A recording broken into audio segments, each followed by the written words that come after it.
Welcome to everyone joining here today for the SVA Masters in Branding Thesis Presentation. On behalf of the Masters in Branding staff, Director of Operations Emily Weiland, and Studio Manager Amanda Gonzalez, I'd like to welcome the President of SVA, David Rhodes, Executive Vice President Anthony Rhodes, Provost Christopher Cyphers, and the families, friends, and companions of the students of our program. I'd like to welcome the Masters in Branding faculty who have worked so closely with this remarkable group of students, as well as our extraordinary mentors, clients, and teaching assistants. Thank you all for being here. In March of 2020, as the world was shutting down because of the onset of the COVID pandemic, writer and activist Arundhati Roy wrote, "Historically, pandemics have forced humans to break with the past and imagine their world anew. This one is no different. It is a portal, a gateway between one world and the next. We can choose to walk through it, dragging the carcasses of our prejudice and hatred, our avarice, our databanks and dead ideas, our dead rivers and smoky skies behind us. Or we can walk through lightly, with little luggage, ready to imagine another world, and ready to fight for it." 1 year ago today, the class of 2020 students of our program attempted to do just that. In doing so, they employed their talent and intelligence to reimagine a future where our connection to each other and to the world at large would continue to fuel our humanity. Fast forward 1 year later, and despite a vaccine, the planet is still fighting the global pandemic and its virulent variants. We are still experiencing feelings of loss, haunted by the exposed cracks the pandemic revealed about the systems we rely on for safety and protection. How can we protect ourselves and our futures moving forward? The overall theme of our thesis today is protection.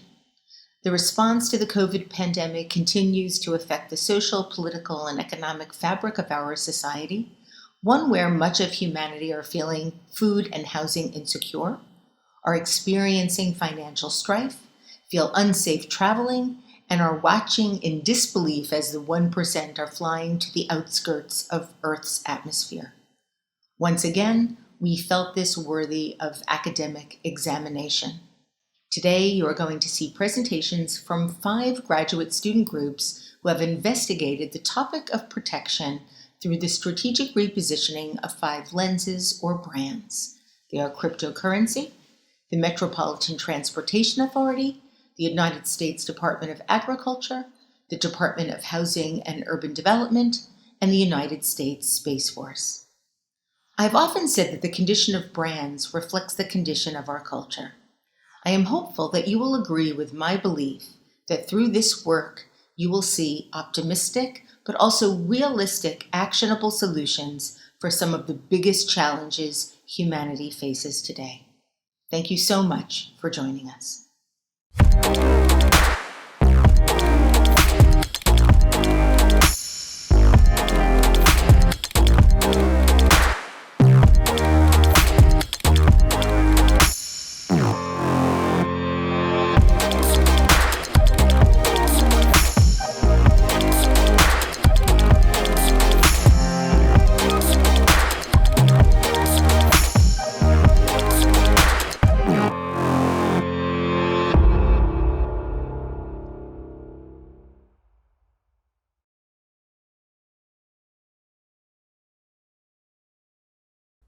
This is a story about power.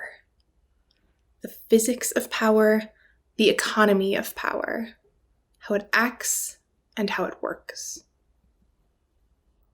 How the structure of that power controls so much of our world, our experiences, our opportunities. How 1,000 small steps towards progress may pave the road to monopoly.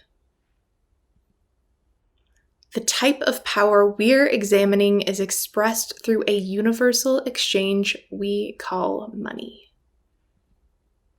Felix Martin, an economist and former World Bank official, said that money is a social technology, a set of ideas and practices which organize what we produce and consume and the way that we live together.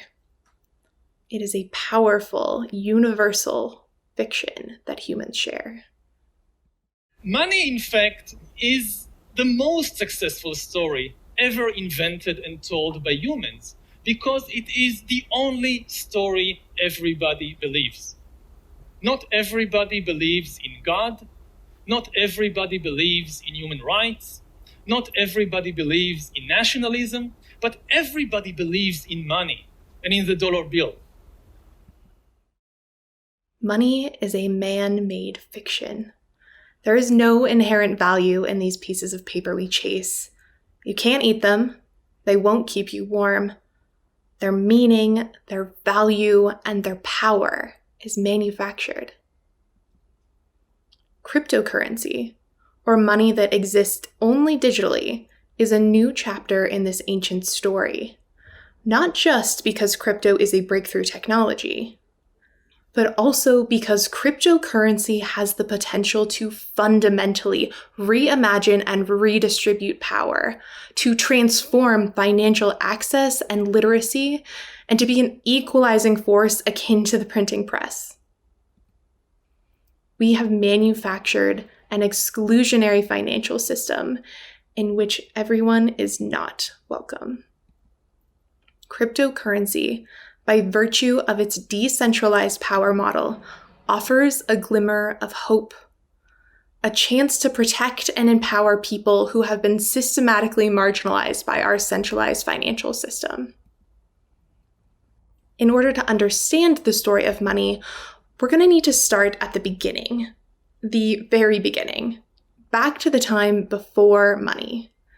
Now, if you check an economics textbook, you're very likely to read a story about how bartering, the old "I'll give you one banana in exchange for a handful of tomatoes" model, that was the precursor to money. As it turns out, there's little to no academic support for this idea at all. The illustrious father of economics himself, Adam Smith, laid out bartering as the inconvenient precursor to money in his book, The Wealth of Nations. Since then, it's blossomed into a financial fairy tale. What anthropologists think is far more likely is a type of informal social credit. Today, we refer to this as the gift economy. In this system, there is no money. There are no governing institutions, no specific value assigned to any service or good. Every exchange is just between people. A gift that you trust will be returned when you need it. This puts 100% of the power in the hands of individual people. This system was simple, flexible, and totally free of middlemen. But there's a limit to the number of people you can know and trust. It's difficult to track, and your transactions must stay relatively simple. In order to grow, we needed something more universal. So to make it possible to exchange goods on a larger, more complex scale, we entered the commodity era of cows, shells, rocks, and eventually coins. Commodities are commonly agreed upon medium of exchange. Individuals give up a small amount of power, their flexibility, in order to be able to trade with more people more simply. Commodities are scarce, valuable, and durable. More than 10,000 years ago, Egypt favored cattle as money because they were useful and lived for many years. 3,000 years ago, China started using shells as currency because they were difficult to counterfeit. 1,000 years later, metal coins made their first appearance and were more durable than shells. A more abstract versions of money formed on the island of Yep, which used gigantic stone discs as money. These stones were moved, but ownership was carefully tracked. Commodities are stable, don't require backing, and no one controls them, but they can also be hard to move, and the limited supply can also restrict economic growth. Which is why we turn to the gold standard. This is where the balance of power really starts to shift from people to institutions. To make moving large amounts of money easier, the gold standard keeps a valuable commodity, the gold, under lock and key. At the same time, a piece of paper that represents that gold goes out into the world. So while the gold standard is stable like a commodity, it's also the first time people are collectively putting so much power in an institution to act honorably. Which is how we arrived at our current monetary model, fiat. The United States hasn't used the gold standard since 1971, which means that our money is free-floating in the market. The perceived strength of the nation, or the brand of the nation, is directly correlated with the strength of the currency. In our current fiat system, fewer and fewer people have the power to make decisions. The power to create and control money is monopolized by centralized institutions. This puts an immense amount of responsibility on the center of power to prevent an economic crisis like hyperinflation. So while there is no limit to the speed and growth of the economy, there are also risks, like an increasingly complex institutional landscape, and most alarmingly, a power monopoly. This monopoly puts all the power in the center. So when a crash happens, that centralized power leads to a centralized failure, which requires a centralized bailout. That's exactly what happened in the 2008 financial crisis, when those centralized institutions made bad bets that threatened the stability of the entire system. They received the bailout money they needed to prevent collapse. Meanwhile, 10 million people in the United States lost their homes. This wasn't a flaw in the system. It is the system. It is the way it was designed to protect the power in the center. The acts of an opportunistic few left citizens and economies around the world reeling. When the long-simmering anger over economic injustice exploded into rage, Occupy Wall Street emerged. People around the world camped, protested, and shared their stories. They put a face on the economic fallout. Occupy embodied the worldwide dissatisfaction with centralized power. They certainly didn't have all the answers, but they were asking the right questions. Questions like, why is so much wealth in the hands of so few? Why don't laws seem to be enforced the same way for everyone?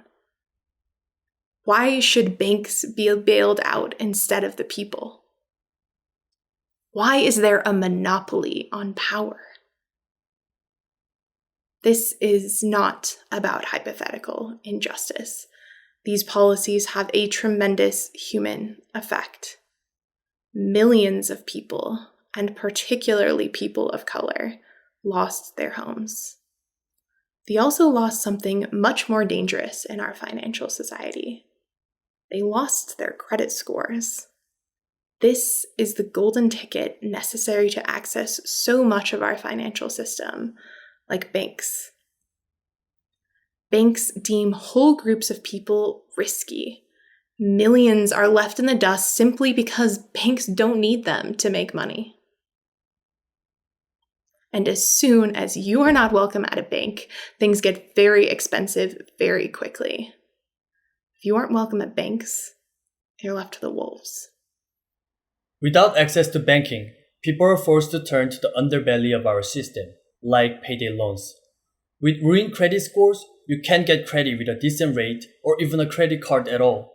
Your only choice may be a payday loan that charges you interest at a staggering rate of 664%, which is why 1 in 4 payday loans are reborrowed 9 times or more. It's a debt trap that forces people to come back again and again for another loan to pay off the previous loan. And if you don't have a bank account, you can directly deposit your paychecks. This means paying up to 10% to cash your checks and access your own salary. For those sending remittances overseas, that means spending about 7% in fees, which costs twice as much as sending money abroad with a bank. Joyce Kim, the founder of a digital currency payment platform called Stellar, once said that the unexpected tragedy of our current financial system is that those who have the least money have to pay the most to ship it. Some people sending money home have the lives of family members in their hands. One of those people is Jesus Pereira, who continued to send money to his mother in El Salvador during the pandemic, even though he was struggling financially. He told the New York Times, "If I don't support her, how will she eat? Skimming from remittance payments threaten lives." Some of the biggest barriers to banking include low credit scores, not having enough money to meet minimum account balances, and a lack of documentation required to get a bank account. These are not small numbers of people falling through the gaps of our financial system.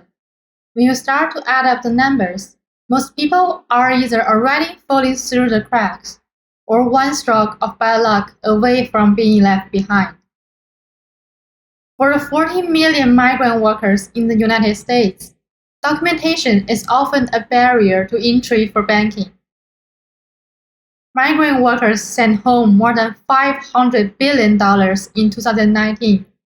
That's more than all the foreign aid sent to developing nations combined. Economies around the world are being infused with money from remittance payments.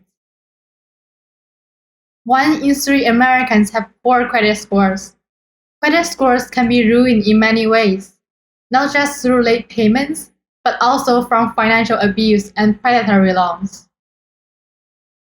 This is a problem that's bigger than not being able to get a credit card or a loan or rent a car. In certain United States, bad credit is a legal reason to deny someone a job. 1 million sex workers are welcome on Venmo and PayPal and pay incredibly high fees to third-party online platforms.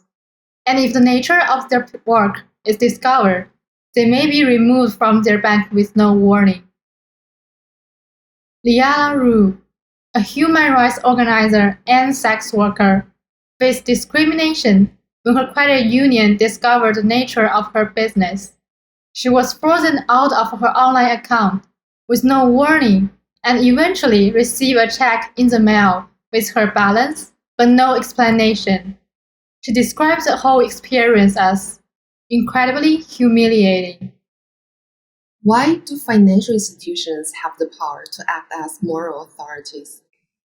Looking across the system of power and who is excluded, it becomes clear that monopolies are not incentivized to be inclusive. A toppling a monopoly is not like toppling a statue. You don't tear it down. You compete. And that's where cryptocurrency enters this conversation. Crypto platform Seeds is competing with sites like GoFundMe by protecting the identities of domestic abuse victims and enabling people to escape the financial control of their abusers. Another crypto platform called Strike is competing with Western Union's high fees by letting people send Bitcoin from the US to El Salvador with no fees. In June 2021, El Salvador became the first country in the world to declare Bitcoin legal tender. This decision was made explicitly to make sending money from the United States easier, faster, and cheaper. Crypto platform SpecChain is competing with online sex work platforms that take up to 30% of performance income in fees. Spank allows them to keep the fees and protect their earnings. Crypto solutions are being built around the world to address all kinds of unfair financial systems. But when we talk about cryptocurrency, that's probably not what comes to mind. You probably think crypto is something like this. Bitcoin, the digital currency created a dozen years ago as an alternative to cash, is exploding in value. Will it last? This market is essentially the Wild West and ripe for exploitation. Purchasing power can be wiped out in a nanosecond, and that's why it would never be widely accepted. Buzzwords like plasma, sharding, state channels, write-in.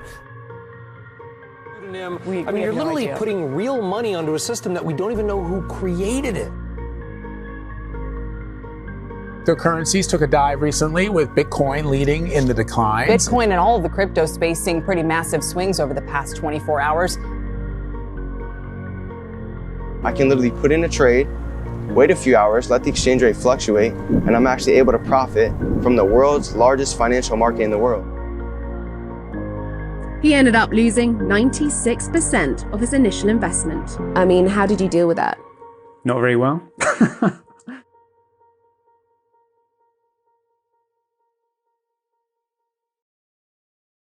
Cryptocurrency's roots come from the ancient art and science of cryptography, a long word that means secret messages.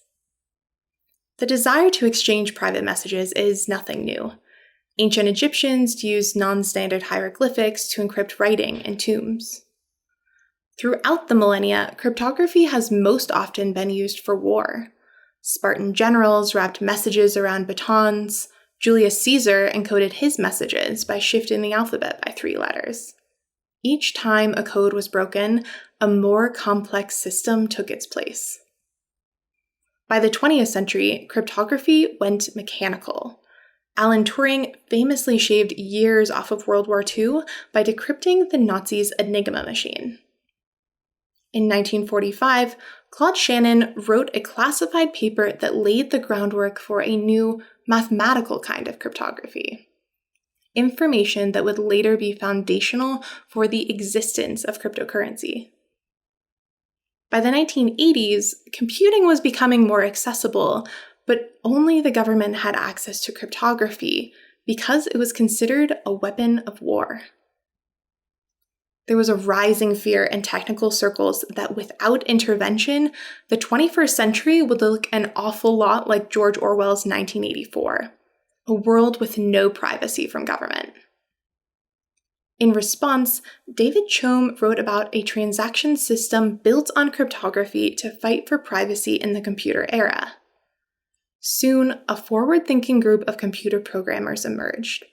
One of the founding members, known as St. Jude, coined their name, the cypherpunks. They were activist programmers who believed that strong cryptography and privacy-enhancing technologies were the route to social and political change. In their 1993 manifesto, Eric Hughes stated, "Cypherpunks write code. We know that someone has to write the software to defend privacy." After witnessing the many financial crises and hyperinflations in the 20th century, the cypherpunks believed that the soundest economic system was one that no one could manipulate. Thus, cyberspace could not be truly free unless it had its own form of money. They believed that an anonymous alternative to cash was necessary to ensure the privacy and the rights of the individual. But creating digital money had a technical problem that no one had been able to crack: the double spend problem. How do you prevent digital currency from being spent multiple times or copied? Bitcoin solved the double spend problem with blockchain. Blockchain is a public record of every transaction on the network.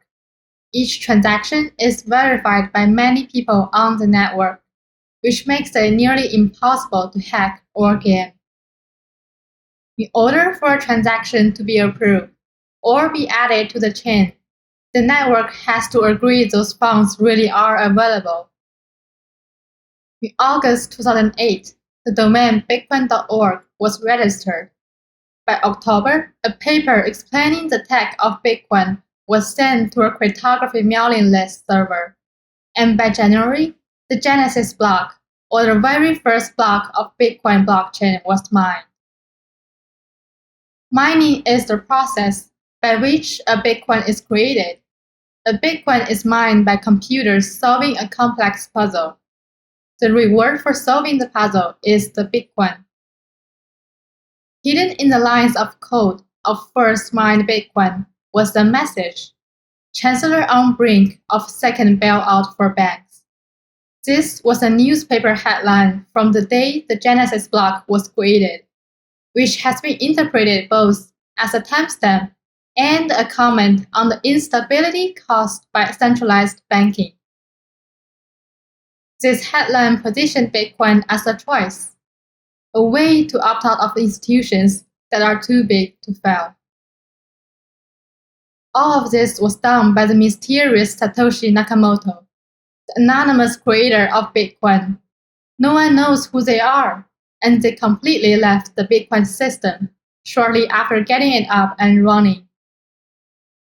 Bitcoin has much in common with the commodities like gold we discussed earlier. Because they are scarce, only 21 million Bitcoins will ever be mined, and the amount of Bitcoin that can be mined is cut in half every 4 years. This means that the last Bitcoin will be mined in the year 2140. The idea at the heart of Bitcoin is deceptively simple. Instead of asking permission from banks and nations to send money, like we do in our current fiat system, what if we could just send money directly, people to people, like cash on the internet? Because with Bitcoin and with cryptocurrency, centralized institutions don't have a monopoly on power. The power is decentralized among all of us. Bitcoin is run on trust in mass, not institutions. Every transaction is recorded in public. Every move of money is visible to everyone else, but anonymous. People are represented by a string of encrypted numbers instead of their name and social security number. People store their cryptocurrency in wallets. Unlike a wallet for cash, these can either be digital or physical wallets. Bitcoin's growth started slowly, but as people started to speculate and make huge sums of money, Bitcoin began to climb. The first real-world Bitcoin purchase documented was the delivery of these Papa John's pizzas in 2010. They were bought for 10,000 Bitcoins, which would be about $300 million today. This single transaction proved that Bitcoin held value in the real world. More than a decade after its launch, there are 46 million Americans who now own Bitcoin. That's about 17% of the population. Worldwide, the number of Bitcoin owners skyrockets to 100 million people. Bitcoin has come a long way from a white paper on a cyberpunk list server. But the crypto landscape today is much larger than just Bitcoin. There are almost 8,000 cryptocurrencies on the market. Why so many coins? Well, they have many different uses, run on different technologies, and have their own advantages and disadvantages. There is also partially because, technically, anyone with a computer and an internet connection can make a cryptocurrency. Most of us don't have computer program skills to do this, but there's no institutional barriers to entering the market. Of those thousands of coins, only a handful make up the majority of crypto activity. Bitcoin still makes up nearly half of the transactions.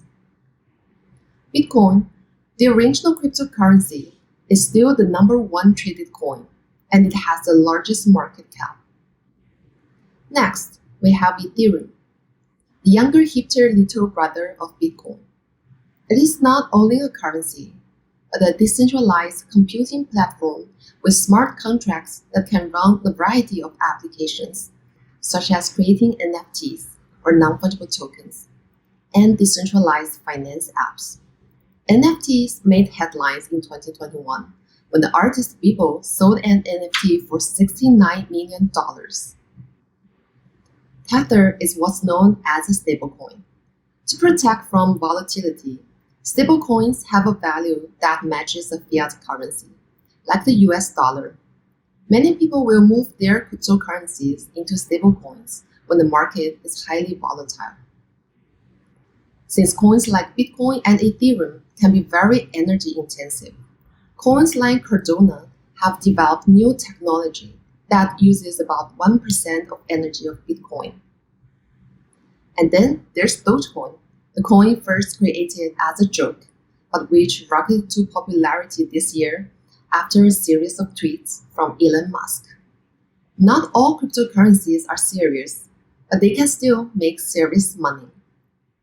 Which is part of why people have been drawn to cryptocurrencies, for the possibility of striking rich. The headlines are full of stories of crypto millionaires.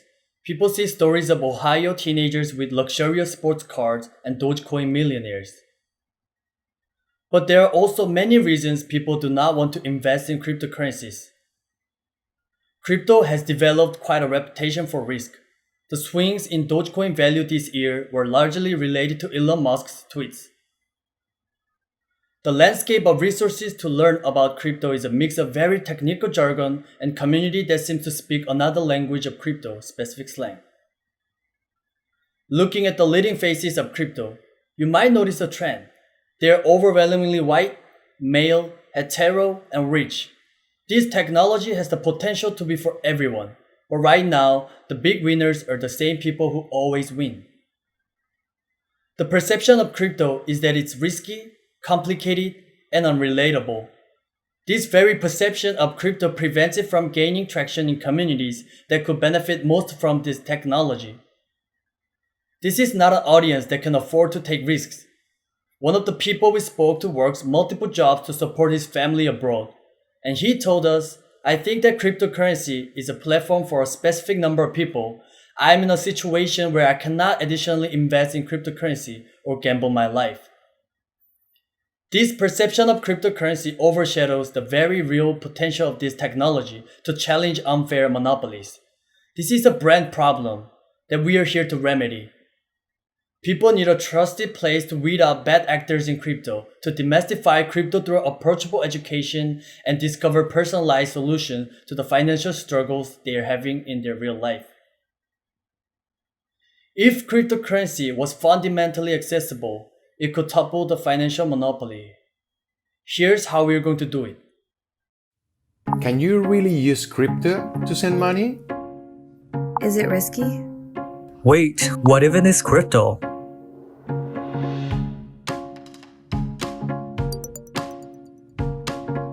Hello there. Let's start with what you want to do with your money. What is a crypto whale? How do I keep my money safe?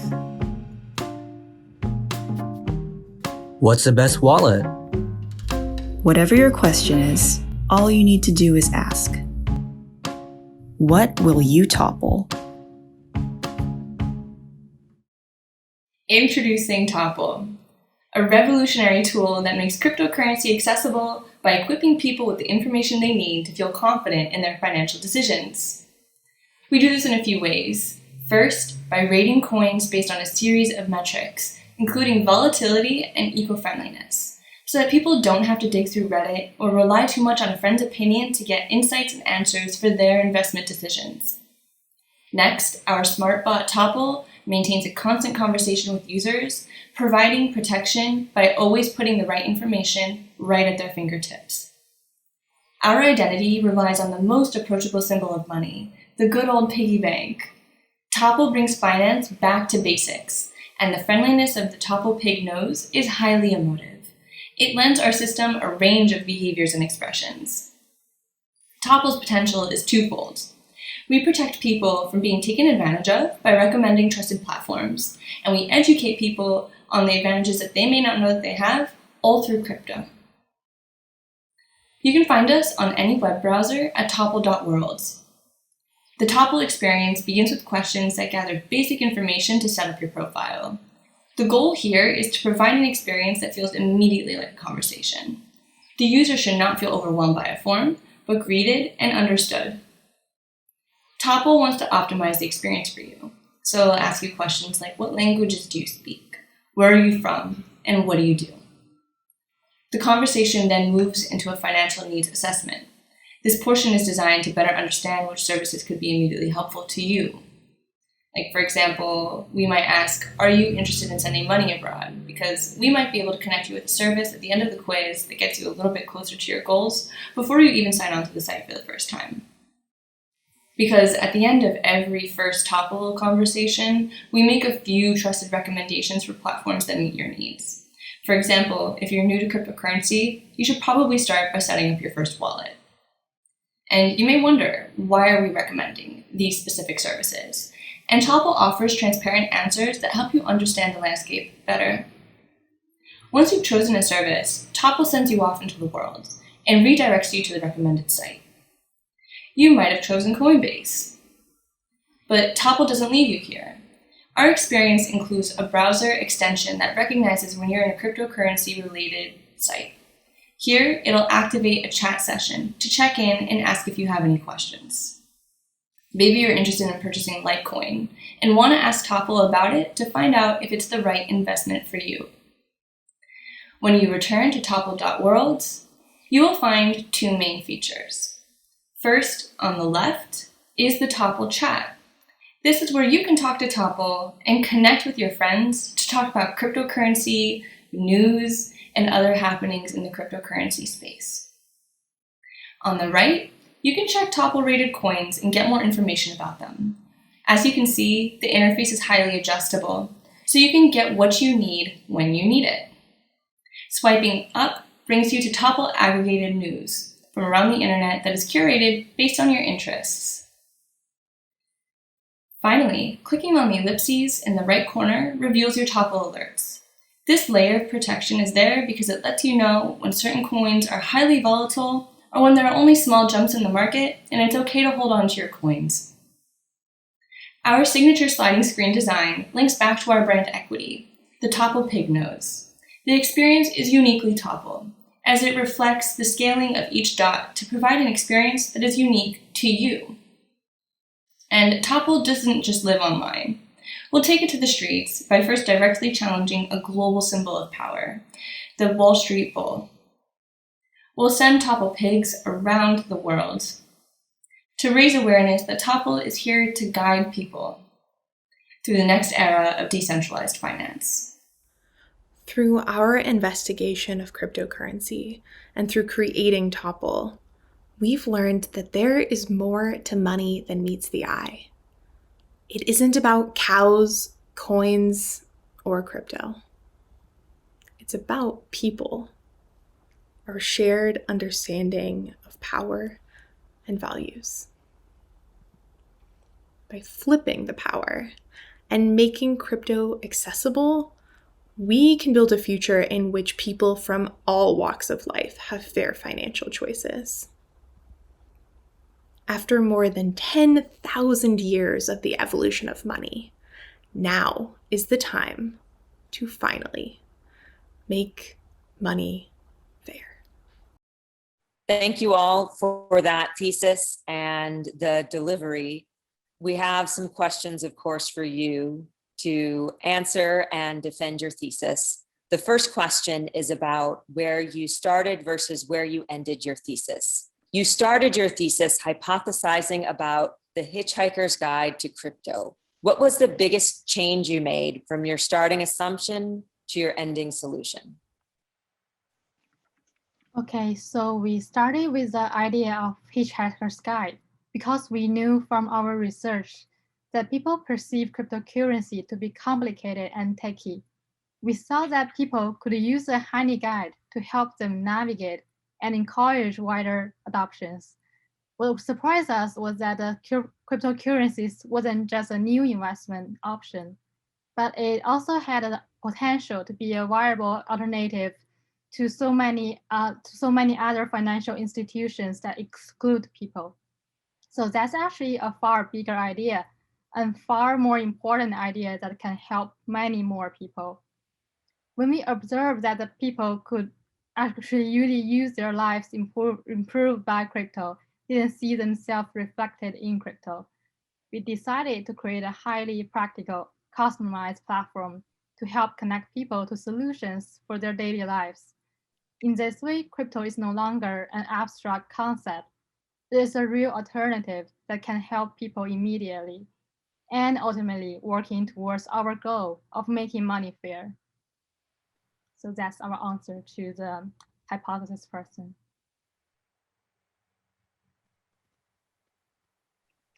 So I want to congratulate you on a tremendously delivered thesis. I thought you guys just did a great job and you pulled it out in the end. And so again, I have my first question is banking branding itself tends to be very bland. And I know this is a financial brand, but bank brands in particular are very bland. They're very middle of the road. They try and appeal to everyone. And the result is very often very boring positioning, very boring sort of outplay, very boring advertising.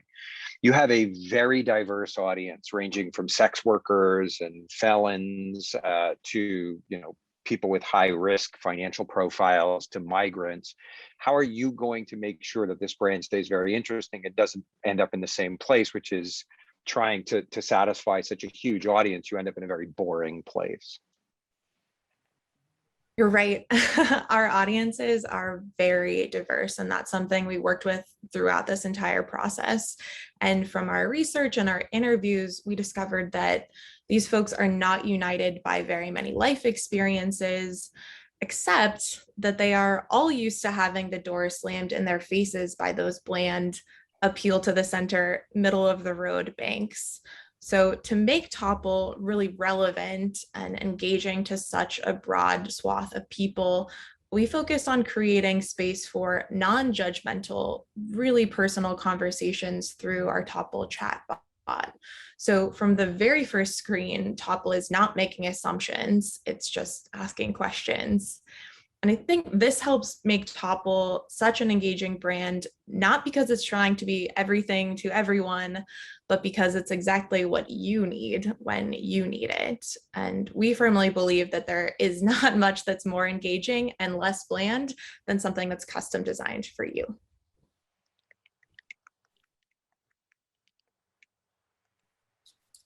Thank you. My next question is taking a bit of a personal turn. Your brand positioning directive is to reimagine and redistribute, which is really compelling. How has your personal perception of the imagining and distribution of wealth changed during this process? I'm happy to answer this one.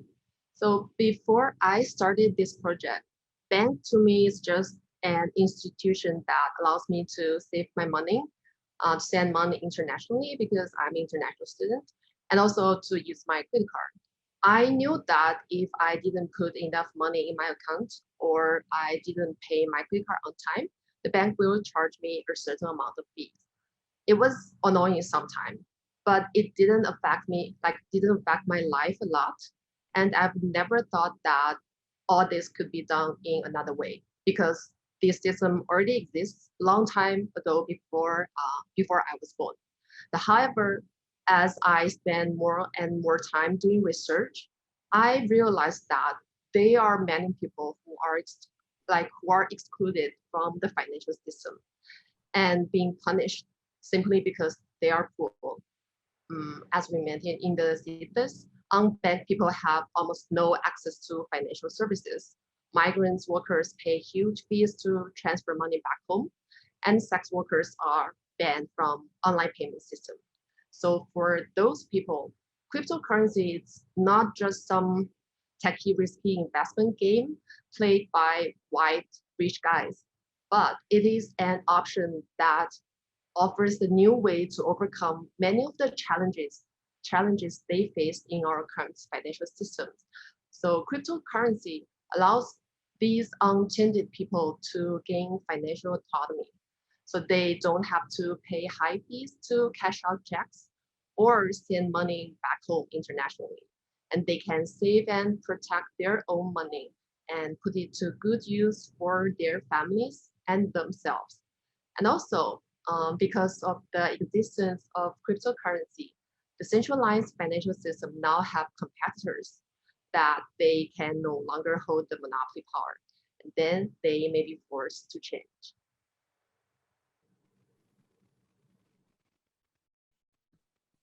All right, thank you for that. So now I'm going to switch to a much easier sort of a softball of a question, but both Gina and I and Liz had the privilege of working closely with you as you five developed this thesis and developed this brand for presentation. And we know how much work went into it. And we know how much work didn't fit into the final presentation for a variety of reasons. And so here's an opportunity I'm going to give you. What was one idea that you guys loved that just did not fit into the final presentation, either because it was a little bit off brand, a little bit off strategy, you just didn't have time? Like, what's one idea that you wish could see the light of day right now? Thank you, Dr. Brett. That's a great question. Well, there are so many ideas that I love that didn't fit our brand. Within our brand, we approached this problem from so many different angles, both strategically and creatively, before we found Topple. If I have to pick just one, I would say I loved our glow in the dark direction. We were playing with the idea that Topple protects people by illuminating paths through the crypto landscape. We had planned glow in the dark sidewalk installations, guerrilla projection on banks, and all of these things that activated in the night.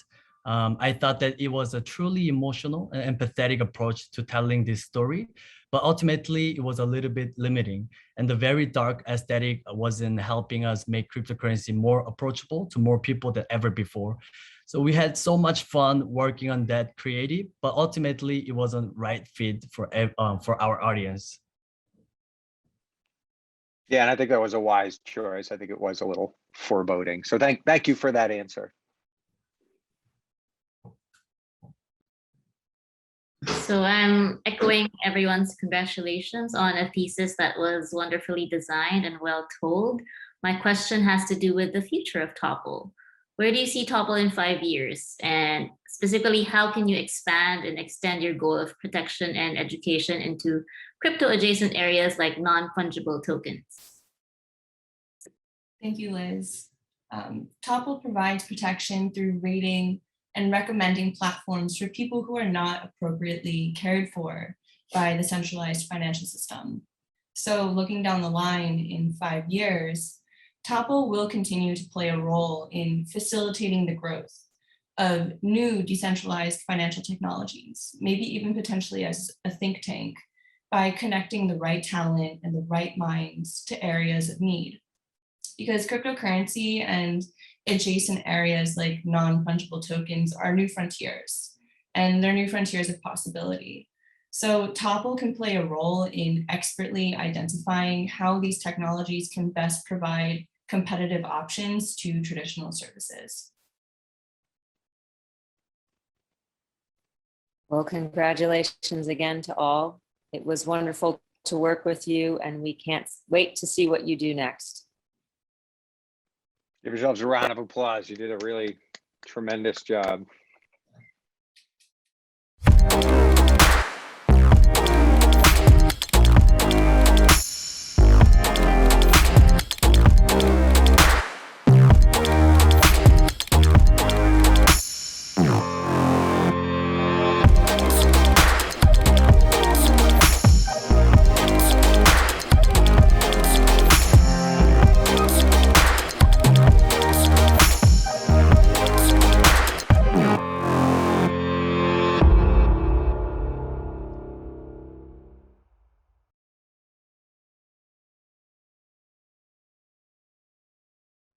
Hi, I'm Crystal. I was born in Port-au-Prince, Haiti, and moved to America in 1988. For me and my immigrant family, it was an experience of many firsts. New York was our first home in this country, and it offered my parents opportunities to provide me and my sisters a better future. Hi, I'm Jake. My story took me from California to New York, to attend college at NYU, and from Lower Manhattan to Bushwick, to write plays, study folklore, and learn from the culture only New York has.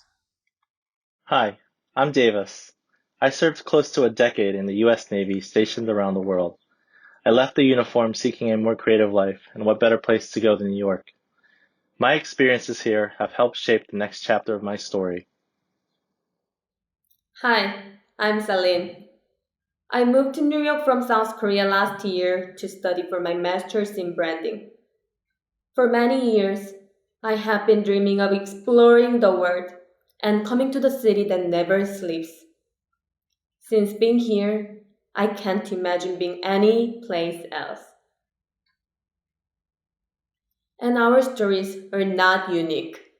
What we've learned is that New York is not a place, but dreams and hopes of over 15 million people, where every move is one of sight, sound, music, and ambition. And when the going gets tough, do you just give up? Forget about it, not New Yorkers. New York is the place to hustle harder and fly further. And for many, the only way to get to there is with the MTA, the Metropolitan Transportation Authority of the state of New York. The MTA is the most important transit system in North America and the lifeline of New York, one of the most influential cities in the world. The system moves about 2 billion rides a year through the 5 boroughs: the Bronx, Manhattan, Queens, Brooklyn, and Staten Island, while also reaching to Long Island, Hudson Valley, New Jersey, and Connecticut. Through its history, the MTA has expanded its footprint and diversified its services. Along with the New York City subway, it is made of 3 commuter railroads, 7 bridges, 2 tunnels, thousands of buses, and paratransit services. But more than this, the MTA is extraordinary. No other way to move is as iconic or runs as deep in the city and region. No other public transportation has a strong and deep fraternity of workers. And no other transit system is tough enough to accommodate the needs and dreams of literally billions of people. Let's take a look back on how the MTA became the largest, most complex, and most essential public transit in North America. Since the 19th century, with the rise of the first locomotives, transit has fueled New York's artistic energy and provided intersections for diversity, boosted businesses, and forged neighborhoods, offering freedom through the New York region.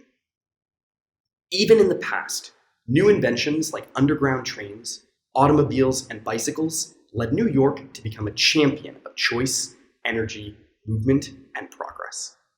This contributed to a period right before World War I where over 40% of New York City's total population was composed of immigrants moving their way to America. And as the population of the city grew with post-war prosperity, people were excited to come to New York from overseas or from across the country. Even if they didn't know it fully, they were seeking a place where they could travel safely, access New York's culture, and gain an equitable place in New York life. At the dawn of the 20th century through the 1940s, there were multiple systems offering opportunities for New Yorkers to transit. New York City had 3 major subway systems: the IRT, or Interborough Rapid Transit, the BRT, or Brooklyn Manhattan Rapid Transit, and the IND, or Independent Subway, which was the only one of the 3 operated by the city. The 3 separate systems continued to grow, but the costs of trains and infrastructure would prove to be an intense financial strain. Ultimately, the 3 systems would need to unify under the control of New York City to gain funding to continue operations and development. Unification would become an important principle for how transit would evolve in the region. Bridges and tunnels in New York also would unify at this time, run by the TBTA, or Triborough Bridge and Tunnel Authority, as a way to help further provide funding to a growing unified transit system. And in the summer of 1965, the New York State Legislature, under Governor Nelson Rockefeller, created the MTA to oversee and unify disparate transit systems across the region. Starting with the consolidations of the Long Island and Metro-North railroads, the MTA successfully interconnected virtually all of the area's systems. Without this unification, these vital railroads, like the subway system in the city, would be facing financial ruin and ultimately leave many New Yorkers without transit. In the early 70s, legendary Italian designer Massimo Vignelli would create the brand's graphic standards manual, as well as the new subway map that is still celebrated for its design today. This visual language would be another historic step towards creating unified imagery of the subway system away from the fragmented train identities from the past. As a newly unified MTA moved into the 1970s and 80s, its vulnerabilities became exposed, caused by rising crime and vandalism. People's fears grew while their confidence shrank, leading to historic drops in ridership that persisted for decades. But the MTA was able to correct its course over time in order to bring rider confidence back into step with the progress it sought to achieve. By the 1990s, thanks to new laws and technological advances, crime rates dropped and the MTA had been beautified. At the turn of the 21st century, the MTA would experience more hardships that would reveal vulnerabilities in their responses to terrorism and economic recession, climate change, and rising public transit instability. Events like the World Trade Center attacks of 9/11 changed New York forever. The destruction left in Lower Manhattan meant many New Yorkers were suddenly out of their jobs, adding more damage to an already deteriorating economy. The attacks challenged ideas of not only national security, but of New Yorkers' freedoms to travel in their home. The MTA now would have to simultaneously manage the reconstruction of New York and encourage a return to public transit. It didn't stop there. New York was at the heart of the Great Recession of 2008. As a result of it, people fell on hard times, and so did ridership. Making matters worse, with revenue falling short, the MTA doled out service cuts and fare increases to support their weakened budget. Natural disasters further exposed vulnerabilities in the MTA system.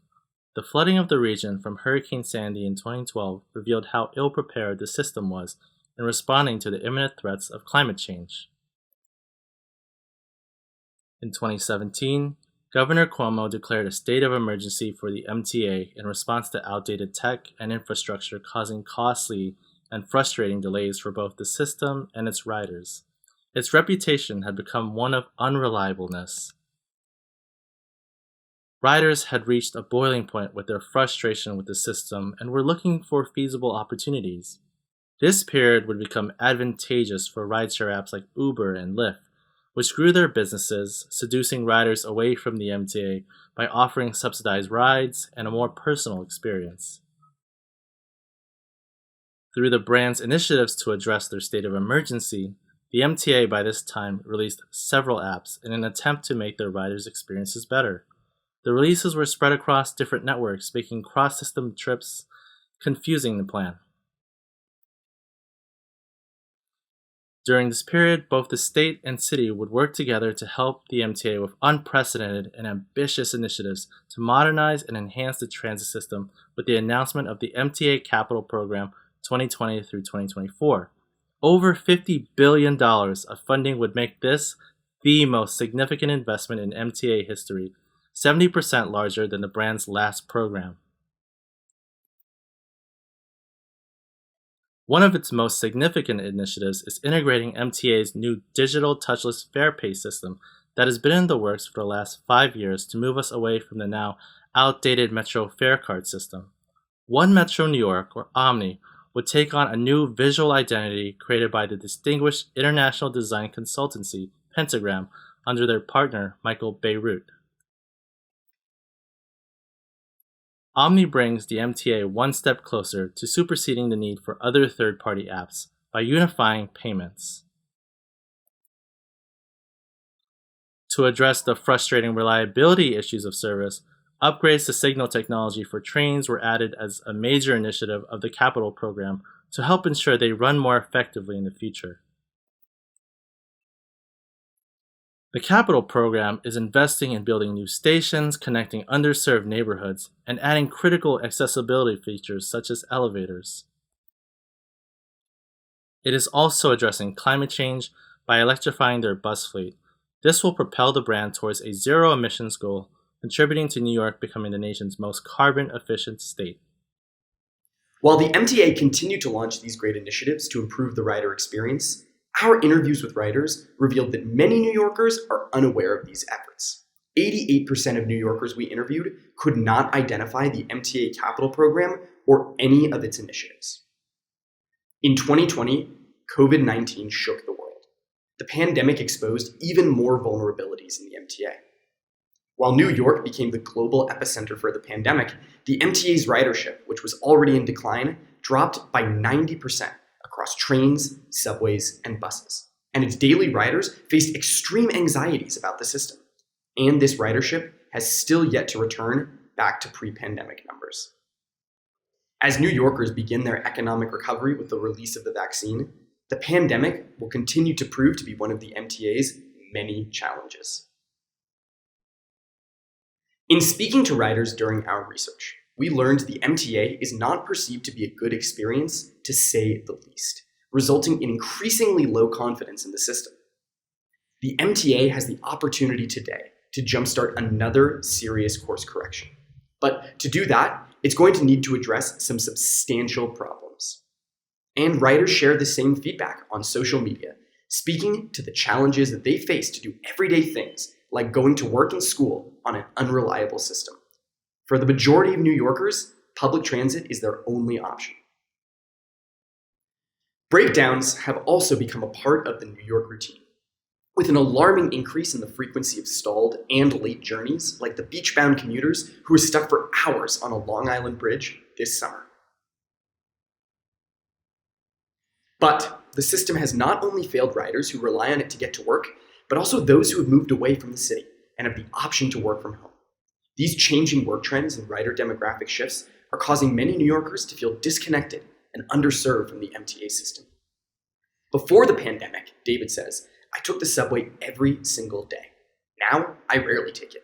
It became the transportation to get me to my destination quickly instead of enjoyment. Feelings of being underserved come in all forms. While the MTA's capital program is addressing the need for more accessible solutions in stations, not all will be able to be accommodated due to infrastructure. For instance, riders with wheelchairs, crutches, and strollers need another solution to help them get to where they need to go. But even when you can get where you need to go, the experience on transit matters. With the pandemic heightening the public's fear of unsanitary environments, health and cleanliness is top of mind for riders. The pandemic has inadvertently created a rise in hate crimes against Asian Americans, African Americans, Jewish Americans, and women. With these trends, the rise of bias-motivated violence is becoming a big concern for everyone. A recent survey conducted by the MTA this past spring reveals 72% of active customers are very concerned with crime and harassment on the system, surpassing worries about health. Accidents in transit have been a rising issue with riders. This bus taking a plunge in the Bronx earlier this year is one recent example of how accidents severely damage riders' feelings of safety and hurt the image of the MTA as a secure system capable of safe travel. As those concerns continued to rise, more riders found appeal in alternate transportation services, offering more isolated mobility such as Uber, Lyft, City Bike, and more. Other New Yorkers bought their own cars, and the city saw a rise in private vehicle ownership. But this increase in private vehicle use creates traffic congestion, ultimately leading to impacts on the environment. Battling climate change through sustainability initiatives proves to be a major concern across the MTA. But beyond that, climate change is not only a part of the national conversation, but a global one as well. We believe U.S. Secretary of Transportation Pete Buttigieg is right in saying we need to focus on things like transit-oriented development as climate change is shifting our futures and patterns of life.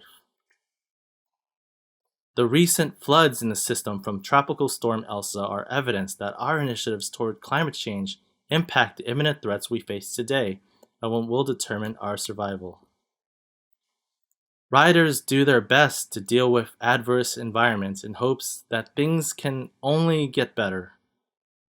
New Yorkers are tired, and the MTA needs to have their back. New Yorkers are the reason this city is the greatest in the world. And they deserve a system with the latest technology and state-of-the-art facilities to better their transit experience. They need a system that accommodates and provides flexibility in how and when they travel so that all communities can benefit from the network. They want to believe that when they ride the MTA, there are protocols in place to ensure their experience is consistently clean and free from accidents, crime, and hate. And electrifying the bus fleets are a great step towards sustainability. But that's just one box the brand has checked off, and that's all. As we become more aware of the effects of climate change, the MTA is poised to be a true leader in offering better public transportation. What riders want and deserve are actually opportunities for the MTA to transform the brand perception. But will New Yorkers believe them? The MTA's current mission is to preserve and enhance the quality of life and economic health of the region it serves through the cost-efficient provision of safe, on-time, reliable, and clean transportation services. But for New Yorkers, it's more than that. It's arriving with enough time for your 8 o'clock curtain call.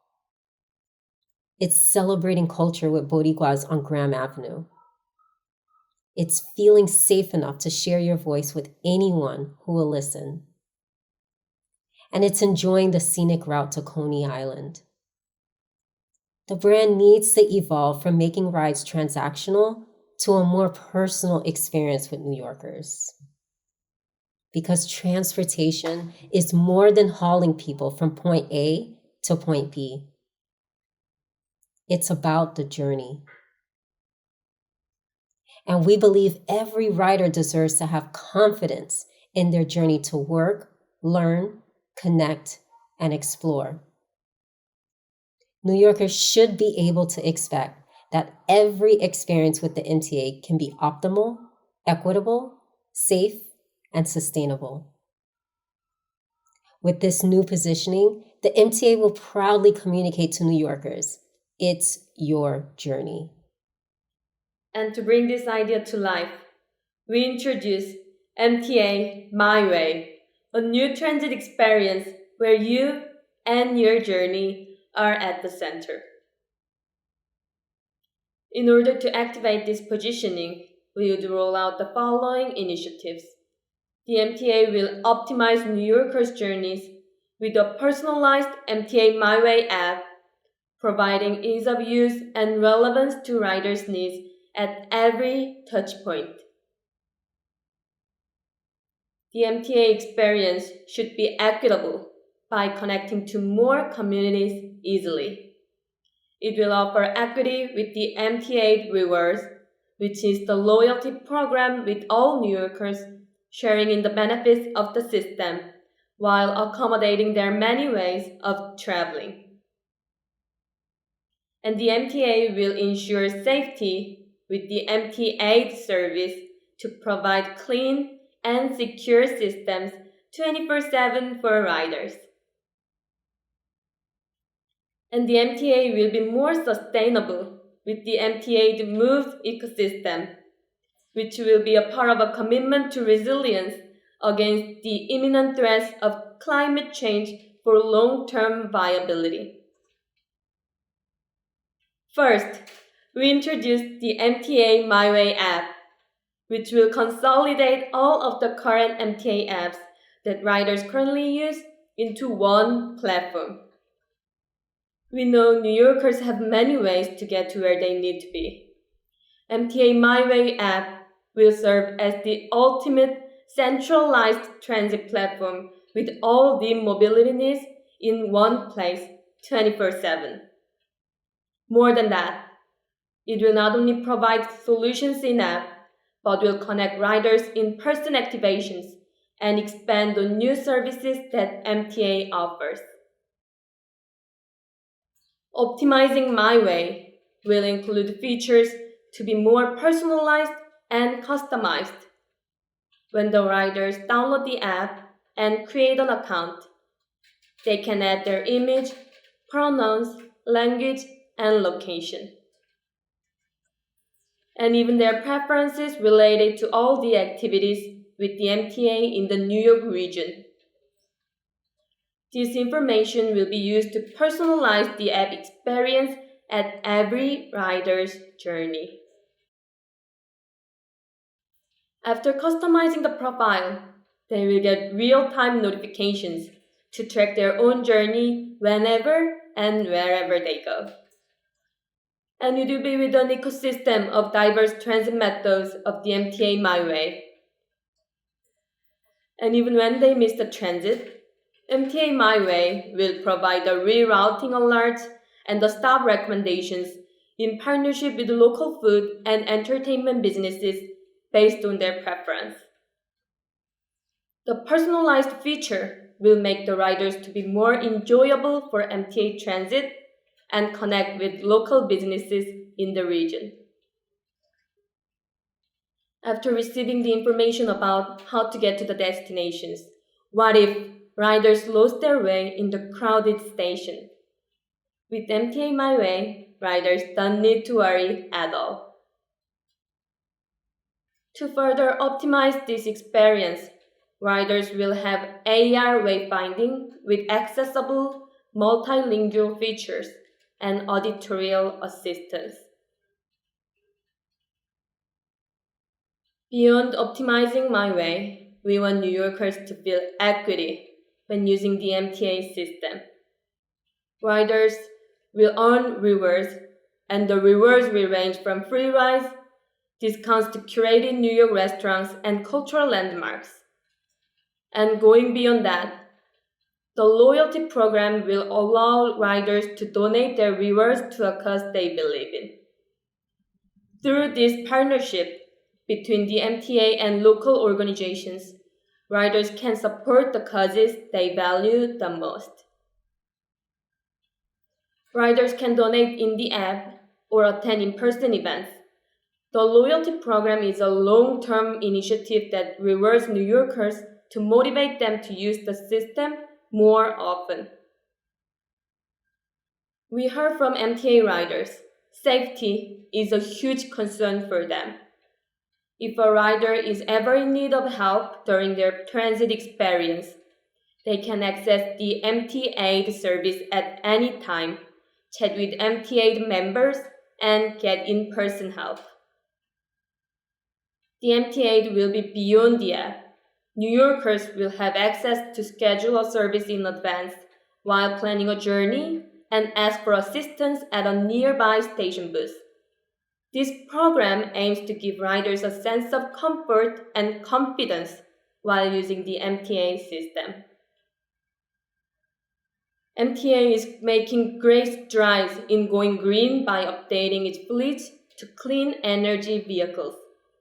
We wanted New Yorkers to play a role in this effort as well and make it a part of the rider's journey. The app will track a rider's journey and show how much carbon emissions they saved by using the MTA system. Also, it will offer the MTA's Moves ecosystem by embracing expanded transit methods beyond just bus, subway, and railroads. Riders can pay and rent micro-mobility vehicles like bikes, mopeds, and more. The goal is to connect the MTA with its riders on a common journey to a greener New York. When it comes time to launch these initiatives, consistency will be key every time the brand communicates with riders, MTA employees, and the community. It is essential to build and reinforce a consistent perception of the brand, and guidelines will help to achieve that goal. For example, lockup variations with guidelines can provide internal and external teams flexibility in how the logo is used and where. A centralized color palette, which are pulled from the brand's transit lines, can expand in print and digital applications. The color palette can also extend in other ways. This colorway helps riders identify and correlate initiatives back to the brand pillars. Iconography is an effective way to communicate without the reliance on multiple languages. We use this system across the interface of the MTA My Way app while offering scalability and room to grow with new icons as needed. Massimo Vignelli's 1970s maps are one of MTA's most iconic symbols. The patterns we developed was inspired by his work and provides variations of how the graphic can be used in creative expressions. The guidelines provide direction on how to use My Way in messaging. All communications will speak in second person to emphasize your. For series that highlight writer stories, we will use first-person content in the writer's voice. To introduce these initiatives to New York, we've developed a variety of communications that show off MTA My Way's numerous features. The way we're going to launch and promote this new transit experience is by showing it on a typical rider's journey. Flooding the city and outer region with this new branding, we've infused the iconic line patterns and colorways from their transit lines while incorporating language that tells New Yorkers what MTA My Way will provide them. From above and on the ground, this is an example of how New Yorkers experience this branding featuring the app. Moving through the city and extending this design to where riders are moving, on buses, in bus shelters, and in subway stations, infusing the line work again and colorways with bold typography. After the launch campaign, to highlight the combination of features and services My Way can bring New Yorkers, we propose to partner with individuals with unique perspectives who may be able to offer us a glimpse into the possibilities of how MTA My Way can enhance and improve a New Yorker's journey. The new creative expression also works well with more evergreen campaigns, highlighting the introduction of more accessible stations, sustainability efforts, and more. MTA My Way offers room to play with various New York-centric topics such as food and entertainment. The MTA can partner with small and local businesses to drive traffic not only in the city, but in the surrounding region. And all of these series can extend online to be shared on social media to encourage engagement and create community. From out of home to digital spaces, MTA My Way will cover all the touch points on a rider's journey. For New Yorkers, every day is a journey, sometimes familiar, but never routine. We're always moving, always putting in the work, and making music while we do it. Our journeys give us choice to challenge our world, to keep us moving towards moments that stop us in our tracks. Still hanging on to that dream, that New York dream. And though the past may be different, we don't stop. So for every journey, for every New Yorker, we can say, MTA, My Way. Fantastic job. We're really proud of you. It's amazing how you got through the adversity, the issues, the highs, the lows of this. And I know that you're going to go on to do great things and maybe even help the MTA, which I think needs it. Tell me though, given the work you've done, how important do you think branding is to the future of the MTA? And I will take this one, team. We believe it to be essential. The MTA will continue to face decreasing ridership that has been on decline for the last few years, competition from rideshare apps and other products and services. And even with all the amazing things the MTA is doing and has in the pipeline to do to enhance systems and infrastructure, these efforts are already falling on deaf ears, many riders already having strong negative feelings towards the MTA. And we know COVID-19 is not forever. When we recognize that, we couldn't solve the problems they face today. We had to look at the bigger picture of what New Yorkers were facing, as well as the cultural shifts happening on a global perspective.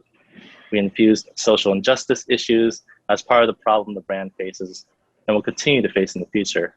So evolving the brand today can help establish more meaningful and positive connections with riders, which will hopefully lead to incredible growth now into the future. Just a quick follow-up. Do you think that's going to happen?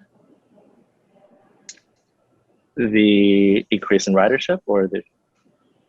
You just talked about a lot of things MTA needs to do. Do Do you see this happening? I know you'd love to get in there, but do you think that's going to happen?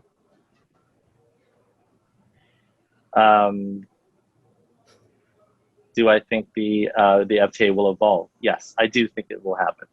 I think it's an absolute necessity, especially with the modernizing of the infrastructure in the system. It only makes sense that we move away from the brand evolution that occurred in the 90s that moved us into the 21st century.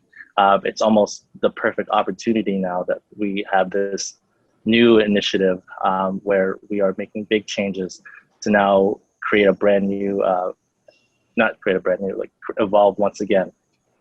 That's great. Thank you. Hey, Mel, I bet you had questions for them. Okay, yeah. Again, congratulations. You all did wonderfully. And so proud of you. We both, all three of us are. And it's been a real pleasure working with all of you. And we wish you the best in your next endeavors. But before we're done, I have a couple of questions for you. Let's dive into the first one here. So, beyond app and image campaign, which is essentially what you're proposing, what could MTA My Way 2.0 deliver? What is the next step? Oh, I can take this one. So we strongly believe that MTA My Way will not be limited to the app or seasonal image campaign, but be a new brand positioning that will change New Yorkers' perception toward the MTA. And based on our initiatives covering 4 pillars being optimal, equitable, safe, and sustainable, MTA My Way will enhance riders' experience at every touchpoint and connect local businesses in the region and make New York to be much greener. And the pillars offer room to grow for the brand, and the app can expand to include more features in the future, providing some flexibility in how riders' travel patterns change, and everything will still relate it back to the original big idea is your journey. And also following the brand guidelines of MTA My Way that we introduced, it will be able to communicate with riders, MTA employees, and the community by building and reinforcing a consistent perception of the brand. And ultimately, MTA My Way will be the ultimate platform to represent riders' voices, New Yorkers' voices, to have a more optimal, equitable, safe, and sustainable New York life. Okay, thanks for that, Celine. So here's a follow-up. Beyond what you've already created, could you imagine something that you could roll out that doesn't use the app at all? That is MTA My Way 2.0. Absolutely. For example, with the sustainability pillar, we could launch a waste sorting system for the MTA, address the issues of trash being in the system that a lot of riders are complaining about. So going beyond the app, but bringing in new initiatives that still tie back to the original brand pillar of sustainability and launching those initiatives to kind of expand on MTA My Way. Great. Sam, you got a question? I bet you do. Yeah. So in terms of the future of your positioning and the MTA as a whole, you talked a lot in the earlier part of your presentation about their vulnerabilities that recent history has exposed, whether it be Sandy or COVID or even things that have happened 20 years ago. So how does the strategy really future-proof the brand and the system? I will take that also. So our ideas through this entire process have continuously been refined as we thought about the different rider experiences, the journey maps people have had, and the events that impact riders' feelings and confidence. MT AIDS, which was an original idea we had to help those with accessibility issues. Throughout the years, the MTA has tried its best to incorporate as many elevators as they could over time, and that initiative is still ongoing to this day. And we realized, this could be a very powerful way to help increase that accessibility.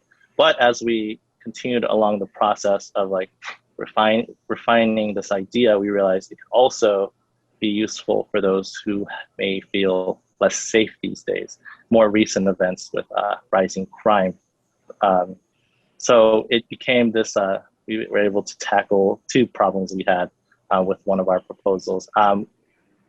And, we also proposed other things such as AR wayfinding and planning out journeys across different systems. It has been a constant thing where confidence in travel has always, and frustration across this travel has always been like an issue for riders. So being able to create these initiatives, we're hoping that more riders may want to use the MTA more over time. Any other questions? Yes, I have one. Okay. Oh, this is so timely because right now there is a new infrastructure bill that's being debated back and forth in Congress as we speak. How did this influence your thinking in the strategy side and then in your brand expression? And please be specific. I can take this.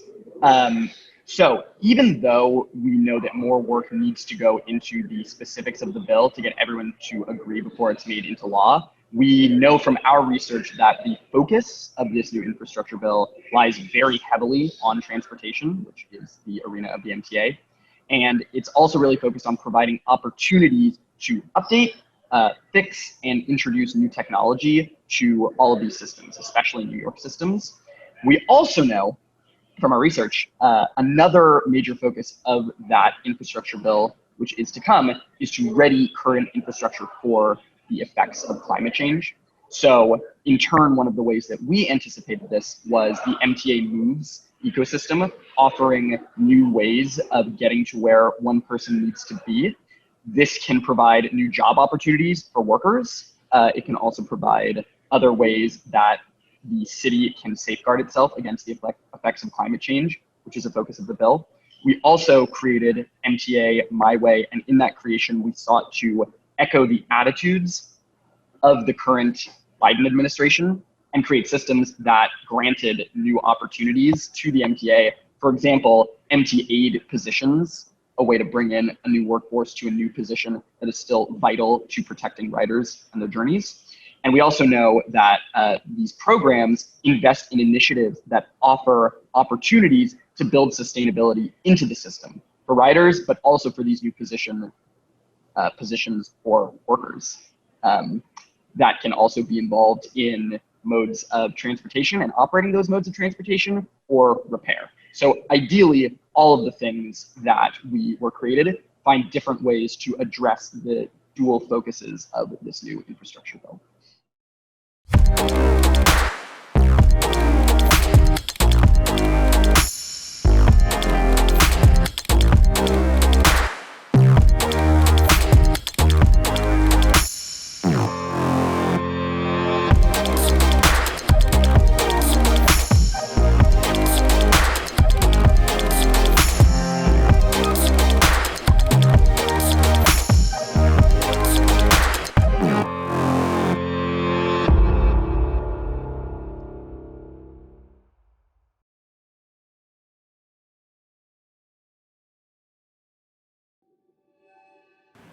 Earth sustains millions of species, a place that we, as humans, call home.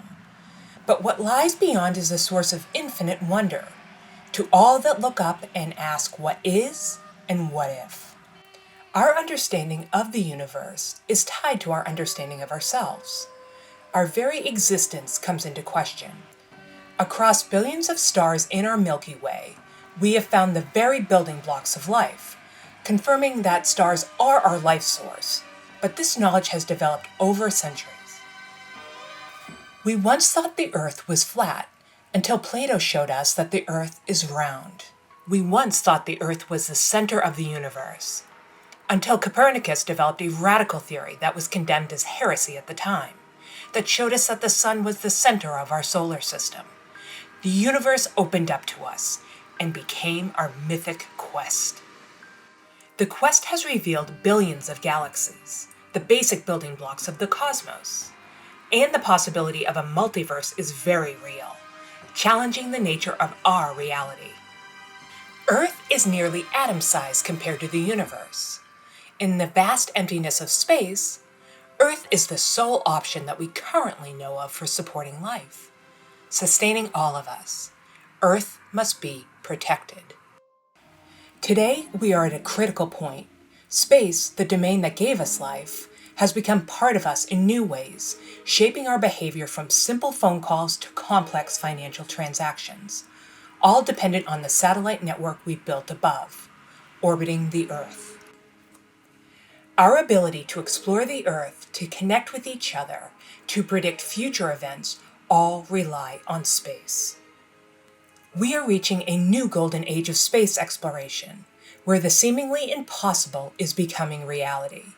Innovations in technology further expand capabilities. New markets have emerged. Without oversight, the potential for conflict is real. Satellites orbit freely and are vulnerable to threats that jeopardize our way of life. Free and open access to space is vital to national defense. The security and prosperity of our nation depend on these systems. Space must be protected.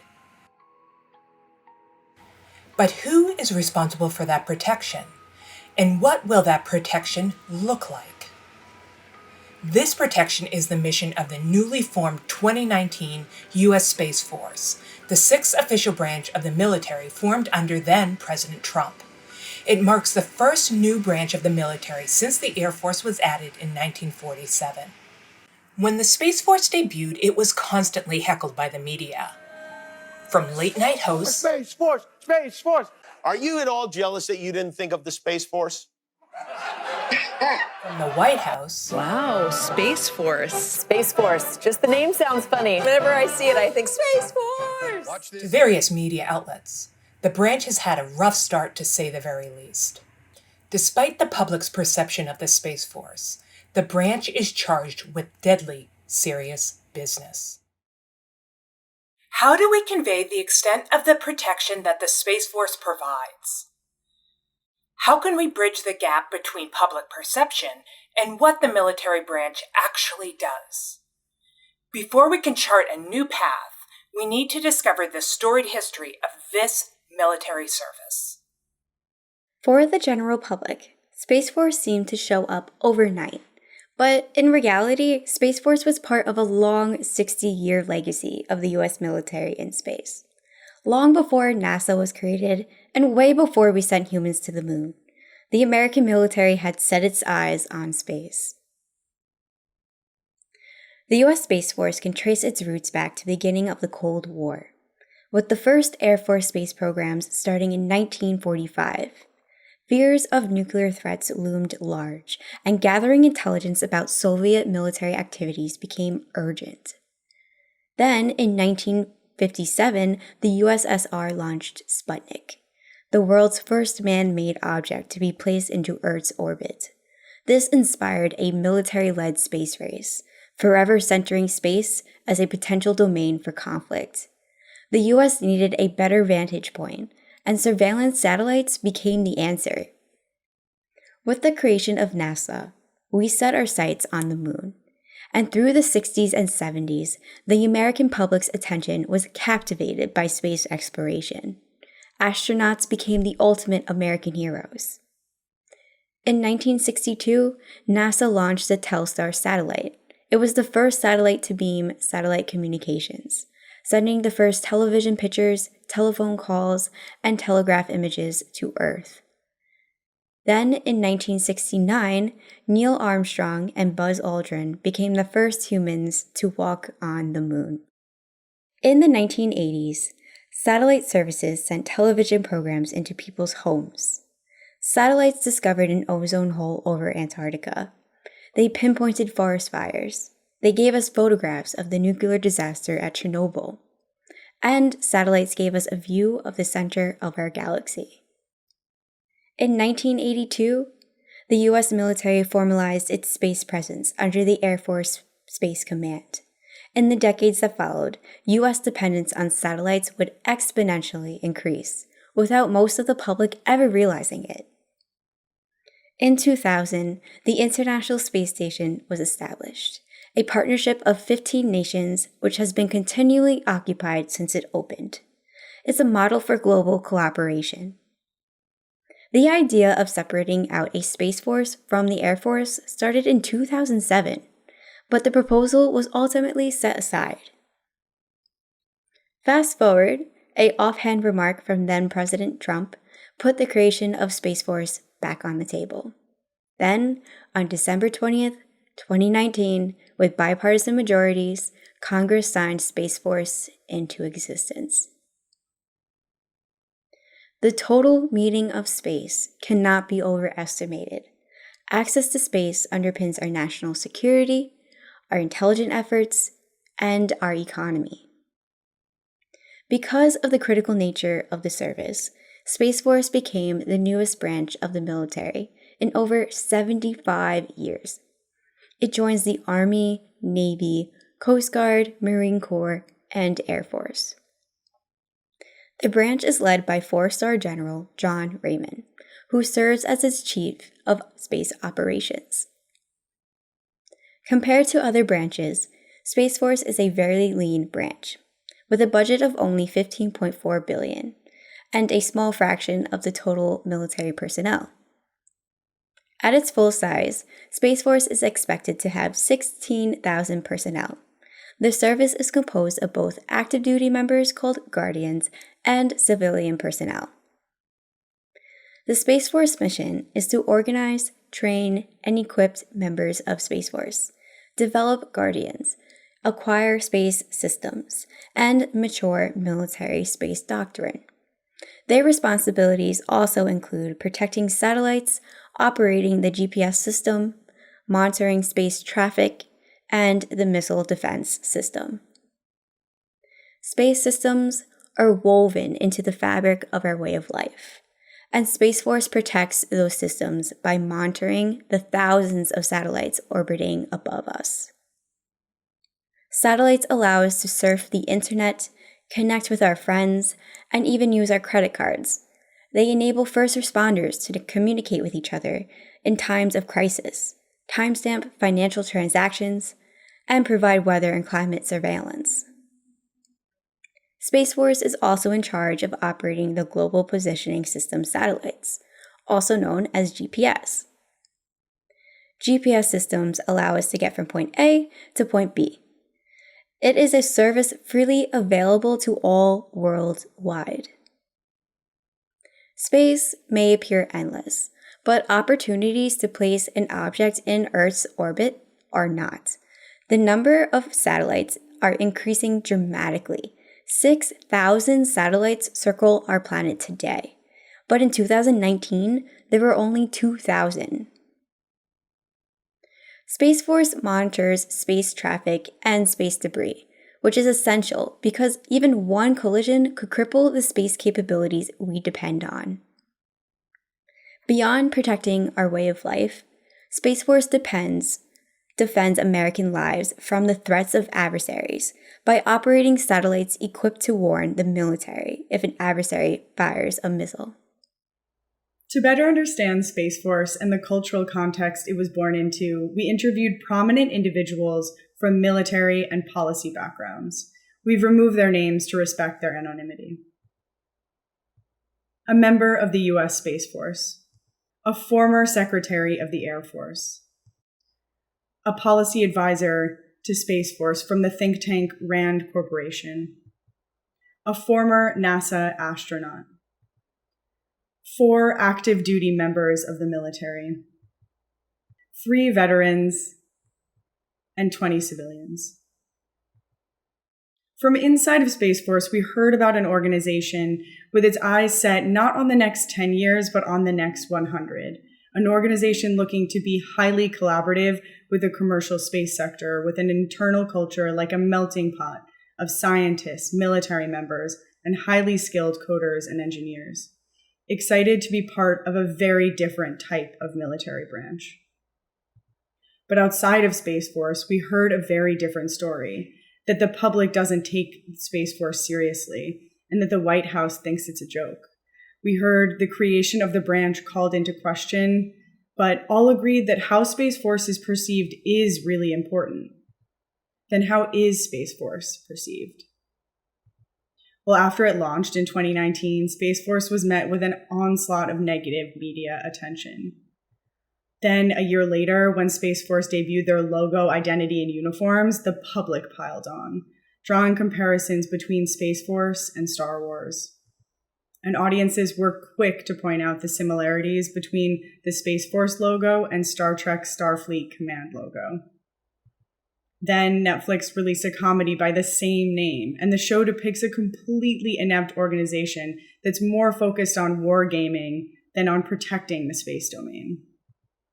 And there were plenty of jokes about the fact that Space Force's members are called Guardians, the same name as the fictional characters in the Marvel movie series Guardians of the Galaxy. And these associations made worse the already misleading public perception of Space Force. To the public, a military branch in space sounded like a force that fights aliens and zooms around in spaceships shooting lasers. And this interpretation of Space Force comes from people's associations with the military. They associate the military with combat. To them, military equals war. And pop culture depicts a militarized, fictionalized version of space. The public understands space through the lens of science fiction. And these associations conflict with the real service that Space Force provides and misrepresents the members that execute its mission. Satellites are essential, but they're intangible. Like most utilities, satellites provide a service that the public either doesn't think about or doesn't understand. As Space Force's General Raymond put it, you can't reach out and hug a satellite. You can't see it, you can't touch it. It's hard to have that connection. And American support of Space Force matters because it directly influences the elected officials who approve the Department of Defense budget and therefore Space Force's funding. As Rand's policy expert told us, budget share is a real risk. Space Force will get left out if they aren't taken seriously. And negative perceptions of this branch could hinder its ability to recruit the top talent that it needs. Also, misconceptions about Space Force's service distract from the real threats in space. And those threats are serious. China and Russia understand that space is critical to the US military and economy, and both are developing capabilities that could threaten our space assets and restrict access to space for all nations. Free and open access to space is what has enabled the incredible boom in commercial space activity. As private companies continue to push into space and space tourism becomes more of a reality, who will monitor and protect that activity? Space Force must protect the space domain so that companies like SpaceX and Blue Origin can continue to develop incredible innovations in space transportation and technology. And those innovations aren't limited to space tourism. Critical projects could include launching satellites that monitor the climate crisis, revolutionizing transport of necessary supplies all over the globe, or bringing free internet access to underserved parts of the world. Space must be protected so that we can continue to push the boundaries of space research and innovation, and so that NASA and all international space agencies can explore space and share those discoveries with Earth. As the world's reliance on space grows, we need an organization working to prevent conflict in space, one that models and articulates responsible space behavior. As a branch of the military, Space Force has the unique mission of protecting the space domain, but it's held back by the traditional military's associations with war, held back by a mindset that's focused on competition and domination. As stated in Space Force's capstone document, space warfare targets the mind of an adversary and seeks to neutralize their capability and will to resist. Military space forces compete against thinking actors who threaten our nation's prosperity, security, or political aims. Thus, military space forces must prepare to outwit, outmaneuver, and dominate thinking, competent, and lethal aggressors who are attempting to thwart U.S. actions. And this conflicts with Space Force's stated definitions of success, that the success of these endeavors is only possible if we secure the peaceful use of space, free for any who seek to expand our understanding of the greatest frontier. And this represents a new mindset, one focused on deterrence, collaboration, and peace. To change mindsets, we need to reframe the way Space Force makes sense of the world and the way it makes sense of itself. We need to shift mindsets from obey to explore, from restrict to express, from executing orders to challenging the status quo, from a segregated force to one that is completely integrated, and from resisting change to flowing with it. And if mindsets evolve, then definitions of power can evolve. From infiltrate to engage, from conquer over to expand access to, from conform to collaborate, from using power to exploit to generating power for all, and from colonizing space to preserving it. And this new mindset becomes a framing device by which we can re-examine the old ways of military engagement to chart a new path for Space Force. Rather than break things and kill people, perhaps we make things and help people. And rather than prepare for war, perhaps we build for peace. We've discussed the headwinds that the brand has faced. The rough launch, the public confusion with Space Force job, the negative associations with military aggression.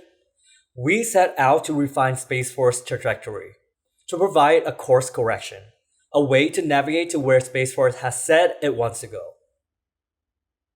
Space Force must set its sights on the widest audience possible, because the potential space must be defended not just for Americans, but for the rest of the world, for future generations, for all of humankind. Space Force must safeguard free and open access to the limitless resources and opportunities that are possible in space. They accomplish this through American technological preeminence, partnering with the most innovative space companies and the development of groundbreaking technology. We set out to position Space Force as the only organization who is capable of preserving the power and potential of space. What fuels our mission? In order to get Space Force where it wants to go, it needs a set of guiding principles. This is what we have on our manifest. A dedication to the preservation of the power and potential of space. Our guardians are modern thinkers in the service of the mission. An application of collaborative and generative energy, fueled by preeminent technological capabilities under the command of new minds. Evolving current military doctrine. Integrating civil and commercial partnerships. Maintaining deterrence capabilities that prevent the escalation of conflict. A commitment to the flourishing of human life. And most importantly, a dedicated service to the American public and the world. What type of minds are capable of building this new future? We can't afford military members who say, "We've always done it this way." We need guardians who say, "Why do we do it this way? And why can't we do it differently?" It's time to leave behind Semper Supra, a modern inland, which is a dead language that doesn't capture the essence of thinking in a new way. It's time for new minds, new power. With this new mindset and new motto, how do we represent Space Force? Military identities have always represented power by using sharp icons, such as stars, eagles, and deltas. The Space Force is dedicated to preservation. We created a new identity that symbolizes the expansive nature of the new minds behind the service.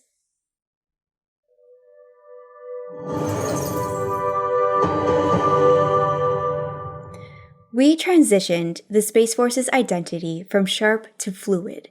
This fluidity represents the expansive protection Space Force provides. Lines intersect through a vertex, signaling a shift in perspective, a forming of new minds. The vertex is a delta, the symbol for change. The blue dot is Earth, our home. We have developed a whole new visual language for Space Force to distinguish itself. The ownable vertex pattern can be applied across applications to visualize Space Force. We selected a typeface that is more technical and modern.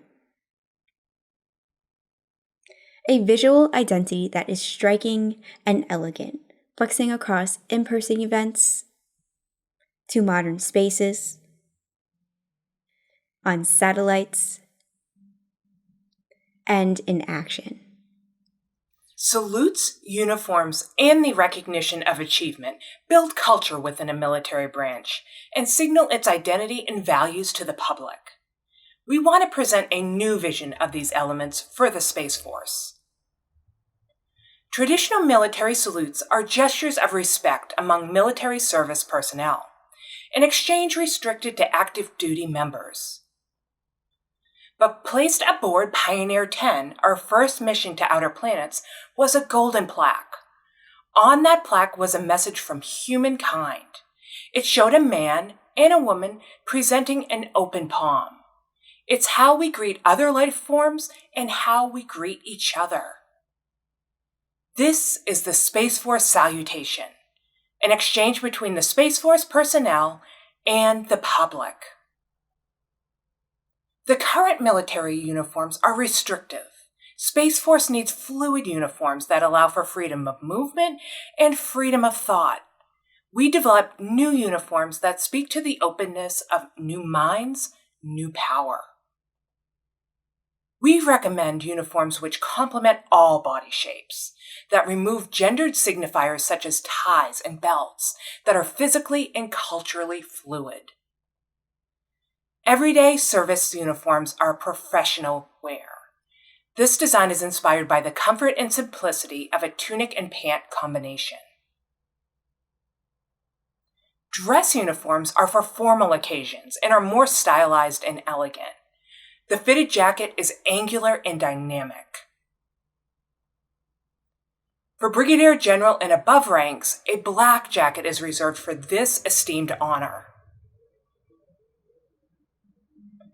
We are evolving utility uniforms from camo, designed to provide coverage in the context of combat, to a newly designed uniform that is lightweight, perfect for everyday work in tactical and network services. Rather than limiting recognition of achievement to combat service, we need to expand recognition to honor achievements based on Space Force's values. We designed new medals inspired by a grid system, relying on simple geometry, the expression of math in space, and lightweight titanium, the metal that helped make space exploration possible. Placing emphasis on collaboration and de-escalation skills resulting in a peaceful outcome. Honoring education and emotional perception and empathy. And momentous acts of solidarity and preservation of humanity. The Space Force is composed of a 50-50 mix of military and civilians. To recognize common objectives, these awards will be open to all personnel and honor achievements such as bringing teams together and boosting morale, exhibiting commendable collaboration skills, and lean budget skills, making critical calls in times of crisis that protect humanity, and expertise in technical areas that are essential to national security. How do we get to this new place? To a world-class military service fueled by technological preeminence. The military is an all-volunteer service, and Space Force must attract the best and the brightest. We found that Space Force is starting to show an appetite for standing apart from the more established military branches. Space Force is focused on building a technology-focused service. Most of its members come from engineering, cyber, intelligence, and software coding backgrounds. To foster new minds, We need to build a new curriculum that pushes the boundary of STEM. New minds are ones with broad perspectives, as expansive as the domain of space. Technical skill is a requirement. It's table stakes, but it's not enough. Space Force mission is to train and equip guardians, and this development needs to be informed by other domains of learning. We propose to fill these domains through a new initiative, which we're calling the FACE program. It's a program built on the disciplines of philosophy, history, arts, sociology, and ethics. FACE is how Space Force is going to differentiate and contextualize its usage of STEM. It is a transcendence of the purely technical. FACE program is a multi-tier curriculum that builds young minds through all educational levels and integrates FACE thinking into Space Force internal culture. The FACE program consists of 4 levels: students, scholars, fellows, and experts. Phase 1 is for students. For the first tier phase, Space Force will work with the Department of Education to integrate FACE program into STEM classes across America.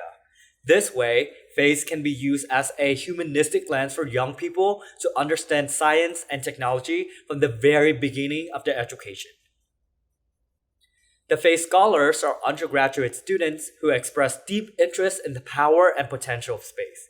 Scholars will pursue a course of study that integrates STEM and FACE. Similar to the ROTC programs, Space Force will provide scholarships and student loan forgiveness in exchange for their commitment to Space Force upon graduation. FACE Fellows is a selective program open to all graduate and PhD students. Prospective fellows apply to a 1-year fellowship program within the Space Force organization. The fellowship is split into 2 parts. The first part is cross-functional, where all fellows will be working in teams to solve a unique challenge facing Space Force. In the second half of the program, Space Fellows are rotated into different teams across the organization. These fellows will get a chance to work on Space Force active missions, making a real impact on space projects. Once the fellowship concludes, fellows will have the opportunity to apply for a full-time position at Space Force. FACE Experts is composed of all professionals from all FACE disciplines.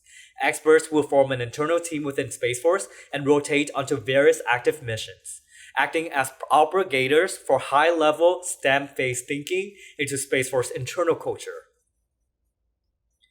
The FACE Advisory Board will overlook the whole program. Advisory Board members will present the preeminent minds across FACE disciplines. Advisors who are thought leaders in the integration of the technical with the human. They will provide meaningful insights that shape the purpose of Space Force missions. How does this new Space Force connect with the public? It's easy for Space Force to be a joke when it's an abstraction. People filled in what they didn't understand about Space Force with associations from sci-fi and military narratives. Space Force is small, so most people would never actually know a Space Force Guardian. This protection that it provides is invisible. It's not immediately understandable like a Navy ship or an Army tank. We need to make Space Force real to the public, breaking down the complexity of the potential of space so that the average person can understand why it must be preserved. Space Force needs to be present where the public is, to engage with the audiences around the globe, from children to sci-fi obsessives to SpaceX fanatics, to examine the reality of what would happen if all satellites stopped working. To showcase every Space Force partner launch, to lend voices from the FACE project who can engage in dialogues about sci-fi misconceptions, to connect with the beloved space thinkers that can communicate the value of the service. Engaging with the public where they are, showcasing the voices behind new minds, new power, and sharing all that Space Force enables us to do. What can inspire us as we look to the future of space? The last time we sent people to the moon was in 1972. The mission was called Apollo 17, and aboard that mission were 3 astronauts. As they rocketed through space, the Earth shrunk in the distance behind them. 5 hours into the flight, 18,000 miles from home, one of the astronauts glanced out of the window, and what he saw made him grab his camera to take a photo. This image remains the only photograph of the whole Earth taken by a human being. To quote the great Carl Sagan, there is perhaps no better demonstration of the folly of human conceits than this distant image of our tiny world. It underscores our responsibility to deal more kindly with one another and to preserve and cherish the pale blue dot, the only home we've ever known. 50 years later, Earth's dependence on space is undeniable, and we don't yet know all that it has in store for us, what solution or salvation it might hold. Its power and potential must be preserved to protect the future of humankind. And for that, Space Force is the answer. We would like to acknowledge Michael Spiritus and Deborah Lee James for their interviews and generosity of time that helped us narrow the scope of this very complex topic. And we also want to thank our thesis advisory staff, Dr. Tom, Mark, Melinda, for guiding us through this project and for always reminding us to commit to the bit. We have grown to love the terms yes and zinzerize. We will take these memories with us for the rest of our lives. And lastly, we want to sincerely thank all those who contributed to this project, our generous collaborators, our fellow students, and our fearless program leaders. Thank you for making all this work possible.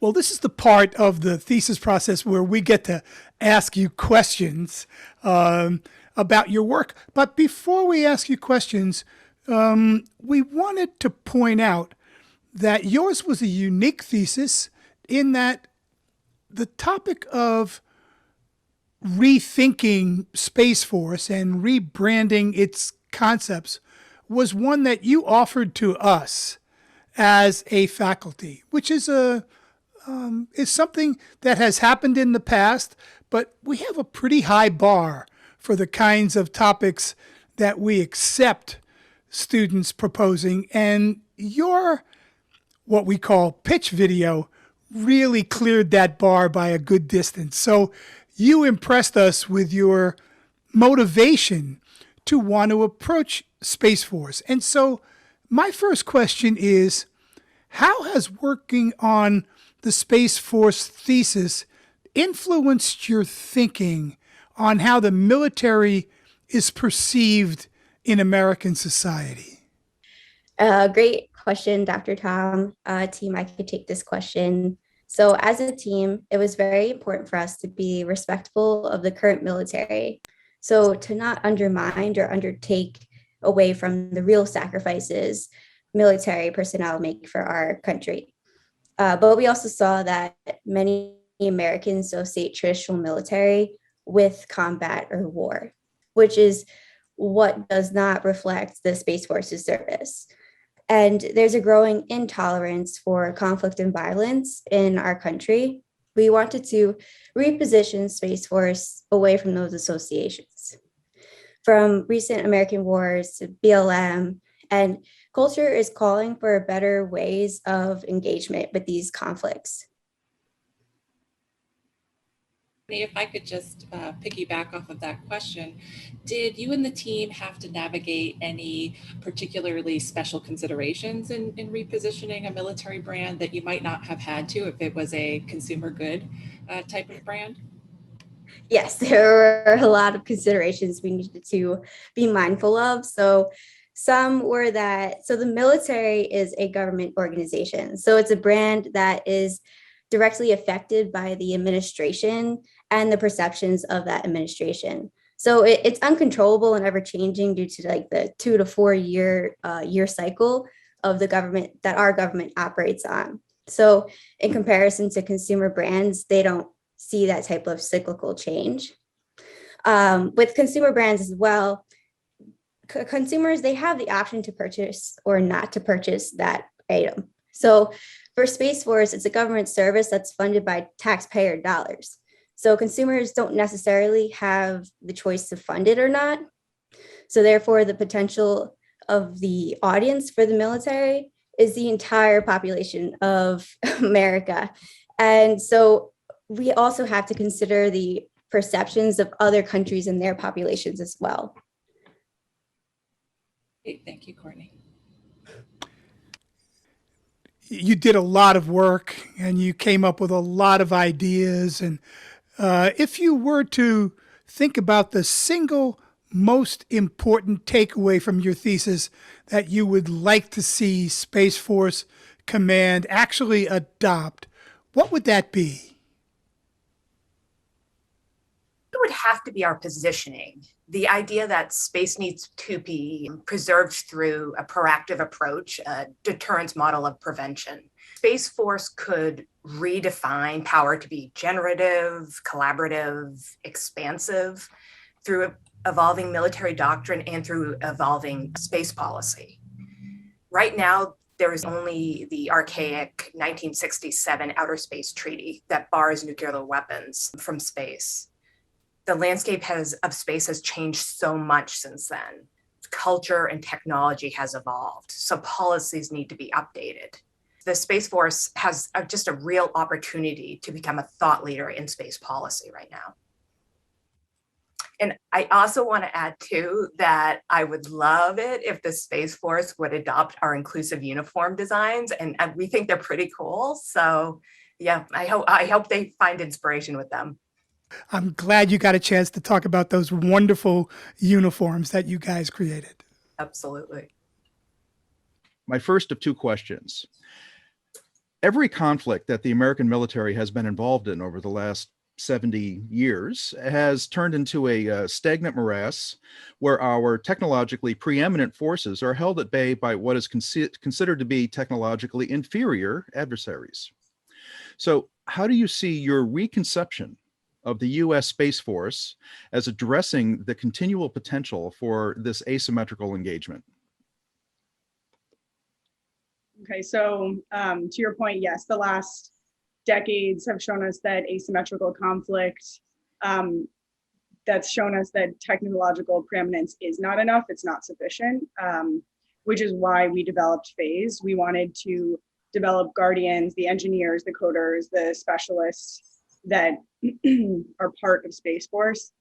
We wanted to develop them beyond the technical standpoint, but contextualize that skill through this humanistic lens, those PHASE disciplines of philosophy, history, art, sociology, and ethics, in order to create guardians who would engage with potential adversaries, not just on that technical level, but also on a human level as well, through emotional intelligence, and through all the kind of ways of thinking that PHASE disciplines enrich kind of technical thinking. And then in terms of adversarial engagement, that's going to, the terms of that engagement will continue to evolve. Conflict is no longer between nations. We can have a cyber attack led by an anonymous group of hackers, take out one of our pipelines. So we need evolved thinkers who want to really understand an adversary in order to deter that kind of conflict, not just eliminate that adversary. Okay, definitely handled.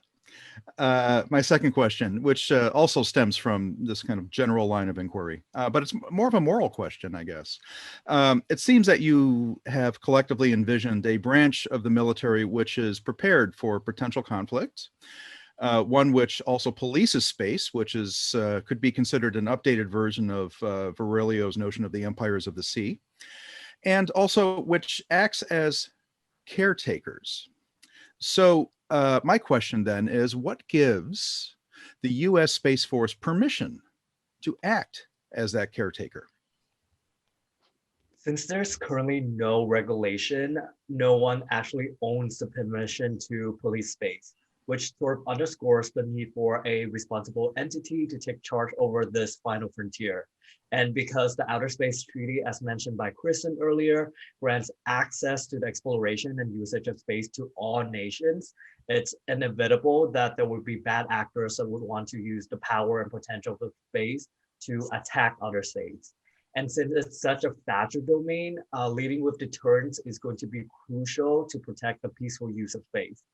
We have to emphasize that we don't know what's possible in space, which is why modeling like responsible space behavior for Space Force with a preservation mindset is so important. Congratulations to all of you on a provocative approach to a military branch. So that's all I can do is just offer my great thanks and congratulations on a great job. Very well done.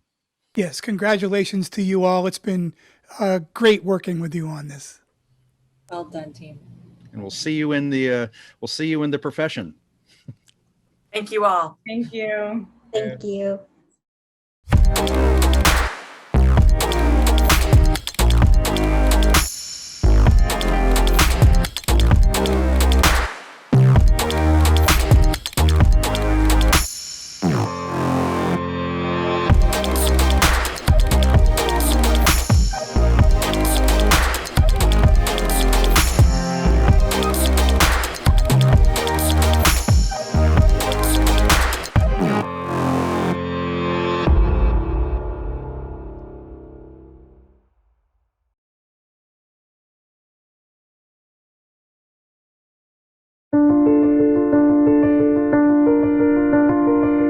A little girl handed me her report card, and she told me my grades are now better because I get breakfast every morning from the food pantry. And it broke my heart. No kid should have to worry about what they're going to eat before they go to school. My mom had to work 2 and 3 part-time jobs just to make ends meet. And once I started having a family, I didn't want to live that way. I used to work for a cable company. I was out in the city doing a job, and I took a piece of coax through my eye. I lost a significant amount of eyesight, and I was left unemployed. Things took a turn for the worse for us. You have to decide whether you buy groceries or you put money on the light bill.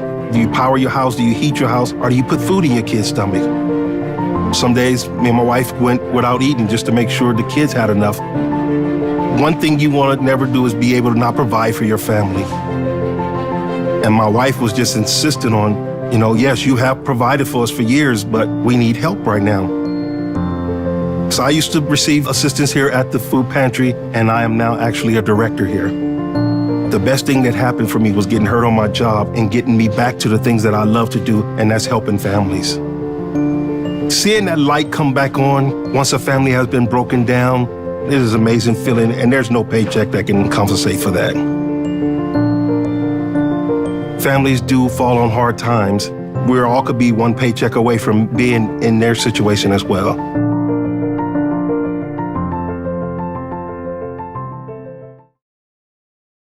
The United States is one of the richest countries in the world. We've landed on the moon, built some of the greatest cities, cured diseases, and invented new technologies.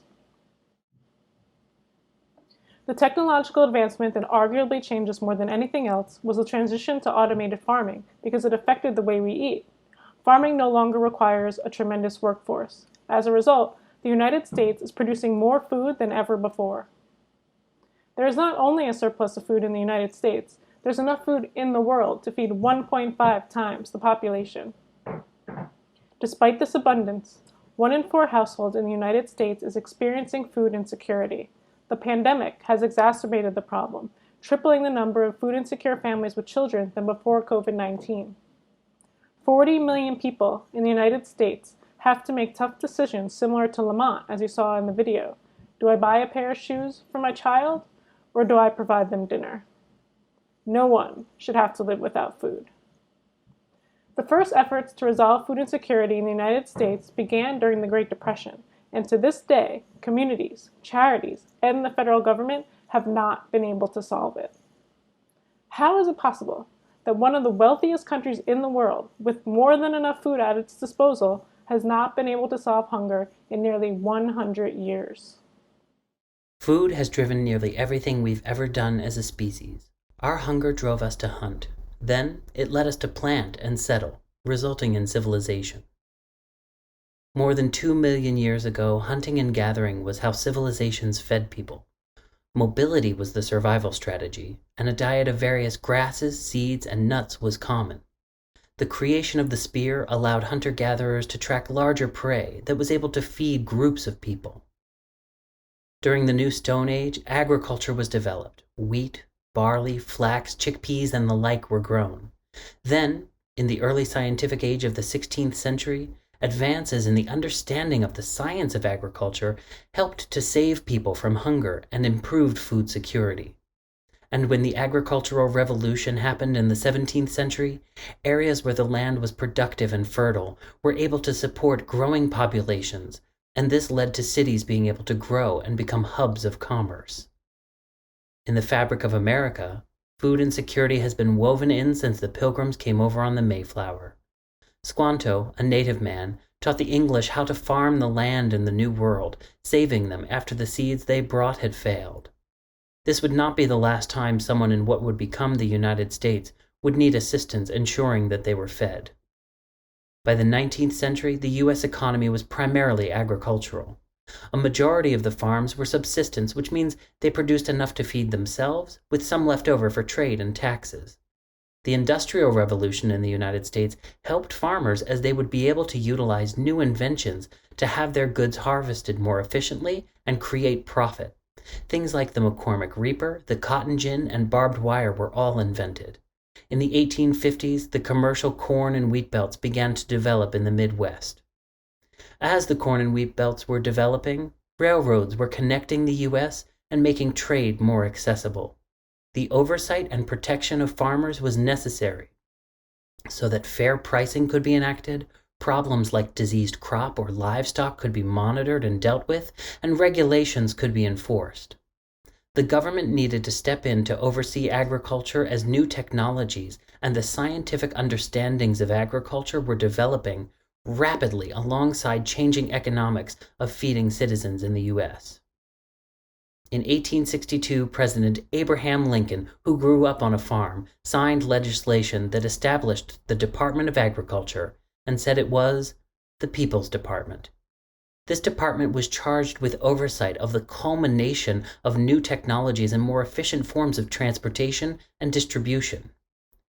Prior to President Lincoln creating the Department of Agriculture, what we know as the United States Department of Agriculture, or the USDA, was under the purview of the Patent Office. They would take charge of distributing seeds and tracking data reported on regional statistics, weather patterns, and the application of chemistry to agriculture.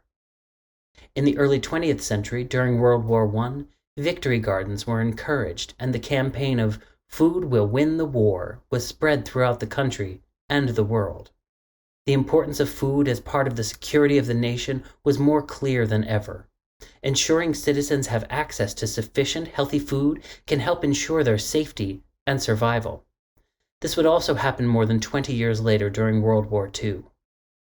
The Great Depression of the 1930s saw hunger seize Americans due to financial insecurity. As the world's economy faltered, people found themselves hungry and looking for any way to feed themselves to survive. Many of the economic safeguards that we know today came out of this economic situation. Ensuring people have access to affordable, healthy food contributes to a healthy nation. In response to the Great Depression, President Franklin Roosevelt expanded the USDA and through the New Deal provided economic stability in order to alleviate food insecurity. There are two types of food-specific subsidies that still exist today, one for individuals and one for farmers. For individuals, there are 15 federally subsidized food and nutrition programs, but two of the most used are the Supplemental Nutrition and Assistance Program, known as SNAP, and Women, Infants, and Children, otherwise known as WIC, with 6 million Americans participating in WIC and 43 million Americans receiving SNAP benefits. SNAP is the nation's largest domestic food and nutrition assistance program for low-income Americans, and WIC serves low-income pregnant women, infants, and children by providing food assistance and nutrition education and services. These programs were designed by the government to aid low-income Americans to afford sufficient healthy foods. However, the unintended consequence is that most participants still don't have the financial affordance to include health-positive food decisions in their budgeting. SNAP and WIC users tend to stretch their budget and opt for low-cost, shelf-stable, because they can't afford healthy food options. In fact, we're not spending enough on food stamps. Food stamps alone have failed to assist the number of people in need. The benefit aid amount is too low for a family to afford an adequate and healthy diet. The average SNAP benefit per person was $125 per month during the year of 2020. That's about $1.39 per person per meal. SNAP does not cover the cost of a meal in 99% of all counties in the United States.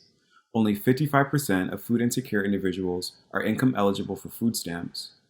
More than a quarter of food insecure people are not income eligible for any federal food assistance. The second type of subsidy is for farmers. In history, in order to supply for a growing population and to guard and protect against food insecurity, the USDA began incentivizing large-scale factory farming with the use of farm subsidies. Farm subsidies are financial benefits provided by the government with the intended purpose of providing economic stability to farmers to ensure consistent supply to Americans. This resulted in the introduction of monoculture, which had unintended consequences that neither the USDA nor anyone could have ever predicted. Since 1995, the federal government has provided approximately $424 billion in current dollar subsidies to United States farms. Farm subsidies are beneficial because they help reduce the risks farmers endure from weather, commodity brokers, and disruptions in demand. However, out of all the crops that farmers grow, the government only subsidizes corn, soybeans, wheat, cotton, and rice. Grains are the most heavily subsidized, making them cheaper than vegetables and fruits. As a result, grains make up 1/4 of the average American diet, whereas fruits and vegetables are less than 10%. The USDA suggests a well-balanced diet of fruit, vegetables, protein, and grains, yet when it comes to subsidies, they are imbalanced, creating an issue where hunger and weight coexist. This leads to unhealthy eating habits. According to researchers, eating too much food made from subsidized farm products such as grain, corn, and soy increases people's risk of heart disease and other ailments. As a result of these unhealthy habits, Americans are eating processed foods more than ever before. They now make up about 60% of our diet, contributing to increases in obesity, type 2 diabetes, and other diet-related diseases. Those who ate the most processed foods were 12% more likely to have cardiovascular disease, 13% more likely to have coronary heart disease, 11% more likely to have cerebrovascular disease, and now more than 32 million Americans have type 2 diabetes, which is nearly 11% of the United States population.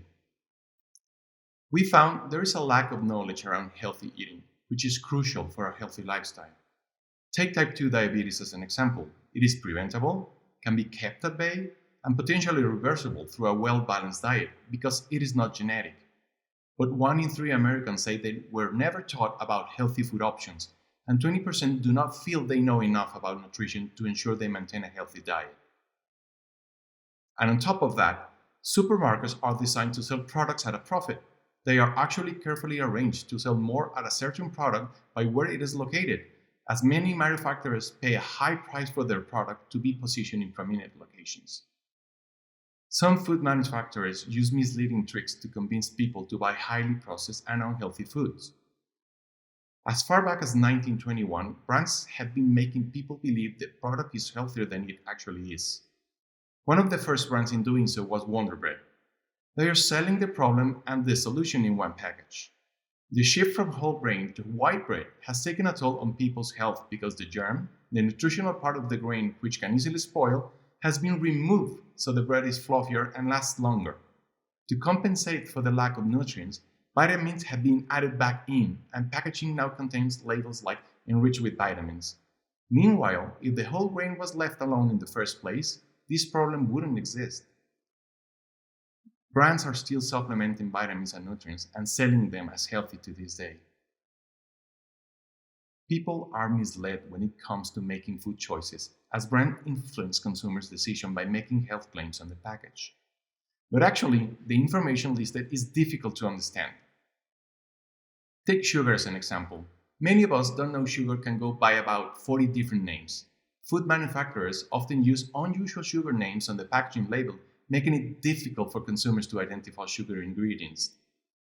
Additionally, there is constant bombardment of new food promotions and junk food, which becomes an important factor for people to make dietary decisions.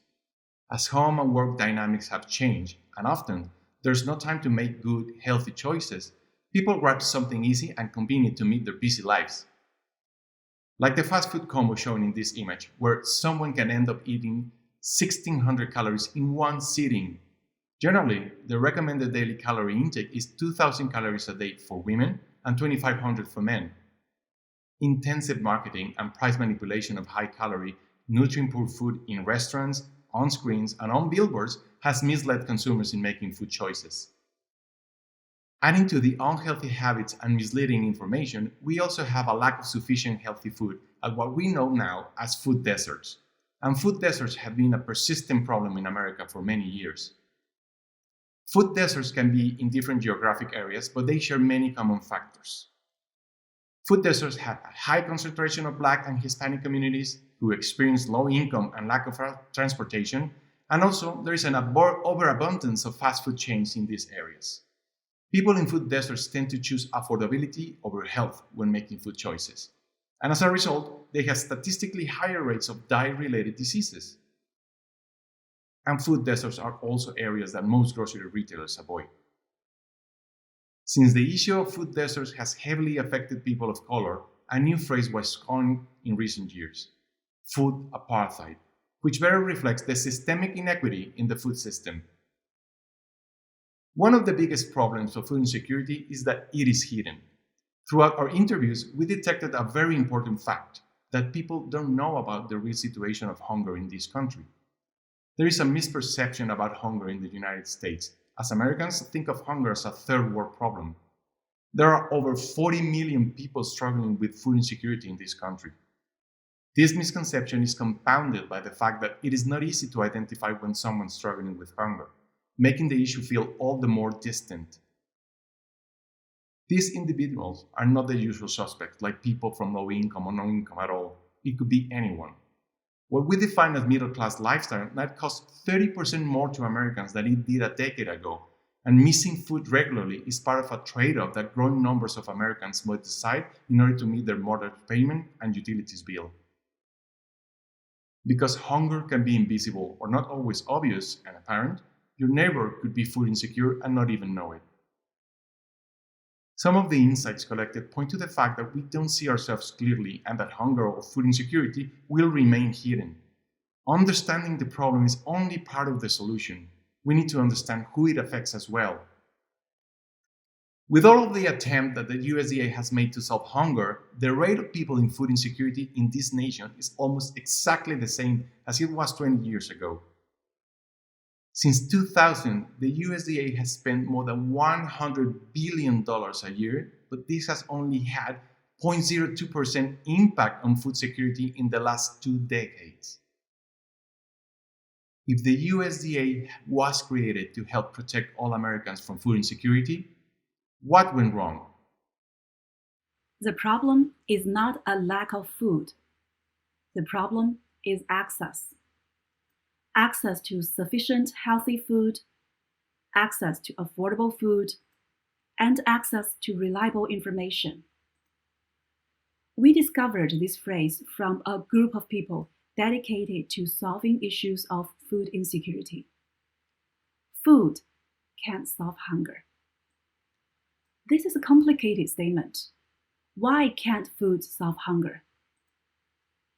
The United States produces enough food to feed its population, and it is the largest food exporter in the world.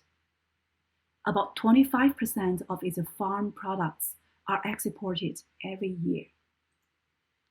Domestically, up to 40% of food is wasted in the United States, but 1 in 4 households are facing hunger at the same time. Hunger is not due to a lack of food. It's about the supply chain. Hunger is an issue of unbalanced distribution between surplus and scarcity, which causes a problem of food waste. Food waste refers to any edible food that goes uneaten at different stages including the stage of farming, processing, distribution, and consumption. 48% of food waste occurs on farms and the retail sectors due to reasons including aesthetic standards, market volatility, high labor cost, etc. Half of food waste in farms and retail sectors are vegetables and fruits, which is exactly what food insecure people need.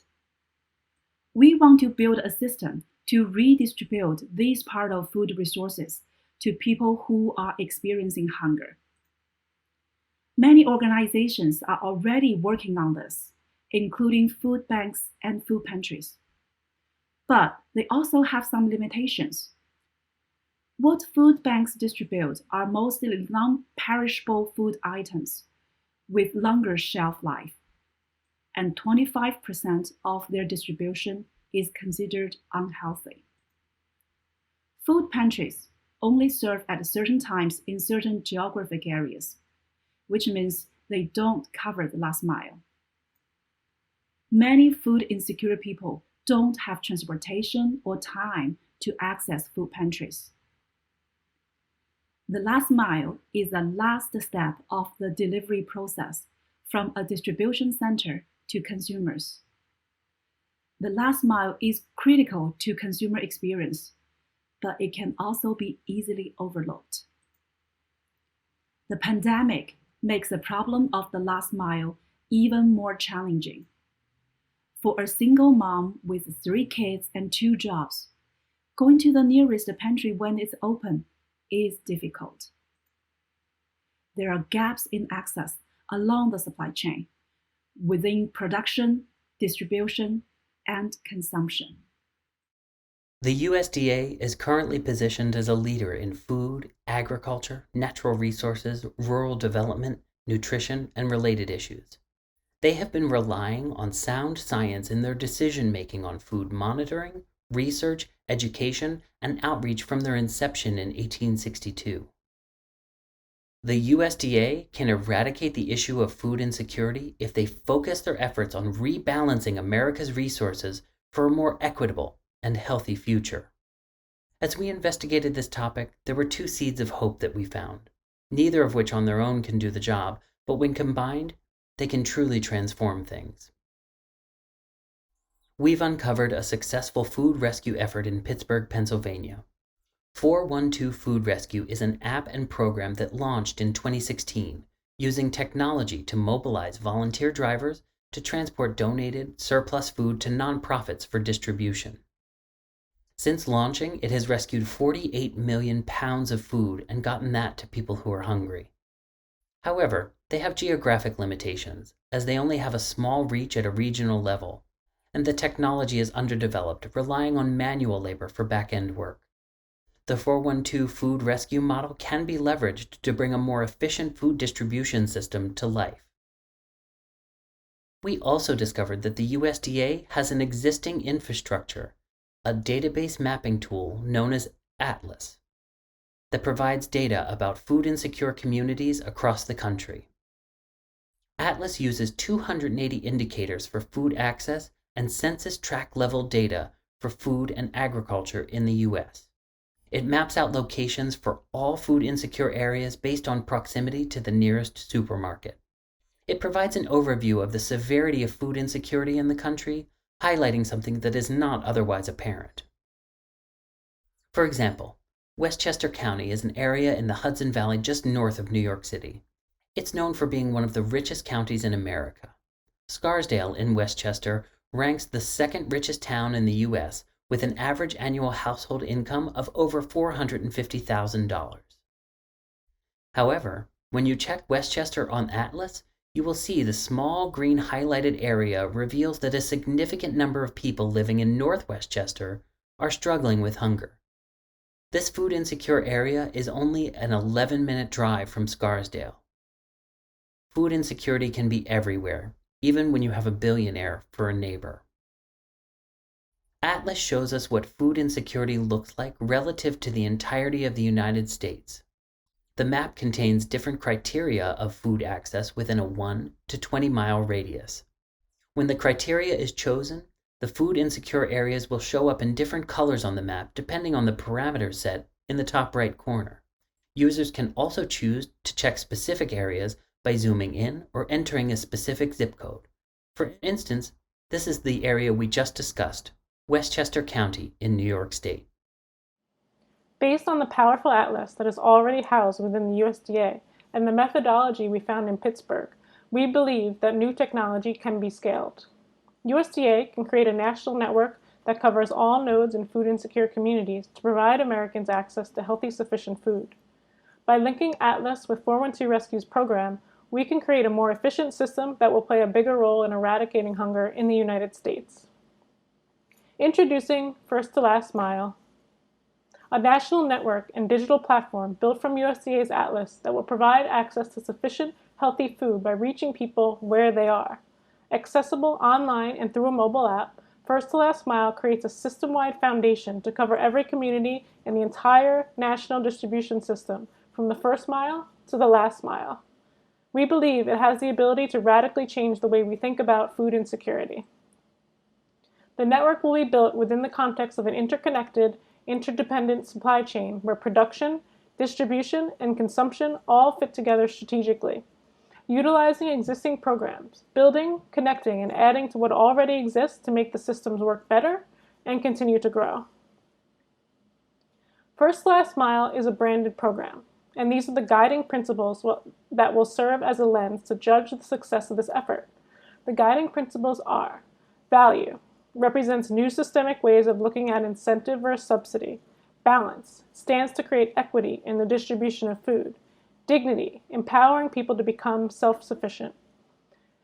These three areas link together to help solve for food insecurity, and they are what we will come back to over and over again throughout the execution and delivery of the new strategic positioning. We are going to activate this program from three angles: by bringing hunger from hidden to seen, production from the first mile, and distribution to the last mile. The First to Last Mile platform can bring hunger from hidden to seen. This platform reveals the seriousness of the issue in this country, the large number of people who are hungry, and how close hunger is to every one of us. Here we can see some of the data that the app will provide, like data visualizations that will highlight the food insecure areas and the number of people who are experiencing hunger and their proximity to healthy food. Through the app, we will be able to see all hungry communities, which will make hunger in America more evident through the user interface and allowing this platform to heavily contribute in the fight against hunger. Once people have the full picture of hunger, now we are ready to start from the first mile. In order to bridge the gap in production to distribute healthy food, we need to make healthy food available. Small-scale farming is one way to supply healthy and sufficient food from first mile to last mile. We determined that there are critical factors in protecting food security. Small-scale farming produces healthy foods and promotes healthy lifestyles, both of which are critical in protecting people from food insecurity. Therefore, there's an opportunity to leverage small-scale farming as a source to produce healthy food in the supply chain and move it from the first to the last mile. The traditional definition of small-scale farming is that it uses very little land, ranging from 1 to 10 acres. We see that definition is starting to change. You don't even need an acre and normally don't need expensive technology compared with large-scale farms. By large-scale farms being far away from consumers, our crops travel great distances when they move. In the United States, the distance that food travels on average is 1,500 miles, and this has significant implications for not only the value of our food, but also for the environment. Small-scale farming provides a natural extension of sustainable agriculture with crop production that produces abundant food without depleting the earth's resources or polluting the environment with chemical pesticides, as opposed to industrial factory farming, which uses 1.1 billion pounds of pesticides on crops yearly. There is an example that we can take from large-scale farming that we can make smaller, that can restore balance. With just a plot of land, producers can help shrink the distance and bring the community focus of farming back to life. This can be accomplished through the use of small-scale farming. A typical example would be those found on the outskirts of a city or in a nearby suburb. But now the concept of small-scale farming has expanded, with many different forms such as urban gardens that are located in cities or heavily populated towns or municipalities. With technology developments, small-scale farming can also be on vertical surfaces, as opposed to the traditional horizontal farming, using vertically stacked layers that are integrated into buildings such as skyscrapers, warehouses, shipping containers, and greenhouses. There are many opportunities for indoor urban areas to go up, whether they are part of a new high-rise or rescuing blighted neighborhoods or buildings. Small-scale farms can also be found in victory gardens, spare patches of land in private gardens, public lands, parks, playgrounds, and churchyards. Small-scale farming can also take place in your own community or even your backyard. If you don't have a backyard, a window box in your balcony or a pot in your kitchen can be used to grow a small farm. No matter what form it takes, small-scale farming brings people closer together and is closely linked to more sustainable methods such as organic and biodynamic farming systems. This concept cultivates crops using the life force and natural elements of the land and soil, resulting in a more biologically and harmonious environment and healthier food production that is better for us and the environment. By participating in small-scale farming, people will benefit from getting better access to fresher foods, education on where food comes from, jobs are created, and it allows for increases in community involvement, and it also restores dignity and empowers people. For example, a small-scale farm located in Brooklyn, home to more than 2.5 million people, we discovered Brooklyn Grange, a rooftop farming and intensive green roofing business that operates 3 rooftop soil farms in New York City. They utilize their rooftops to build green spaces, promote sustainable living, and local ecology through food. They transform empty rooftops into ecosystems, employing natural farming, free from chemicals, and with little human intervention. The way our platform implements the ability to scale both production and distribution is by focusing not only on excess food, but also incentivizing local small-scale production that does not rely on large subsidies and that uses our platform for distribution that reaches the last mile. Take, for example, Ron Findley, the founder of the Ron Findley Project and a designer from South Central Los Angeles.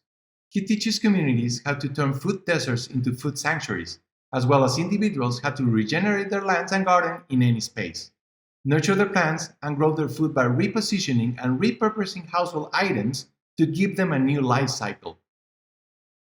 Small-scale farming allows people to become self-sufficient, giving anyone an opportunity to become a small-scale farmer. And by utilizing the first-to-last-mile model, producers can make available not only enough food for purchase, but also farming tools, allowing users easy access to the tools they need to become self-sufficient. Individuals will be able to turn their backyard or balcony into personal farmers markets. This is an opportunity to bring greens and herbs closer to home and to the table, making anyone a farmer. First to last mile assists small-scale farmers in transporting food to areas with a lack of access, while also encouraging community self-sufficiency. Producers can donate food and farm materials to local community centers and sell produce through the app. The producer can request to have the items picked up via the app's rideshare feature. After the food is handed off to the driver, a success screen displays the user's impact on the number of pounds of food that has been rescued. Small-scale farmers can use first to last mile in 2 ways. The first is when they donate farming surplus due to market conditions off the farm that lead to edible food waste. The second is by selling their produce. This generates transactional value for farmers to grow and sell. Small-scale farming production from the first to the last mile is more regional and it's more evenly distributed. First to last mile progresses small-scale farming from being purely voluntary and philanthropic to being incentivized and profitable. Small-scale farming moves food closer to consumers from the first mile, but still it hasn't reached the last mile. There is a gap in the last mile that food is not being distributed to places where people are. This is the biggest problem from getting food from producers to consumers. We have identified points of access which are not currently included within Atlas. Those points of access are places food insecure people regularly go to in their everyday lives, such as job training centers, lower income housing authority, daycare centers, etc. Adding those points of access to Atlas would significantly expand the distribution system. These points were neglected by food distributors in the past, and we can change that. We see an opportunity for the USDA to establish a national distribution network from the first mile to the last mile, covering all points of access in communities with food insecurity. This distribution network will dramatically scale the Pittsburgh prototype introduced earlier. Farmers and retailers put their food resources either for donation or for selling on the first to last mile platform.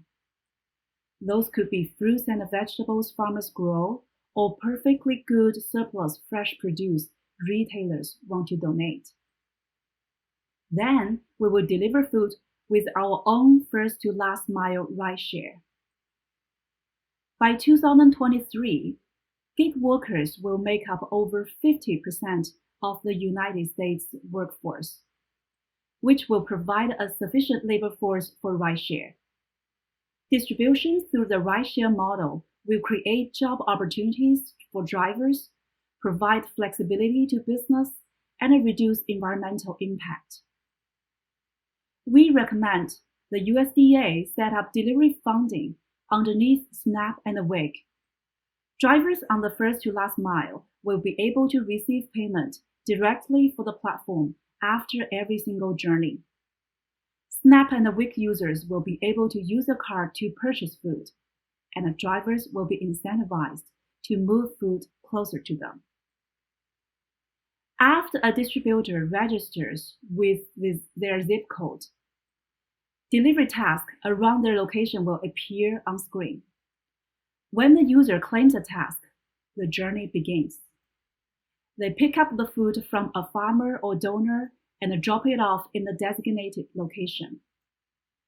After drop-off is completed, the system shows the impact of this delivery, including pounds of food delivered and meals provided, which gives the driver a sense of pride.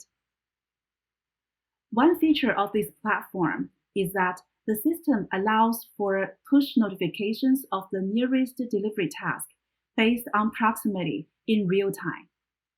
It causes all users to take action right away to join in bringing food to people who are hungry. Now that we have a way to provide Americans equitable access to food, we need to build awareness and drive engagement in order to get people and communities involved and using the new First to Last Mile platform. We know that food can't solve hunger, so our national campaign is centered around the people, the actions, and the values that can. Food can't solve hunger, but balance can. Food can't solve hunger, but equality can. Food can't solve hunger, but community can. So can diversity, gardens, love, farmers, children, technology, and you. This is a website which will serve as a hub to a series of activations targeting each of our audiences, producers, distributors, and consumers, because just like the food supply ecosystem, everyone needs to work together collectively in order to create change. The website will contain information such as the new incentives for SNAP and WIC users. SNAP and WIC users will be able to use their benefits and purchase fresh fruits and vegetables. They can also purchase farming tools to start their own farm. Every purchase accumulates loyalty rewards that get added to their EBT card. We would also place outdoor posters in high-traffic areas where people may be walking or taking a bus to a local grocery store, driving people to download the app. There would be a variety of ads with the goal of making people aware that they can help their community by consuming local, healthy foods. Each individual campaign combines together to create a cohesive story to further evoke a sense of community and interconnection. Since the key to access is distribution, we will need branded boxes and bags to hold produce. We would seek to partner with Burpee, the seed organization, to distribute farmer starter kits including soil, plantable pot markers, and seeds. The farmers market is an optimal place to catch people who are already in the mindset to shop for food. It gives us the opportunity to actively educate them on what first to last mile offers and show consumers how it brings them something better. We can also talk to farmers about how it provides them additional opportunities to sell their products. We believe there are tiny seeds of hope that can grow into life-changing advancements. For systemic change to happen, we have to take small steps. The first step in any problem is recognizing there is one. We've identified a major hurdle in the food distribution system. We're strategically filling gaps that will connect all the intelligent people, technologies, and systems already in place. By looking at our country's existing potential from a new lens, the USDA can keep its promise from the first mile to the last mile and ensure that every American has equitable access to healthy food. Food can't solve hunger, but we can. We can make the invisible visible, we can close the gap, and we can reach the last mile. Congratulations on delivering an excellent thesis. So a few questions.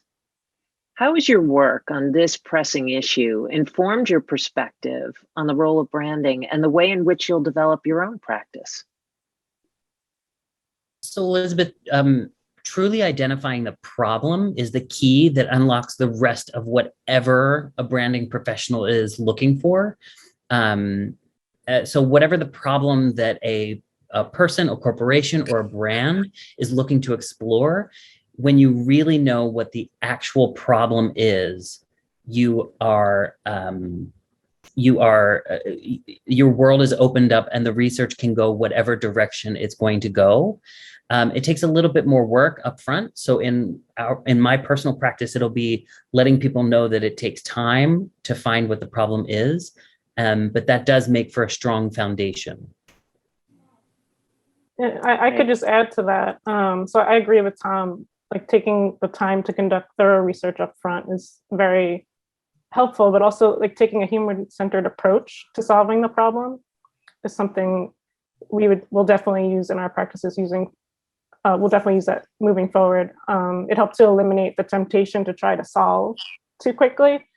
And we learn from experts who are dedicated to solving for food insecurity. So we were able to validate our hypothesis and focus our efforts towards solving for access. It's great. Thank you. Thank you. So did working on this topic change your attitudes about food or even your eating habits? Yeah, to me, with this deep research we did, my understanding of the topic cemented my position in avoiding food waste and becoming more proactive in helping people experiencing food insecurity. As Tom just mentioned, understanding the problem is key to properly addressing a solution. So this platform, the first to last mile platform, will assist in that, in avoiding that perfectly edible food waste. Food doesn't go to waste, and collect it and bring it to people in need. So it did change my view a lot.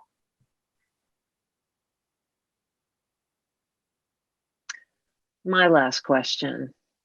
If you were granted funding for your team to continue to advance progress on this topic for the next 24 months, what's the first action you'd take? I may take this one. We think the first action we were suggesting is to have a deeper conversation with USDA and get their agreement and a commitment on this proposal, because what we suggested, the first to last mile is really centered on the USDA's responsibility and their existing resources to solve this issue. Given their responsibility, USDA is the right department to fix the food insecurity issue, and they do have the existing infrastructure, and Atlas is a key part to be further developed to make this national platform really happen to solve the last mile issue. So their agreement and commitment will be the key to move this project forward. Brett, over to you. Great. Thanks, Elizabeth. Congratulations, guys. Well done. Extremely well done. But I do have a couple of questions that are kind of connected. First, you guys touched on the idea of a public-private partnership. I mean, I think we all know that public-private partnerships have a pretty rich history in solving some cultural and societal issues. I think the most recent one that comes to mind, of course, is spaceflight.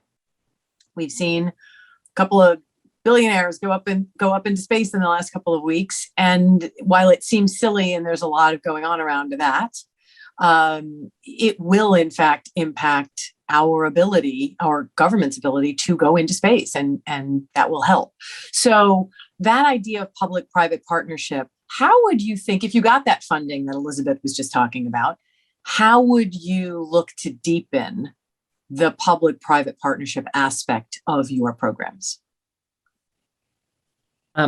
So Brett, you already touched on an answer within the question. What's great is you're great at a lot. I know that. What we are really proud of with this is how we have married the public and the private. So having the private sector work towards innovation and technology, which could create quality and efficiency. What we would do is create, we would have people compete with each other so that it could be sort of like similar to, use your example, the space flights, learn different things from different people and combine to create an efficient system, all while having the government involved so that they can focus on planning, policy, and regulation so that they can continue to push forward, et cetera. So it's yay. We're excited. Great, cool.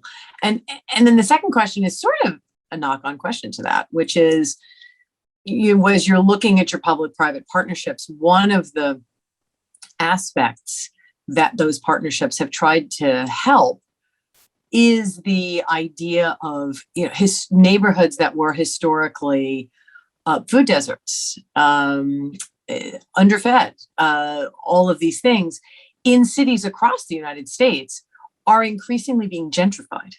And all of a sudden, you have a real disparity between those who are food insecure and who live 2 doors down from a Whole Foods. I had a student years ago who said, I knew I couldn't afford my neighborhood anymore when a Whole Foods opened up. How would the programs that you are planning on, including that public-private partnership aspect, how would they start to think about that idea of the disparities really brought to bear by gentrification? I can take that, Brett. Thank you. Our thesis has demonstrated that the issue of food insecurity exists even in the most unlikely of neighborhoods. And through our platform, there's an opportunity to create jobs, dismantle inequities for those who may be in need, and educate newcomers to these neighborhoods and some of the culture-specific health food options. And these changing gentrified communities, first to last mile would create significant action of bringing gentrifiers and long-term residents together in a movement for equity and inclusivity, where the focus on building community can thrive. Great. It is about community. That's actually an excellent word there. Cool. So thank you very much, guys. Well done again. Sarah Remy, over to you. Thanks once again. Congratulations. My question is actually relevant to the makeup of this team. So your team represents several countries, which I think was a really great strong suit in this process. But I'm curious, have you considered how first to last mile could scale to other countries and be modified to fit local cultures around food and food insecurity? Maybe I can talk about China. Yeah, there are some similarities and differences in food security between here and China, where I come from. Yeah, in China, the biggest problem in food insecurity is what we call in Chinese hidden hunger, which means that people are not hungry. They have enough stuff to fill in their stomach, but they are in a long-term state of malnutrition because of lacking of healthy diet. And there's a huge group of people, roughly around 300 million people suffering from that. So, and another similar issue is that very few people really know about this situation. So we really need to make the hunger from hidden to seen. So this is a similarity part. But the difference is that China doesn't have the existing infrastructure like Atlas right now. And also China's program to help food insecure people operates in a different way from SNAP and WIC. So therefore, the technical part of the solution might need to be very much different, need to be redeveloped from the very beginning. But the real concept and the purpose, the objective, I would say is still the same. Yeah, I would quickly add to that. We are exactly in the same position as Rachel just said. I come from Mexico, so a problem like this would be kind of difficult to implement. It would definitely need to involve private entities to work with the government. But yes, we don't have Atlas, and everything should be developed from zero. So, but I see it working possibly, but definitely bringing private and government together.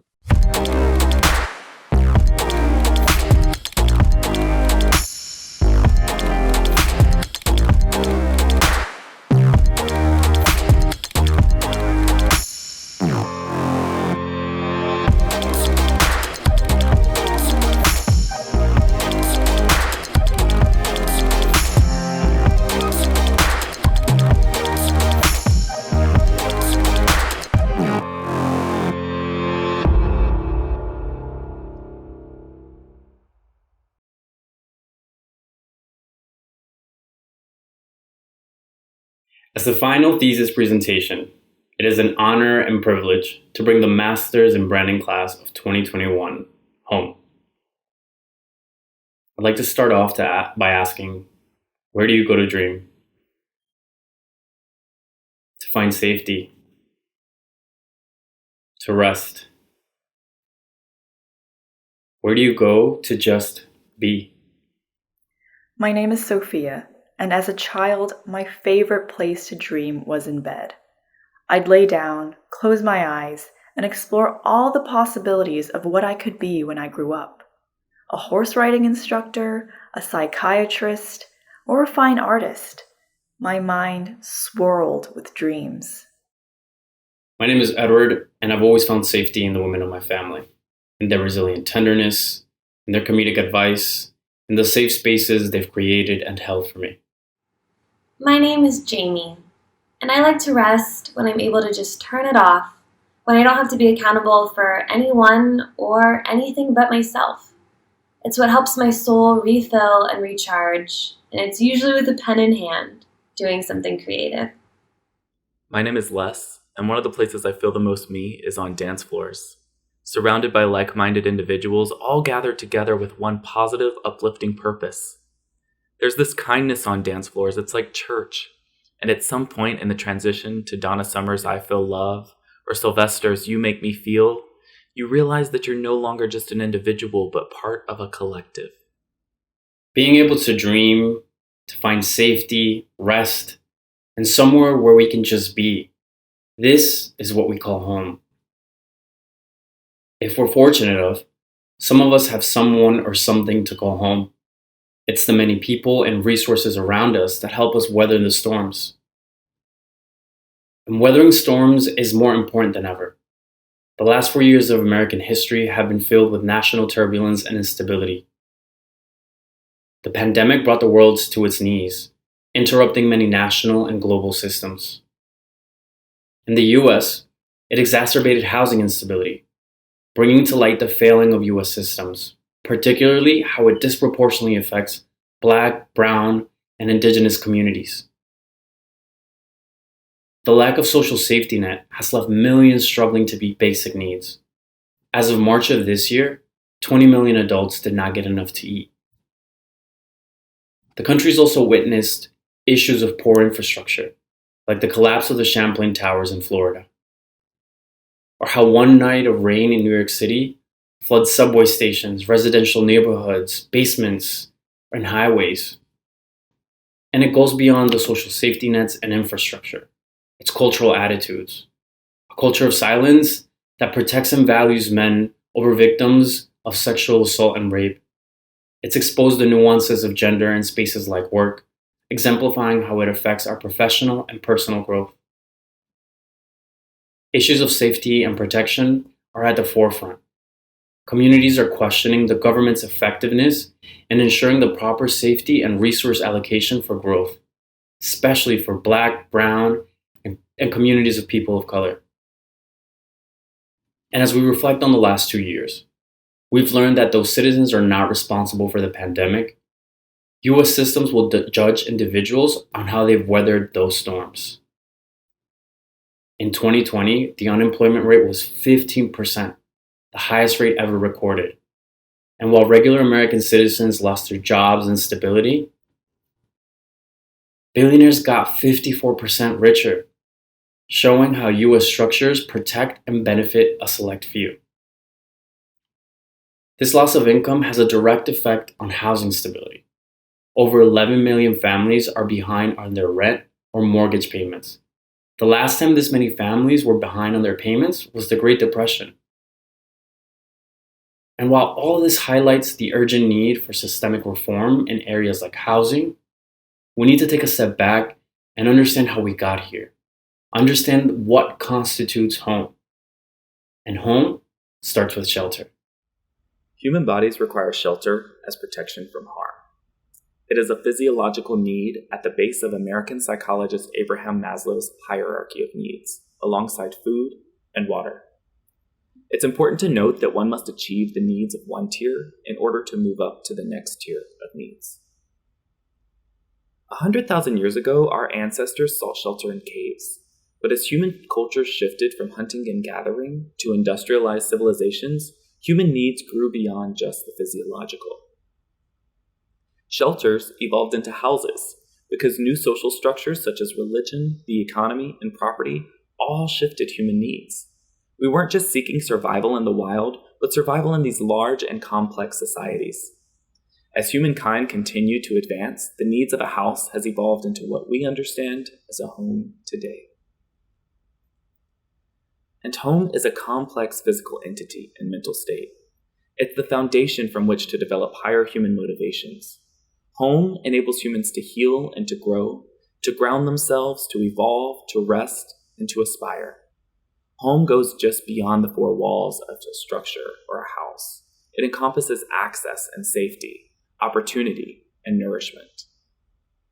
In 1948, the UN adopted the Universal Declaration of Human Rights, which states that these nations recognize the right of everyone to the adequate standard of living for himself and his family, including adequate food, clothing, and housing, and to the continuous improvement of living conditions. This covenant of nations sought to qualify what we already know, that within these social structures, the fundamental physiological and sociological need for a dwelling still exists, that home is still a fundamental need for survival. But if home is a fundamental need, why does housing insecurity persist? Part of it has to do with some basic ideas of ownership and labor, ideas that serve as a foundation for many beliefs in America today. Having a right to space and feeling a sense of ownership over that space is deeply embedded in the human brain. Most animal life has a sense of territory, a place to be at home and a place to defend. And this is associated with the oldest and most reptilian part of the brain, and it forms a biological basis for our sense of property. It's closely associated with our sense of security and our instinctual fight or flight responses, all of which gives a powerful emotional dimension to our experience of ownership. And ownership began as a practice in early agricultural societies. Farming made the human relationship to land more personal because it created a direct investment in the physical space. And this personal investment to land led to the cultural belief that the definitive grounds for ownership is productive labor. And this created a social standard where people must work toward and thus earn what they own, even basic needs like shelter and food and water. The idea of working for what you own became a founding principle for America, a principle that birthed American individualism affecting how space and ownership are perceived. But what is individualism? Individualist cultures focus on personal freedom and autonomy, while collectivist cultures are interdependent and focused on the well-being of community as a whole. The US is consistently rated as the world's most individualist country. But it's one of the only wealthy individualist nations without a robust social welfare system. We wanted to investigate why this is. US individualist culture is rooted in the concept of pulling oneself up by the bootstraps. This concept was nurtured into American ideals during the Gilded Age in an attempt to protect the newly powerful economy from threats of things like progressivism. This message that you can improve your position in society by your own efforts is still a basic foundation for achievement of the American dream. The American dream itself attests that anyone can attain their own version of success in America because upward mobility is possible for everyone. The problem is, this simply isn't true. In fact, these hardworking American ideals omit a few key caveats. The first being that without government action, such as early homestead grants and housing acts, and inaction like unchecked private capital endeavors during the Industrial Revolution, much of the wealth accumulated by certain groups in America would not have been possible. And secondly, these ideals were born out of capitalist measures. They were intended to protect and encourage participation in the economy. These ideals have created cultural attitudes where one's worth and access are equated with the ability to participate in and contribute to the economy. But what happens when this ability is threatened by systemic oppression, where things such as racism and sexism create disadvantages and block access to labor and capital? Continuing to uphold these individualistic American ideals has put the onus, as well as the blame, on individuals for their own circumstances. To understand how these cultural attitudes influence the current housing systems, we must examine the foundation and evolution of housing policies. The U.S. was built on the notion of life, liberty, and the pursuit of happiness. A life of freedom of expression, the liberty to purchase property, and the pursuit of happiness through labor as a means of building generational wealth. Since then, the government has served as a regulatory body, creating policies meant to assist and promote property ownership. A year after the Constitution was ratified, which put forth laws protecting personal and civil liberties, the Tariff Act of 1789 was passed. This was the first major piece of legislation from the U.S. government with the intent to protect the economy. It served two purposes: to protect the commercial elite who were developing manufacturing industries, and to raise revenue for the federal government. These attitudes set precedents for protection. Those who were perceived to provide the most economic development for the nation received the most protection. Protection is therefore complex and often subject to cultural attitudes and beliefs. Those in power have the ability to imbue their ideals into their policy. The protection of power became linked to property. Beginning with early land grants, property ownership was a way for the U.S. to expand its influence to the West. Power began to shift to the individual with the Homestead Acts during the Civil War, as well as policies enacted after the Great Depression. These acts and policies provided land and created incentives for Americans to build new suburban communities. But this wasn't power and property for all. These initial laws and attitudes are reflective of the systemic racism and oppression that is deeply embedded in the fabric of America. During the Civil War, General William T. Sherman created and signed a field order that promised 40 acres of land from the Confederacy to every formerly enslaved family. This was a way to garner support for the Union from white communities as well as free and enslaved people. However, as soon as the war was over, the government stated that it was unable to enforce this field order, that the land promised to black families actually belonged to states formerly part of the Confederacy. The government never provided 40 acres, and the promise was broken. The 20th century birthed redlining. also known as residential security maps. These created access to neighborhoods based on creditworthiness, intended to keep Black and brown communities out of white neighborhoods. Black neighborhoods were marked as red on the maps and deemed as hazardous and risky. This system of neighborhood delineation and racist cultural beliefs created inequitable distribution of resources and further segregated America throughout the 20th century. In 1934, the National Housing Act was passed to relieve unemployment from the Great Depression by creating a system of mutual mortgage insurance. However, the government's efforts were designed to provide housing for white families while actively excluding marginalized peoples, leaving them out of the growing suburbs of America. Following the growth in housing after World War II, the U.S. Housing Act of 1949 was passed to encourage home ownership, helping many white families move to the suburbs. The Housing Act also called for urban redevelopment, which were huge public housing projects intended to revitalize the cities. It instead isolated marginalized communities and an intensified predisposition to violence.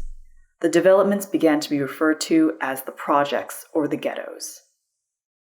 These acts were state-sponsored segregation and contributed to the overall racial wealth and opportunity gaps in America that have spanned centuries. But there seemed to be a glimmer of hope. By the 1960s, following the Civil Rights Movement, President Lyndon B. Johnson announced his intention to make the United States into the Great Society, a society in which racial injustice and poverty had no place. The nation was fraught with unrest, and Johnson wanted to take a powerful stance. From that ambition, the U.S. Department of Housing and Urban Development, also known as HUD, was born. Created in 1965 as a cabinet-level agency, this department focused on making privately owned housing available to low-income families. It was an effort to alleviate some of the inequities faced by Black and brown communities. The American promise to own property was finally being extended to all Americans, a promise of protection. Or was it? In the 1980s, HUD experienced a series of scandals under the Reagan administration in the era of Reaganomics, while the issue of houselessness snowballed. In the 90s, the agency was primed for reinvention, but no reinvention came. With every new president came a new head appointee and a new set of expectations for the department. By the early 2000s, the housing market was collapsing. The 2008 housing crisis exposed the racist and predatory lending practices and reaffirmed the American people that the government was more concerned for the wealthy. So where is HUD today? The department's current mission is to create strong, sustainable, and inclusive communities and quality affordable homes for all. Its main intention is to advance economic opportunities for HUD-assisted residents by creating an environment where they can access affordable homes and achieve self-sufficiency and financial stability. This mission is a response to America's ongoing issue of housing insecurity. Housing insecurity is often a symptom of other issues such as racial discrimination, domestic violence, being orphaned, and mental health issues. It doesn't always mean that someone doesn't have a place to sleep, but it does mean that their housing situation is tentative, that there is a lack of safety, support, and resources being experienced, which threatens access to stable homes. As of 2019, 6 million households facing housing insecurity are receiving assistance through HUD. Of those 6 million, 2.1 million households are receiving help through HUD's Housing Choice Voucher Program. The Housing Choice Voucher Program, often called Section 8, is the largest of HUD's offerings, using over 50% of the department's budget. The program assists low-income individuals with finding housing at fair market rates using rental subsidies. Families either apply online, via mail, or at their local housing authority. To qualify, individuals must meet 4 basic criteria, which include their family status, income level, citizenship, and eviction history. Verifying these qualifications is part of a lengthy and tedious application process, which only grants people space on the waiting list. A waiting list with an average wait time of 2 years. But even getting on a wait list can be extremely difficult. Many housing authorities actually have a closed wait list and only open it up every few years for a small window of time. An example of this is in Phoenix, Arizona, where the wait list was closed for 11 years before opening back up in 2016. They accepted applications for a mere 5 days before closing again. Phoenix's waitlist has not been reopened since. Families or individuals who are able to get off these lists must then look for apartments up to a certain rent on their own. If they find an apartment, the tenant pays about 30% of their income and the voucher covers the rest of the rent. Despite the program and HUD's positive intent, the impact of the Housing Choice Voucher program falls short. Many landlords often refuse to take Section 8 vouchers because of the stereotypes and stigmas associated with race, risk, and poverty. And worse, if tenants cannot find a unit within 60 to 90 days, they lose their voucher. The last time HUD studied voucher success rate was in 2000. That's 21 years ago. And the study showed a decrease in the voucher's national average success rate from 81% in 1993 to 69% in the year 2000. Those who hold a voucher stay an average of 6.6 years in the program, which has been steadily increasing over the last few decades. What's happening here? There are less and less people able to get assistance.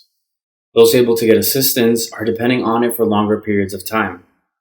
And the folks finding some stability within the program are being pushed out. Aren't these programs intended to uplift people out of housing insecurity? The inadequate assistance contributes to a cycle of instability. It starts with a person experiencing housing insecurity, which means that there's a lack of access, resources, and safety. Some people are fortunate enough to find resources that allow them to apply for government assistance.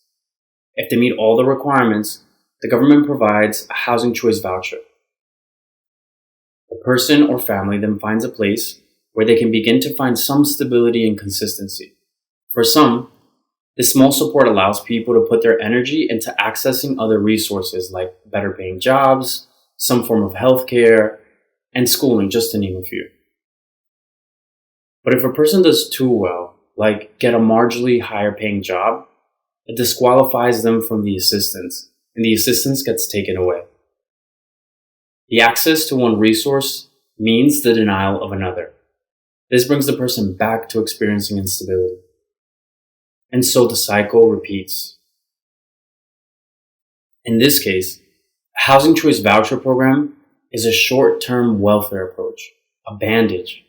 Procuring housing is not enough because individuals and communities need resources and support to overcome social and systemic barriers.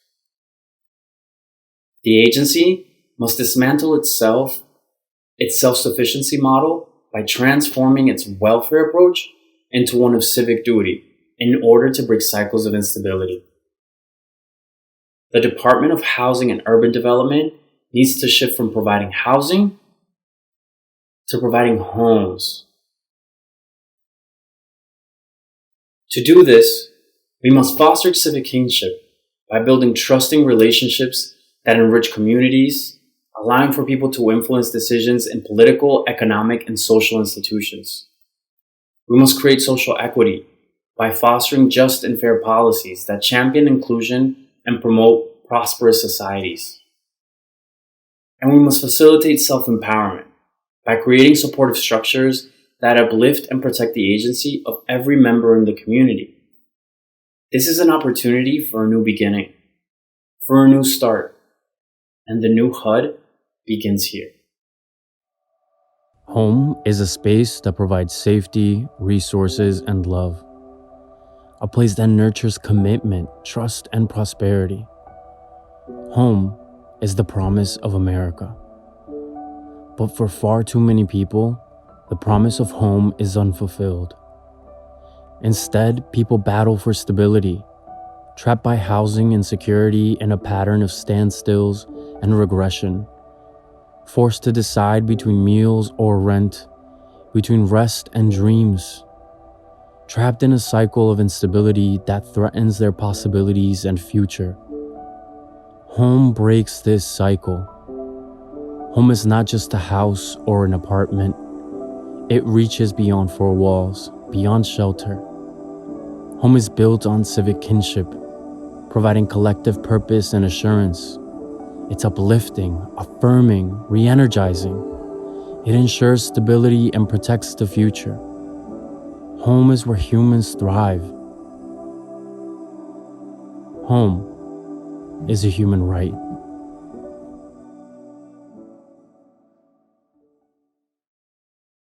To deliver on HUD's new mission of home as a human right, change first starts within. The Department of Housing and Urban Development will shed its previous name, doing away with the negative connotations of the word urban, commonly associated with racist stereotypes. And it will rebrand itself as the Department of Home Planning and Equity, or HOPE. In addition, the pervasive stigma around the names Section 8 has allowed for discrimination and prevented communities from access. The Housing Choice Voucher Program will therefore be renamed the Home Support Program. And with the new department comes a new identity, introducing the new HOPE logo. The logo uses equity from HUD's former logo, but this symbol represents home. The green bars are arranged in a skyline as a nod to how American cities are an integral part of creating home. The roof of the home symbolizes an arrow pointing upward, a nod to the growth and upward mobility HOPE provides. The HOPE acronym grounds the structure, as we believe HOPE should be a support system for those in need.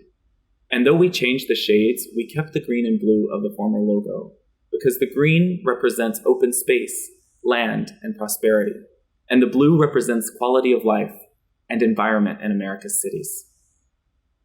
We developed a variety of versions from standalone symbols to one with the HOPE acronym, as well as a horizontal word mark. And we want the new department to be the hope of America and its communities. So announced through a press conference and media interviews, HUD's rebrand to HOPE will occur simultaneously with the launch of its Home is a Human Right awareness campaign. Press packets will be distributed to mainstream media outlets such as NPR, CNBC, MSNBC, CNN, and Fox. A press release announcing HUD's new name and initiatives will be distributed on the wire through a service such as PR Web, and pitched to traditional media publications like the New York Times and the Wall Street Journal, in addition to housing-related publications such as Builder and Realtor Magazine. The press release will include a link to HOPE's new website for further information. The newly redesigned website includes portals for press, for those seeking home, for tenants, and for property owners. The Home is a Human Right awareness campaign will push for conversations that challenge the language and stigma around housing insecurity. In order to imagine a future where everyone has an opportunity to live with dignity and necessary resources, we must address the lack of understanding around these issues and how they affect the nation as a whole. To visually convey this, we have chosen an illustrative style that demonstrates the complexities of home and the deeply human experience that an uplifting environment provides. The design uses warm colors to illustrate diverse housing units and white line drawings of people to convey the inextricable connection home has in one's life. The goal of this campaign is to begin shifting attitudes and beliefs, inspiring people to speak out about housing insecurity that will help evolve ideas into action. From contacting local representatives to understanding current legislation and pushing for new policies. The campaign pairs statistics and facts with personal stories in order to humanize data on housing insecurity. Large-scale murals will be painted throughout 5 major U.S. cities facing high rates of housing insecurity: New York City, Los Angeles, Seattle, D.C., and Boston. Designed to bring attention to local community issues, These murals would be painted on buildings in both affluent and housing insecure neighborhoods by local artists. The proximity of two neighborhoods with drastically different levels of housing stability serves as an opportunity to emphasize disparity and push for change. At the same time, sidewalk ads aim to grab people's attention and motivate action as they commute to work or out to meet friends. Posters will be put up around cities with the idea that a home extends beyond a physical structure, beyond four walls, and will be placed in public areas that are easily accessible and frequented by many, such as outdoor parks, subways, streets, grocery stores, and libraries. People will be encouraged to learn more and support their local home communities by being directed to HOPE's website for further resources. In order to break the cycle of housing instability, HOPE must reimagine their resources and utilize data to make timely and relevant decisions. When it comes to housing insecurity, every moment matters, which is why we've created the Home Database, available on the HOPE website as well as the HOPE app. This tool increases personal agency through choice, while simultaneously allowing HOPE to centrally collect consumer data to drive better decision-making, influence policy change, and inform federal standards. There are two user journeys. For tenants in the Home Support Program, the app provides access to pivotal resources. When a user is logged in, they will have access to their Home Choice Guidance team. HOPE no longer stops support of the distribution of a voucher, but instead becomes an active partner in the lives of those they serve. The guidance team is made up of 4 key individuals: a case manager, a financial advisor, a community liaison, and a mental health counselor that are specifically assigned to each case. This team puts a face to government assistance and works with individuals and families to find unique homes that meet their needs. The profile also includes various checklists and key contact information to make the Home Support Program process transparent and easy to navigate. In addition, the app features the Home tool. Here, all affordable housing units can be filtered by location, price, commute, access, community, school district, and more. That way, a single mother working full-time can know if their child will be in a good elementary school, or if their teenager has a safe commute home when deciding where they want to live. In addition, they can review their landlord ranking, which is given by HOPE, to ensure that they have a fair and honest property owner. The second user journey is for property owners and landlords.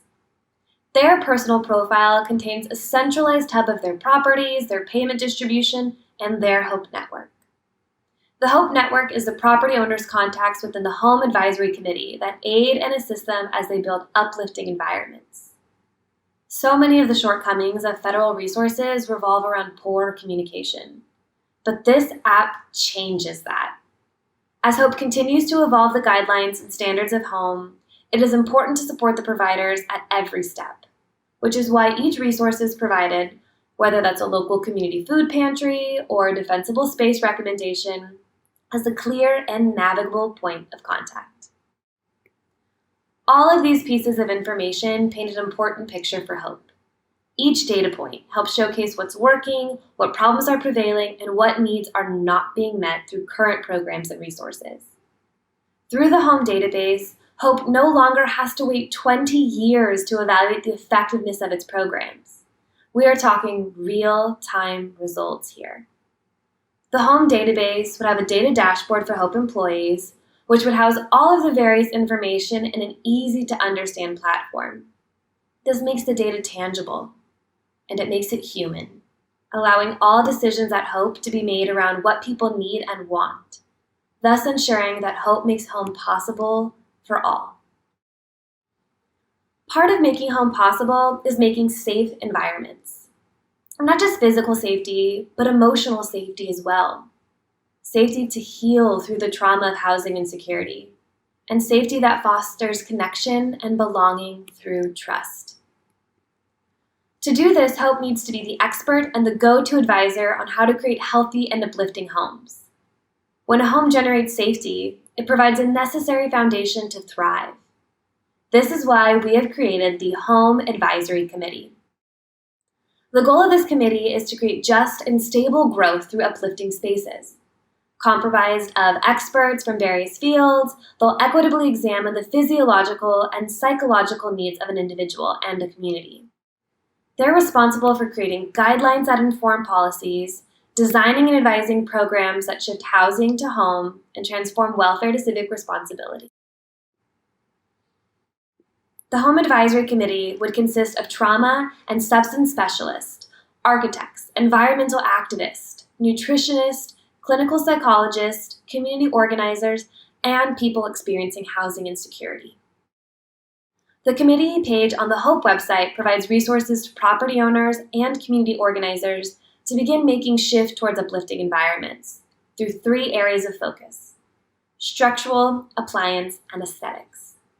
Everything from environmentally conscious home improvement suggestions that help with energy cost, to rebate programs that help provide access to appliances, to design and building guidelines that help facilitate the transition from house to home can be found here, thus positioning the Department of Home Planning and Equity as the experts of home. As we reimagine the future of home, let's consider the possibilities of how home can help us dream, to feel safe, to rest, to just be. My hope for home is a future where the pursuit of dreams without limitations is possible for everyone.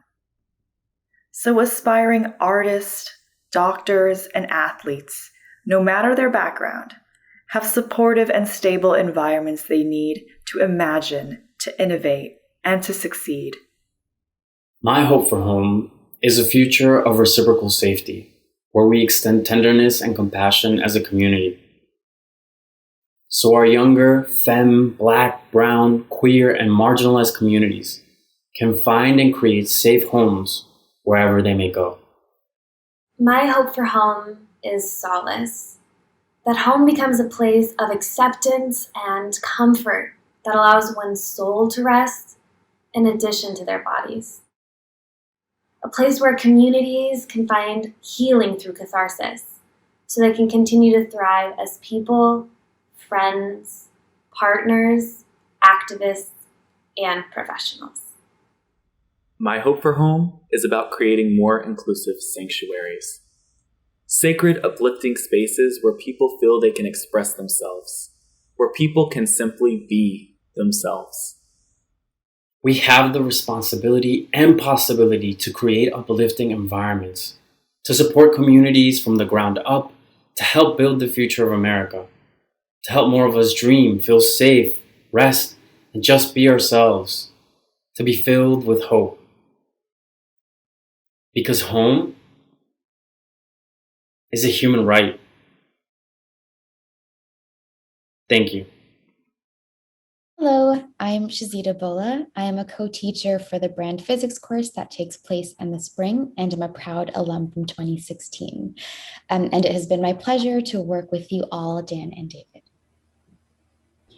So let's jump right in. A recent article from The Atlantic interrogates the word infrastructure and its changing meanings. At first militaristic, then focused on engineering physical structures, and with Biden's infrastructure plan inclusive of housing, education, and healthcare. The difference in definition is unsurprisingly divided along party lines. So my question for you is, how might you make a compelling argument or business case for including home and not just housing in infrastructure? Thanks, Shaz. While infrastructure typically has a broad national focus, the concept is about building internal structures for a better society and a stronger economy. And this can't be done without a nuanced look at where the country needs help the most. That's where home comes in. Home is community-focused. It's about uplifting those who are stuck in cycles of instability and creating greater access to participation in the economy. It goes beyond the physical spaces housing provides to solve greater sociological and economic issues. And the dynamic ripple effect that home provides pours into every facet of American life. Therefore, these two are inextricably linked. You can't have infrastructure until you have home. Hey, hello, my name's David Kurushima, class of 2020, Masters in Branding SVA. And I wanted to ask a question with this concept of civic kinship, which really sits at the heart of your thesis here.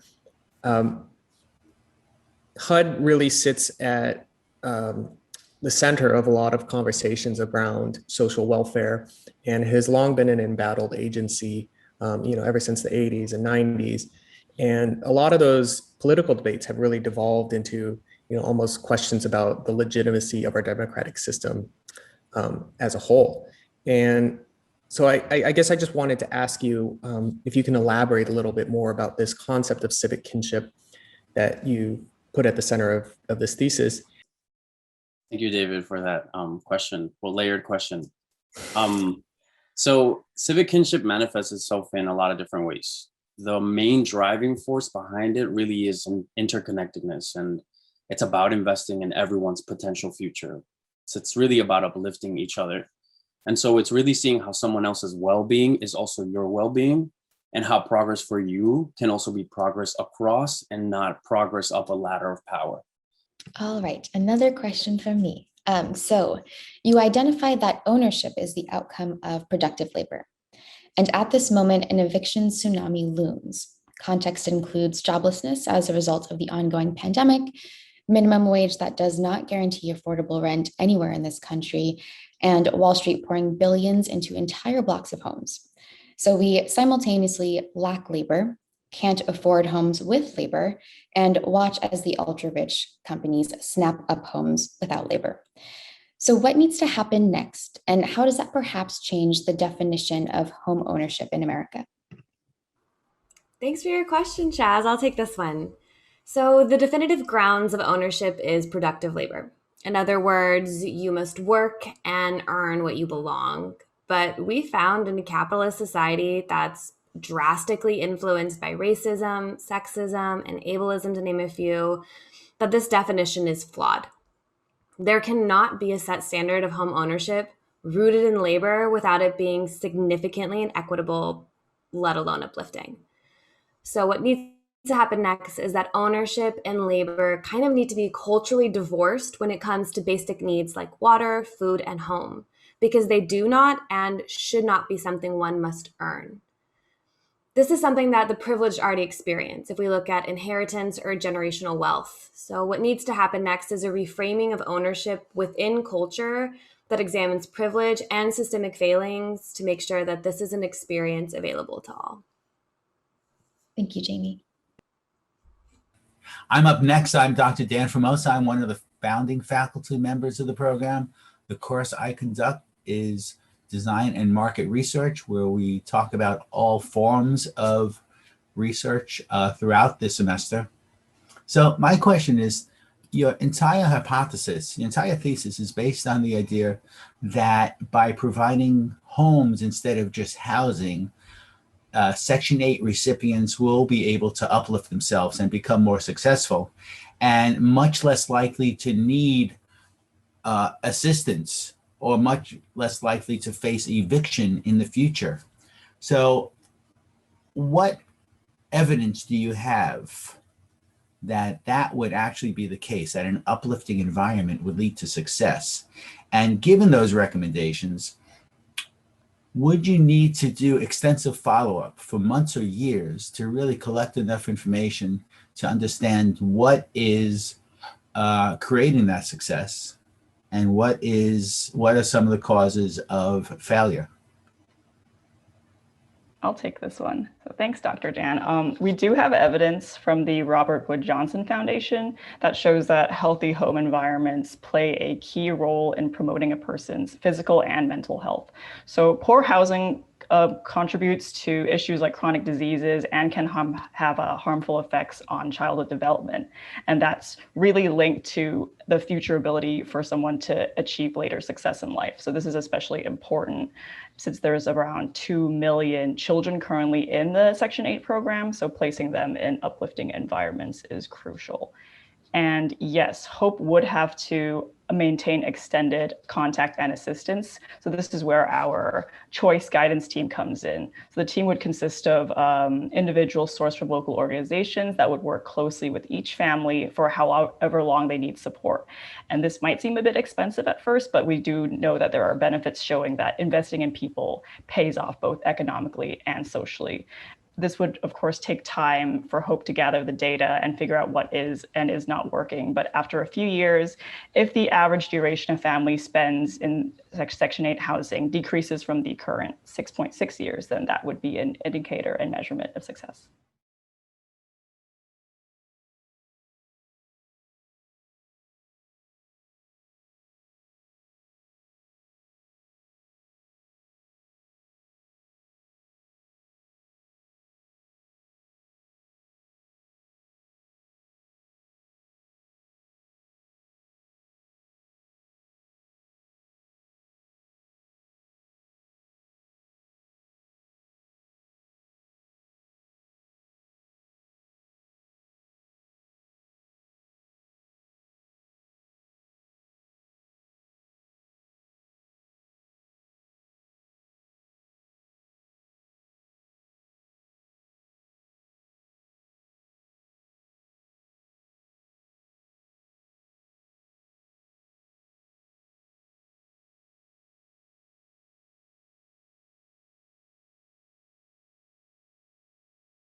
During our spring semester, we took a class called Pitch Perfect.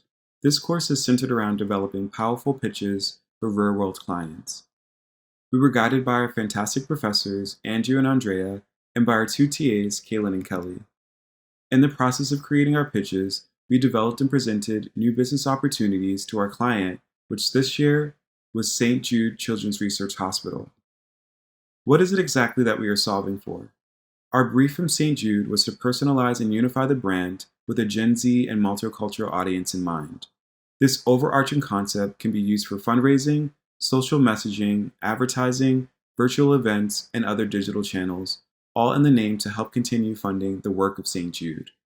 St. Jude as a category leader wants to create cohesive in-culture experiences that not only reach Gen Z audiences, but continuously engage them.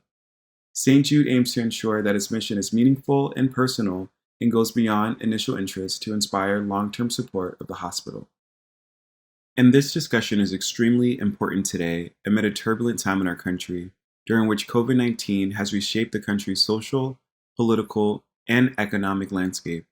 Instead of looking ahead to a world of opportunities, Gen Z now faces an uncertain future.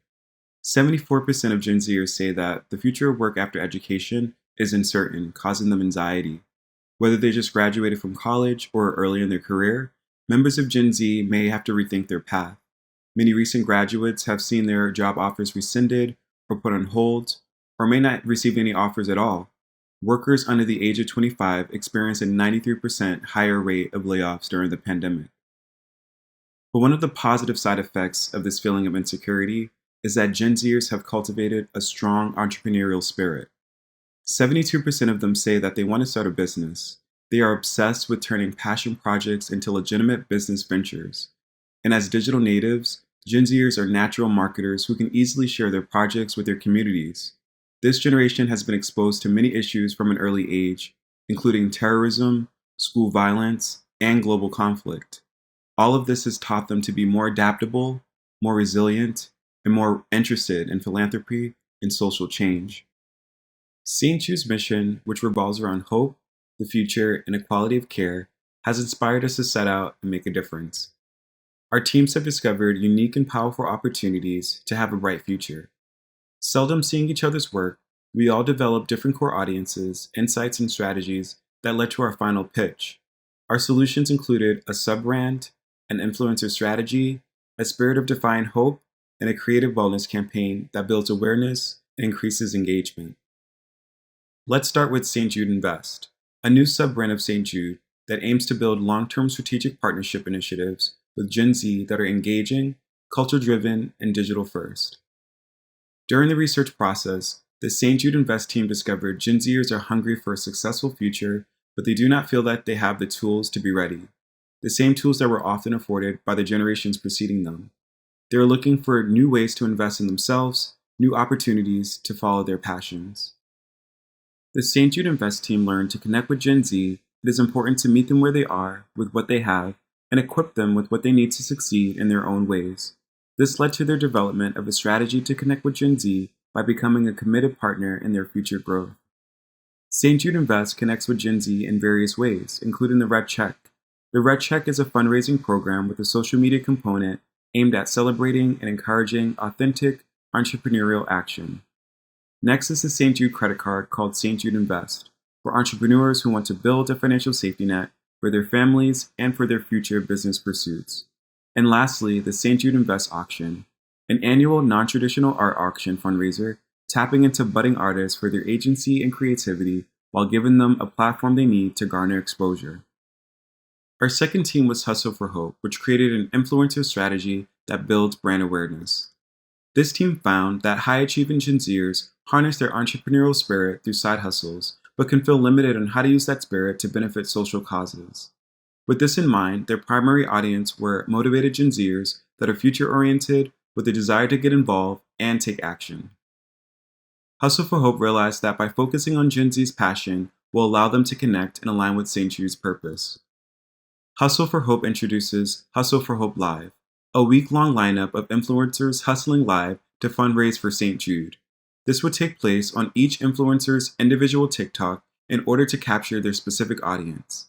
St. Jude's TikTok will promote schedule of live streams and spotlight one hustler each day. The video will inspire Gen Z to become part of a community who have the power to make a real difference by witnessing their favorite influencers side hustling for St. Jude. Our third team was Hope Beast, a St. Jude spokesbeast roaring to the world for their cause. The Hope Beast team discovered that St. Jude's message hasn't been heard by Gen Z and that they do not connect with the brand. The audiences they address are the radically transparent, accidental activist, heart of gold trend chasers, and the broke and big-hearted. The Hope Beast team discovered that there are barriers between the brand and Gen Z that must be broken down in order to build trust, and that requires radical transparency. Hope Beast includes a launch campaign, creating an animated storytelling method to communicate St. Jude's history of perseverance and defiance against racism. Animated stories allow for Hope Beast to share whatever message educates audiences on what St. Jude is working on, past and present. Hope Beast cams let the light of truth shine out by giving kids video cameras and disposable cameras to capture their own experiences. It's about creating memories and sharing St. Jude from a child's eyes, both as a tool and as a memory for years to come. Our final team was Well Into the Future.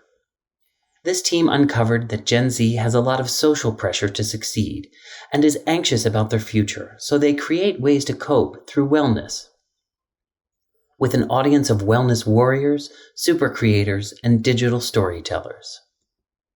St. Jude will create a lasting connection with Gen Z through the shared value of living well into the future.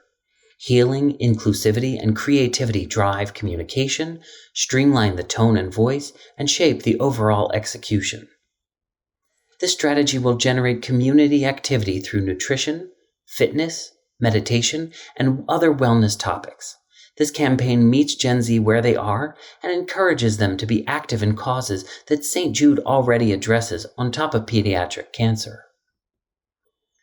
Gen Z is facing a lot of challenges, from an unstable economy to societal shifts in how we work to trusting charities and emotionally dealing with the future. St. Jude has been leading the charge to save lives through pediatric cancer research for almost 60 years and needs support to continue doing great work.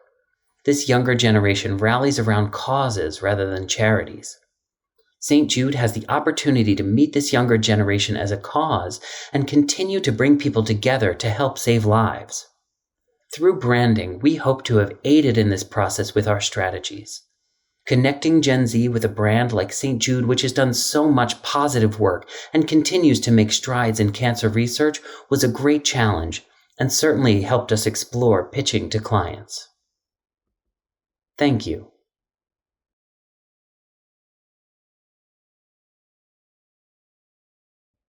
Hello, my name is Emilil, and I am joined by my colleague Davis. We are part of the MPS branding class of 2021, and together we will present the work of our class in the spring semester course, Brand Physics. In this course, we learn that brands live within the context of culture, competition, and the swirl of daily life. Like a lighthouse, a brand should be a beacon that shines with meaning and by which people navigate. Ensuring that a brand stands out and stands firm is essential for its relevance and success.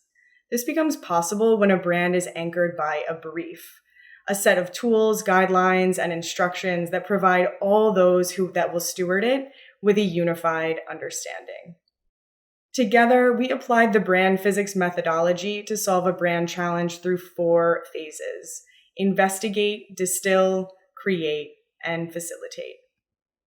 Our client for this project was IncreReal, a consulting firm founded and led by Guido Schmitz. IncreReal works with clients on packaging design and innovation. One of their clients, Pawpacks, a German company developing and producing plastic-free packaging solutions, was looking at US expansion. However, the demand for zero-waste products has yet to take off. IncreReal came to our team to discover ways to create that US marketplace for Pawpacks and other zero-waste packaging clients. Our current economic structures are linear economies that take and produce waste. In the linear economy, there's a death of consumable objects despite current sustainability efforts, a taking without giving back. Whereas the circular economy is a completely regenerative global supply and trade cycle that does without the consumption of finite resources. The challenge that Incre Real proposed was that sustainability can optimize a system, but it does not lead to a system of change. We have to build and imagine new systems that replenish rather than just take from the earth. First, our team needed to identify the problem that we were solving. Early in our research, we found that there is a difference between the intention of sustainability and the impact of sustainability. In a spectrum between intent and impact, we found that the accountability for waste and disposal is often placed on the consumer. There's a gap between corporate statements of intent and the impact of tangible, long-term solutions. We identified the problem as an accountability gap. In order to make the circular economy a desirable option, we had to address the accountability gap and redirect responsibility to the appropriate players. First, our team needed to identify the problem that we were solving. Early in our research, we found that there is a difference between the intention of sustainability and the impact of sustainability. In a spectrum between intent and impact, we found that the accountability for waste and disposal is often placed on the consumer. There's a gap between corporate statements of intent and the impact of tangible long-term solutions. We identified the problem as an accountability gap. In order to make the circular economy a desirable option, we had to address the accountability gap and redirect responsibility to the appropriate players. Accountability doesn't only belong to consumers, so we broke the system down into 4 segments: system producers, those responsible for creating the waste; system legislators, those in places of power to regulate waste behavior; system consumers, those with purchasing power and those who inherit waste; and finally, system processors, those who dispose of the waste. With these audiences in mind, we identified 4 topics of investigation: disposal, virtue, reset, consumption, and unconsumption, to interrogate systems of beliefs, views on waste, shifts in mindset that lead to action, and the drivers behind consumption habits. These topics informed our audit phase, a research process to reveal not so obvious information in the form of considered observations. Our audit findings led us to a number of considered observations that inspired key thought starters, or tension-laden questions to consider in ongoing research. From the topic of disposal, we proposed that a more nuanced understanding of death might emerge so that a rebirth mindset could be embraced. From virtue, we wondered if we can't naturally process risk, how might we make the climate crisis personal? From reset, we posited that an exploration of the dimensionality of language and symbols might lead us to arrive at new meanings in the circular economy. And the theme of consumption and unconsumption led us to wonder how reframing the concept of away could constitute consumer responsibility in the trash disposal process. These questions propelled our team into the next stage of research: audience audit and insights. Starting at the beginning of the chain of production with system producers are those culpable of waste. We segmented the system producers into 2 subsegments: industry royals and system visionaries. Industry royals are leaders and innovators in their industry, and system visionaries are challengers with a passion for making a positive impact on the world. From the audience audit, we developed 3 insights. The word sustainability implies limitations to some producers, and that producers see sustainability as a trend, while they see innovation as an opportunity. Also, that producers weigh the cost of sustainability against the rewards of brand resonance. The next audience we investigated is system legislators. They are the people with the power to regulate waste behavior. They use their power of influence across the domains of government, finance, and business. 2 system legislator audience subsegments emerged: the Green Angels, who are investors and CEOs working to minimize climate risk in business and finance, and the Eco Warriors, environmental experts in government and business. Our audit revealed that when system legislators frame waste management as a liability, it motivates risk mitigation. Essentially, if an issue is framed as waste, it can be prioritized in order to avoid burdening a budget later on. Also, the reality of reform for system legislators is measured. They are passionate about sweeping reform achieved through small, measurable steps. Our third audience are system consumers, those who inherit waste. Within this audience, we identified 3 audience subsegments: the well-being guardians, who create inclusive communities of support and information; the community cultivators, who are passionate about uplifting and strengthening their community through local, green, small business practices; and the cycle breakers, who are dedicated digital natives using technology to influence policy change at a local level. Through interviews and research, we uncovered 3 insights that could be the foundation for changing system consumers' behaviors in favor of adopting a more circular lifestyle. The first is that consumers are more likely to make climate-conscious decisions when inaction poses an immediate threat to their health. Consumers embrace habit changes when the community is forgiving and encouraging, and when education delivered through shared experiences becomes personal, palatable, and actionable. Our final audience are system processors. They are the waste management systems who have the responsibility of collecting and processing waste. To better understand the complex waste processing system, we zeroed in on 2 audience subsegments. Trash titans are the establishment waste processors, the leaders of publicly traded, for-profit companies, the largest waste management operations. Municipal maestros are the hardworking municipal collectors and processors, the sanitation workers that are responsible for garbage and recycling collection, and clearing city streets and sidewalks. We confirmed through interviews that there's a stigma attached to waste, undesirable, hidden, and worthless, that stalls innovation. But if we shift the language to transformation and renewal, system processors can actually give waste value and maximize its potential and profit simply by making it visible. With insights from our distill phase, we could then create the strategic foundations to position a circular economy for each audience. A future that holds producers, legislators, consumers, and processors accountable for replenishing rather than taking from the earth.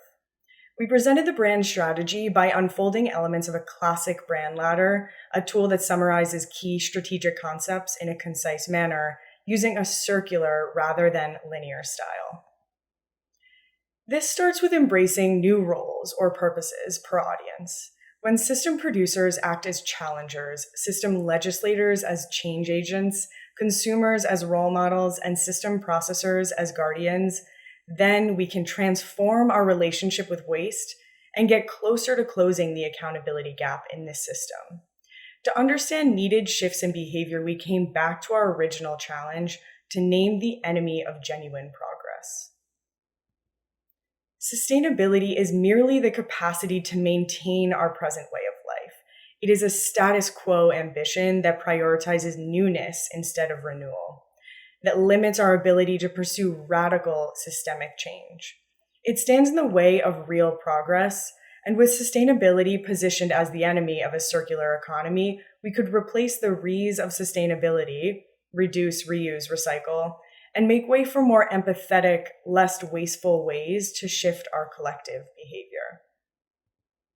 To reimagine new systems that replenish rather than take from the earth, we filtered the behaviors of our 4 audiences through new lenses: reinvent, reform, rekindle, and renew. This acts as a filter to guide their behavior as they reinvent old systems of thinking, processes, and products to work towards a circular economy. Lastly, we outlined a promise for each audience, their commitment to participating in the circular economy. With our audience's roles, lens, and promise, we look to unite the ambitions of our 4 audiences under a shared positioning, mission, and vision to achieve a circular system. We set out to create a radically different system for all, a circular system that creates a future where circularity doesn't feel like a sacrifice, a future not defined by limitations and scarcity, but by abundance, made possible by a continuous revival of consumable products, a wealth of resources, and a dearth of waste. Our shared positioning is abundance through revival. In order to achieve that state of abundance, we must redefine the value of our waste, the values that dictate their worth. From worthless to worth-filled, from wasteful to regenerative, and from the end to the beginning. A world where each and every object's value is excavated and everything has a purpose. Together, our audience are on a mission to transform waste into worth. And all of this ladders up to our vision, which will serve as a North Star, a world without waste. A world that operates anew, a transformed system of consumable products, where death by disposal is no longer, where revival is abundant, expected, and embraced as the path forward towards a hopeful future. Through our research, we uncovered the complexity of moving from a linear economy to a circular economy. And we left the client with a concluding thought that expressed the urgent yet compassionate tone for this work. Hope. With hope and unrelenting empathy, we can overcome the current enemy that is sustainability by transforming waste into worth and by presenting an environmentally nurturing way of life that isn't just about sustaining, but about thriving. Addressing this challenge and the problem of the accountability gap is a matter of urgency. And with that in mind, we wanted to bring back the quote from our first presentation with the client. The future will be green or not at all.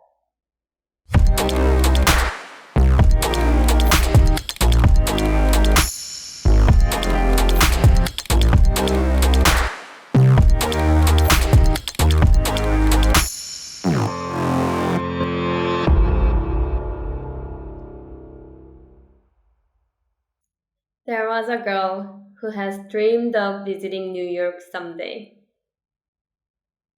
and being a real New Yorker. Once she grew up, she finally arrived in New York in 2020. But people said to her, "This is not New York anymore." But she wanted to tell how New York is still beautiful, delightful, and lovely. In every street, in every corner, and in every moment. Hello, I'm Celine, and this is my 100 Days project, creating 100 love signs to New York, with its signages, quotes, and above all, with my love for this city. Every day, I took pictures of signages with different shapes and colors on the New York street. And I wrote quotes about New York from artists, writers, musicians, celebrities, and New Yorkers in my own handwriting. While taking pictures of signages for 100 days, I was able to travel diverse streets of this city. While writing the quotes, I could feel how many people have deeply loved this city. And I wanted to deliver these hearts through my love signs every day.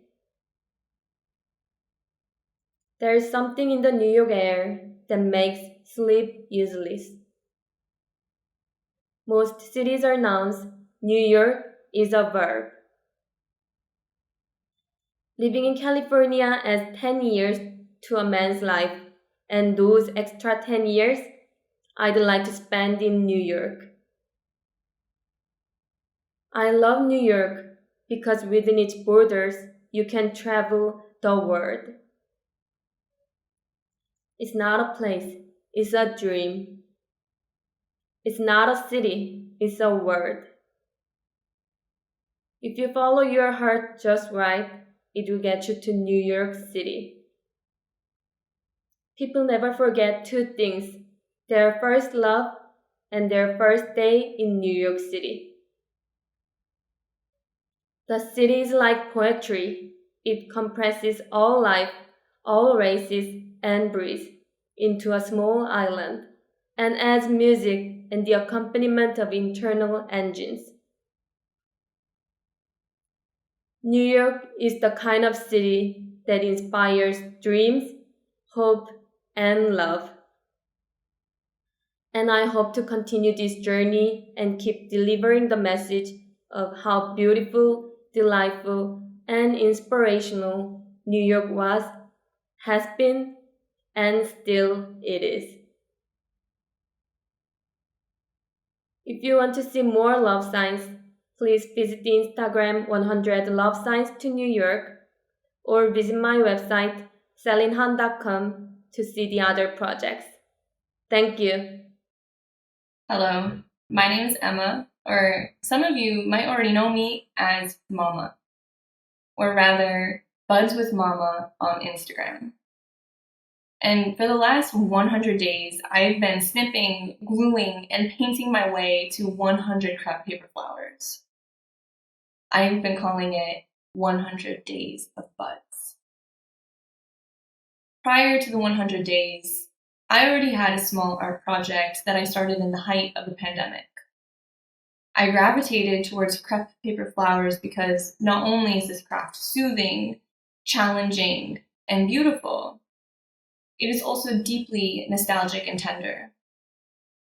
I was introduced to crepe paper over 20 years ago by my own mother. She would take my sister and I to see her family in Belgium by the beach once a year. On these visits, my mother would spend evenings after dinner making paper flowers for my sister and I to sell on the beach in the morning. We would mold a bank of sand into a shop, and other children would buy the flowers for seashells, and we would buy theirs. This adorable paper economy is part of a Belgian tradition that my aunt participated in with my cousins and my grandparents with our parents. This is a craft that is passed from mother to child, or in my case, mother to mama. Memories of my mother manifesting lilies and roses out of thin air led me to ordering my first rolls of crepe paper, glue, and wire in my adult life. I started by learning from books, from looking at flowers, from consulting with my mom over FaceTime, and from making lots and lots of mistakes. By the time that the 100-day project pitch had arrived, I was ready to commit fully to exploring this craft, and ultimately, I sought to create a small brand built on the nostalgic magic of paper flowers. For the first 20 days, I made huge, fresh-cut stems inspired by the spring blooms emerging in my neighborhood. These were peonies and dahlias and roses and, of course, tulips. On day 20, I launched the Mama Shop, and I started putting my buds up for sale every Sunday on budswithmama.com. 10% of proceeds support the ACLU. I started calling this Mama Sunday Market, and I would create these cute ads to announce the launch of a new flower drop. On day 40, I decided to make the first big change to Mama's brand direction. I decided that the color backgrounds weren't doing me any favors, and that with the new motion mixed in, things were getting quite disorganized. So I started to bring my photos into After Effects, and I comped in something that I called auras, or gentle color gradients that created a story around the buds giving off energy, having life. I had so much fun with this process, and it moved Mama closer in line with the motion components of the brands. But it still wasn't quite right. Something still wasn't working. And I really needed to simplify. So I decided to take just one more risk. On day 57, I committed to the white background. This let the flowers stand out. And on this day, I also shifted away from the traditional flower stem into the wondrous world of orchids. Once this door was open, Mama took quite an alien turn. The project became extremely experimental, and moved further and further away from the natural world, I started to really find my voice. Mama evolved from a fond memory into a brand over the course of the 100 days. I reconnected with the social magic imbued in these flowers and had the honor of sharing a love of flora and whimsy with many of you in the audience today. This is the essence of Mama. The future of Mama is bright. I plan on continuing to make flowers, and I also plan on expanding how this brand may bring to life other objects. Thank you so much for your support and your attention.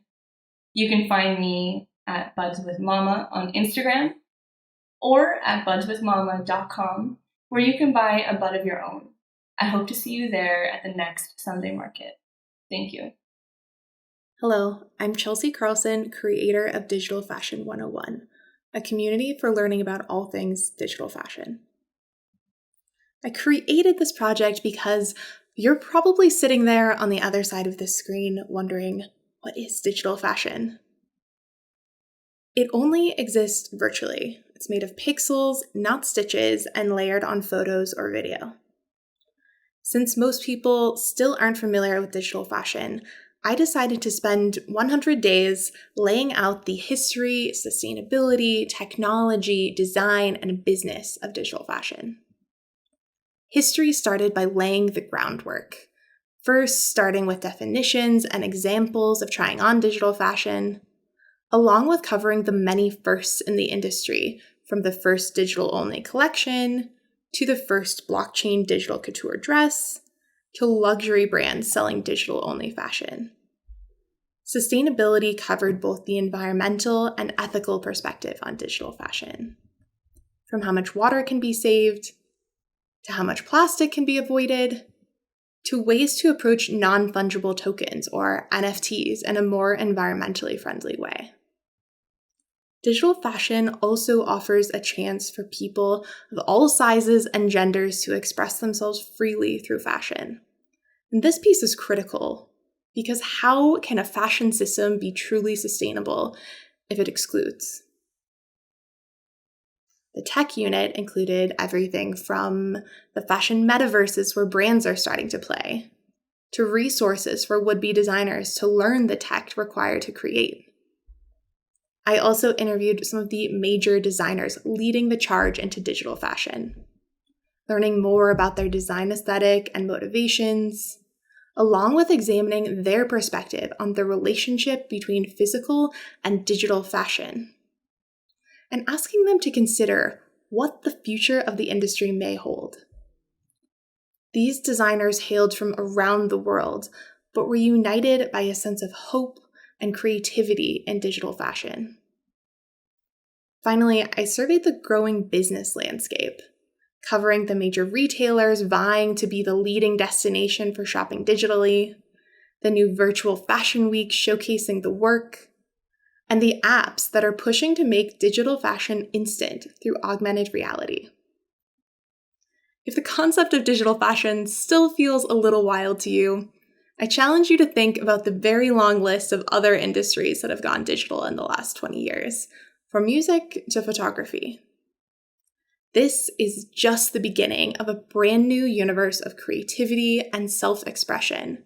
To stay in the loop, follow along on Instagram at Digital Fashion 101. I'm just getting started. For my 100-day project, I explored font, typeset, and design through cross-stitch. I wanted to challenge myself to get better at cross-stitch, as I'm self-taught and up to this point had only really done rudimentary patterns. I stitched the word Y 100 days in a row. I wanted to try different styles, designs, and stitches. Here you see 3 examples that utilized color, different stitch techniques, and different designs. The aim was also to be as inclusive as possible, so here you see examples of American Sign Language and Braille as well. In the spirit of inclusivity, other languages were explored, and I was lucky enough to have classmates who were able to check my work as I was designing these patterns. Along the way, I wanted to also let my audience know what the back of projects looked like. This polka dot example is fairly straightforward, and you can see the work that goes into a piece. But sometimes you have to make a mess when making art. I happened to like that this one was messy in the back, and I thought it was actually quite a beautiful mess. I also wanted to show the amount of work that goes into the detailing of certain pieces. Backstitching, which in this case is essentially tracing the letters and balloons, is time-consuming, but the details make a huge difference in the finished item. These are the three that I consider to be the most challenging. The amount of detail, backstitching, half-stitching, and recounting that was necessary made them both my biggest learning moments and my most challenging moments during this process. And I stitched everything on one piece of Aida cloth, so as I finished items, I photographed the project in 10-day intervals to show the progress. Here you see days 10 and 20, 30 and 40, 50 and 60, 70 and 80, 90 and 100. Here's day 100 again, and yes, I will be framing this. It serves as a great reminder to always remember to ask why. To follow my next adventure, you can find me on Instagram at TomTomCrafts. Thank you. 100 trends explored by many youth. What is a trend? A trend is a general direction in which something is developing or changing.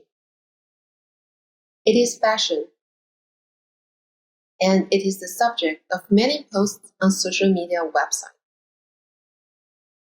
Trends exist through a constant cycle of innovation and emulation.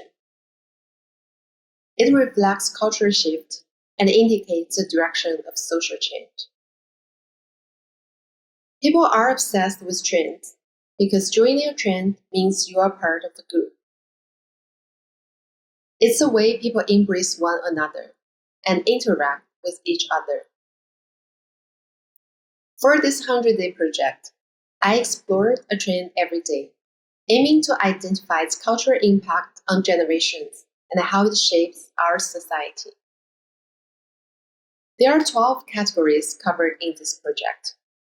They are art and design, technology, COVID-19 related issue, beauty and fashion, sustainability, social movement, business, lifestyle, architecture and urban planning, home decoration, TikTok trend, and memes. Let's take a look at each category. Art and design are everywhere. They solve everyday problems and bring joyfulness and happiness into our busy lives. We live in a world where digital transformation is inevitable. While we enjoy the convenience brought by technology, we need to pay careful attention to protect our personal information.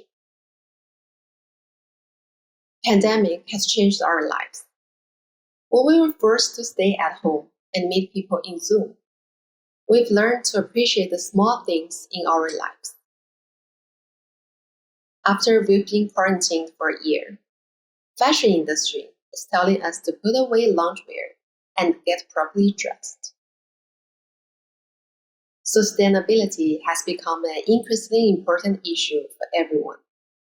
It's encouraging to say that big companies have started to take the social responsibility of environmental protection. But we are still fighting for a more equal world. The pandemic didn't destroy every business. It accelerated the growth of e-commerce.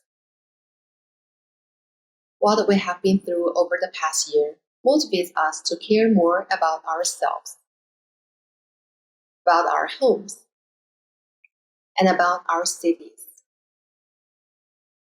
It is always fun to watch videos on TikTok, and it is also natural to feel anxiety and grief. So don't put too much pressure on yourself. What did I learn from this project?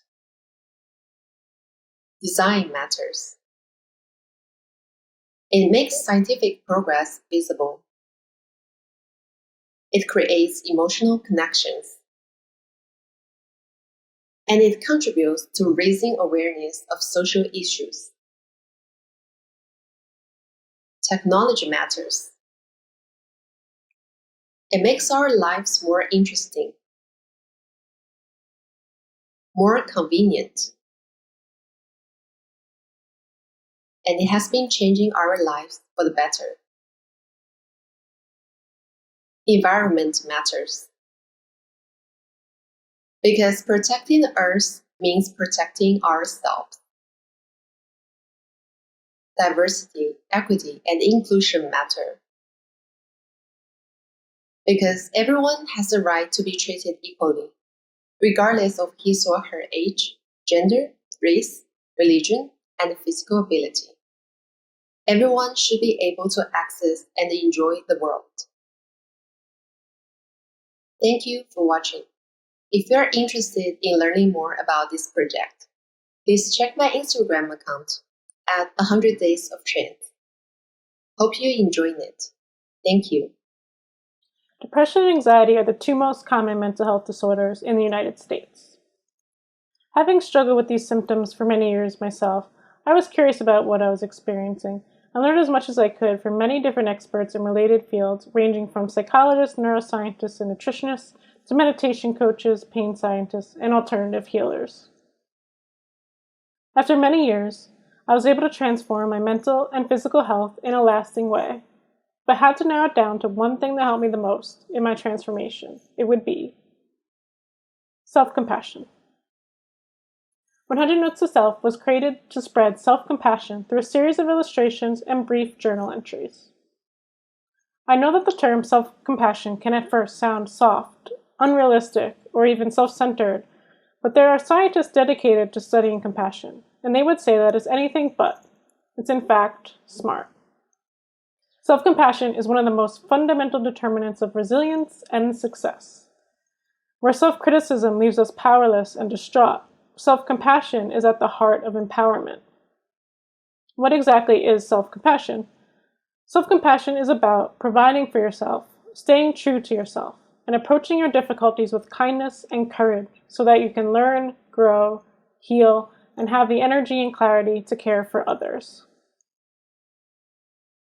Self-compassion can be both soft and encouraging, or hard and a little more forceful. It's based on the premise of self-love, but it's also about standing your ground and remaining your true, authentic self. The key to building self-compassion is being mindful of your habits, remembering what you've learned, and growing along the way. Mindfulness allows you to keep an eye on your self-talk, which ultimately affects how you speak to others. Think of self-compassion as treating yourself as you would a friend. Instead of saying, "I'm such an idiot," you can say something like, "I'm smart enough not to let that happen again," or "There's always a chance to change the situation." Through the 100 Notes to Self project, I hope to encourage others to invest more time and energy into their emotional health. And naturally, when we care for ourselves, the world will become a better place.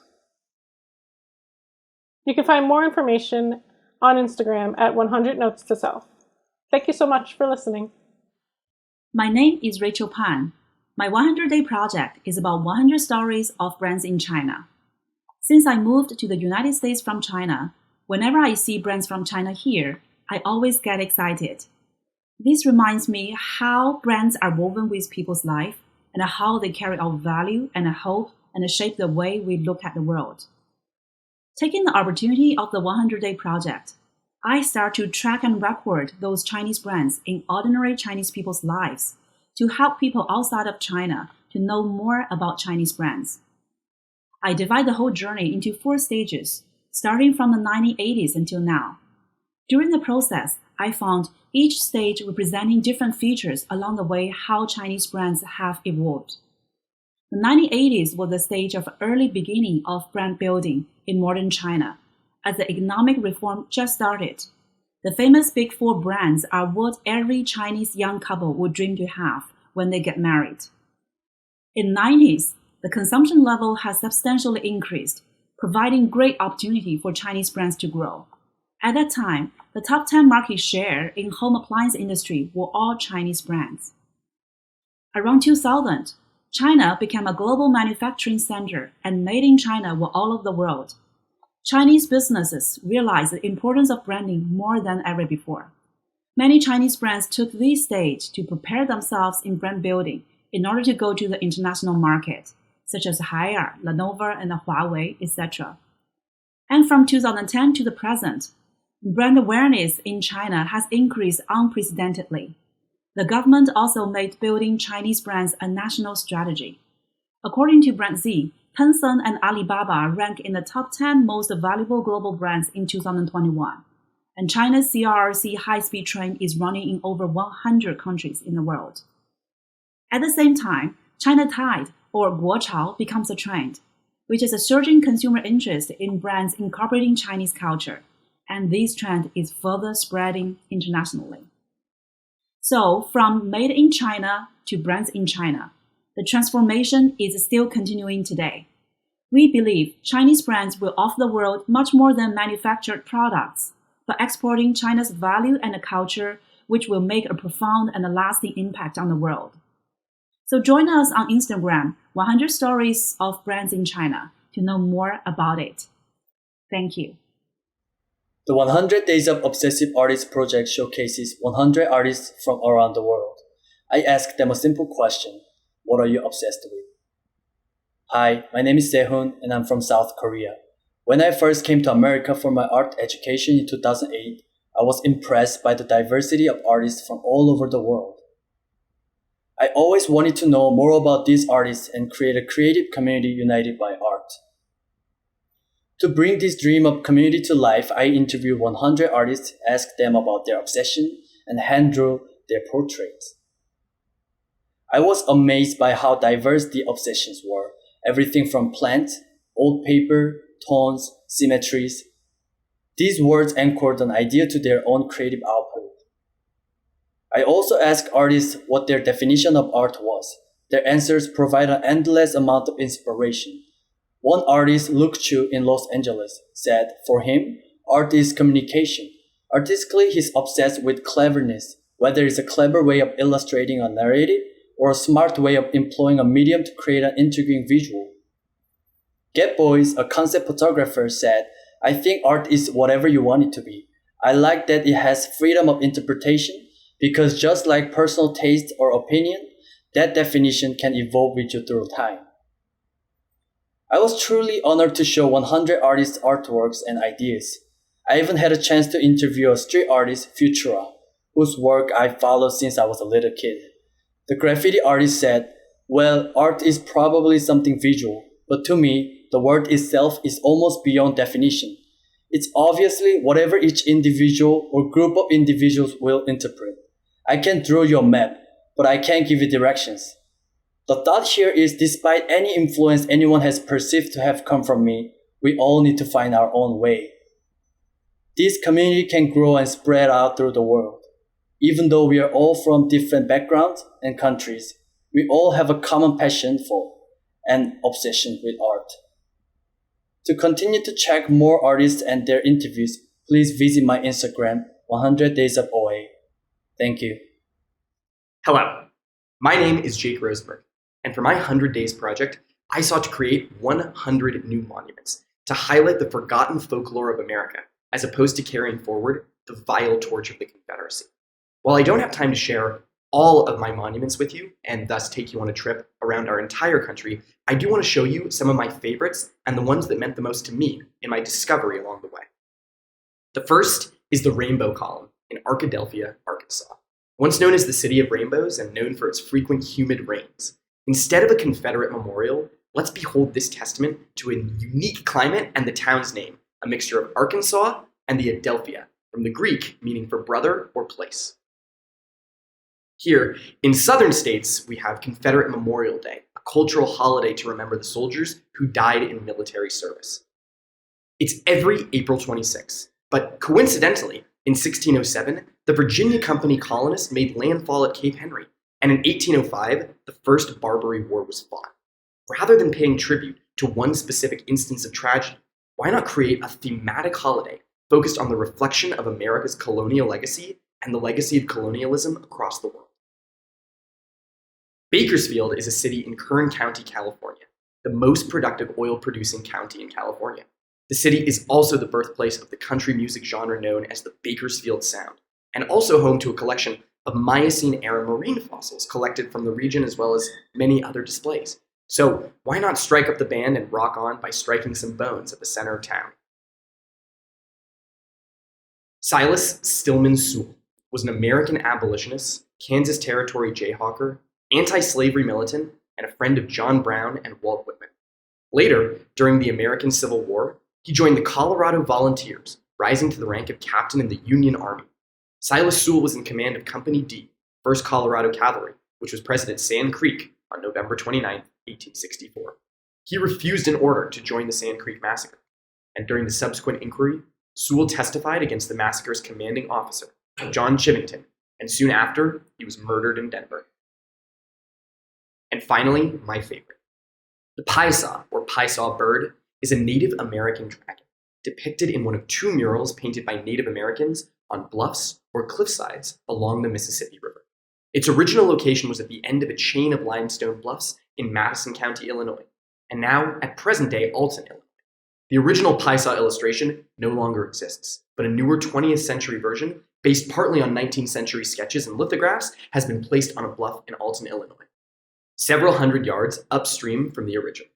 The location of the present-day mural is on a site unsuited for holding an image, and so the painting must be regularly restored every year, we hope for a very long time. These are just some of my favorite monuments, and I'd like to thank you all for listening and thanking SVA for the opportunity to explore this country of ours. Hello, my name is Jamie, and my 100-day project is called The Sentimental Chef. Growing up, my fondest memories with loved one revolved around mealtime. Christmas Eve was filled with pierogi making, travel adventures were usually fueled by pizza, and Mother's Day, still to this day, is filled with margaritas and tacos. I often long to revisit these deeply treasured moments, which is why I chose this project. I wanted to highlight 100 recipes and relationships. My goal was to honor those deeply important bonds that people have with friends, family, and loved ones that are often nourished with food. I began building a website and a submission form, in addition to reaching out to my inner circle. Each day I would highlight a recipe, showcasing what makes it special, and then creating a complimentary illustration to go with. This project challenged my discipline, but also allowed me to feel an important connection to those who generously shared the recipes. That to me was the most special part. In a period of isolation confounded by COVID and a rigorous full-time job, in addition to this incredible program, I was still able to share, even briefly, in the tenderness of sentimental memories. Cannot wait to continue connecting over mealtime, so please feel free to submit a recipe that means something special to you because of someone special in your life. You can find this body of work on Instagram at The Sentimental Chef or on my website, sentimentalchef.com. After all, food is my love language. Hello, I'm Kristen Branch, the creator of Empowered Part, an exploration of hairstyle as a symbol of identity expression and as a tool to break free from societal norms. For this project, I focused on 100 phenomenal women from the sports and entertainment world, past and present, from the celebs that we love to follow to rising stars that are ready to break through. This was a deeply personal project. 20 years ago, I transformed my hairstyle to signal my dedication to spiritual growth and inclusion. Locks are an inclusive style with deep historical ties to various cultures. I also wanted to be like my idol, Ani DeFranco. For me, emulation was one way to achieve nearness, and I was not alone. Adele also sought nearness in the first decade of her career, emulating soul idol Dusty Springfield's hairstyle, and Marilyn sought to make her dream a reality by emulating her idol Jean Harlow's hairstyle. Through this journey, I discovered the origin stories and psychological drivers that led to iconic looks.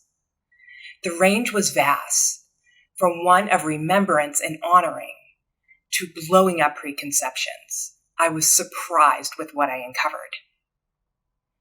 Billie's bold hairstyle signified mental stability and growth at a time when her career was launching at warp speed. as did Kesha's pastel rainbow hairstyle that signaled newfound self-love post-rehab. Hairstyle can spark a cultural dialogue on gender identity that lasts for decades, allowing for new celebrities to further the dialogue in full spectrum with color. Hairstyle can further a brand narrative, especially for women in music. From borrowing and reimagining Barbie brand assets to launch a new brand, to using hair to support a namesake that defied cultural norms for women in pop music at the time. Hair can be provocative and signal a rebellion in a feminist statement. And hair can deliver a gift to the world while making a feminist statement. Hairstyle has extensive power to transform, to make one of the younger cast members look like the oldest, be a nostalgic throwback to launch a future nostalgia album, and to serve as a utilitarian tool to avoid a mishap on stage. Hair can signal power in sports, from on-fire talent and a fiery winning streak, and even express the power of femininity on the field. Hairstyle can signal protection in the form of armor or shield to mask identity, and to protect from the pain and damage that other hairstyles have caused. Hair can celebrate the cultural significance of identity, provide a backdrop for powerful lyric and vocals, smash prejudice decorum norms on the court, and celebrate culture through being unseen. Hairstyle can be over the top and create magical in the artificial, can emulate the 1950s sophistication of a poodle, be a social media stunt, and even embody the character of a Smurf. Hair can ignite a cultural revolution for women and take a stand on royal protocol. Celebrity and media attention can elevate hair to become a cultural phenomenon. In the 70s, there was the widely popular Farrah Flick. In the 80s, there was royal conservative simplicity to balance out the bigger is better trend. In the 90s, the hard-to-maintain Rachel cut was all the rage, along with the high-low pixie cut that actually was an accident gone right on set.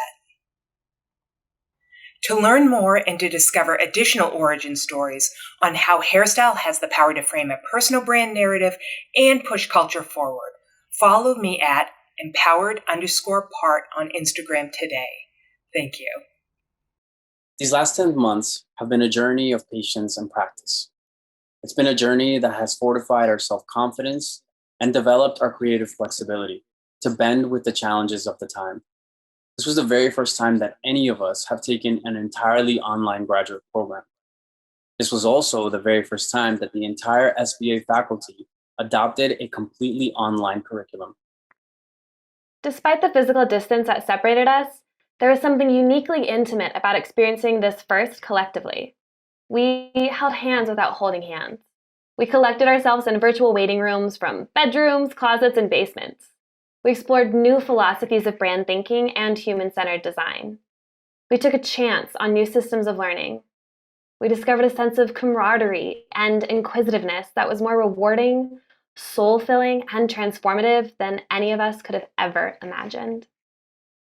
The Masters in Branding class of 2021 contains ambitious and diverse individuals from all walks of life.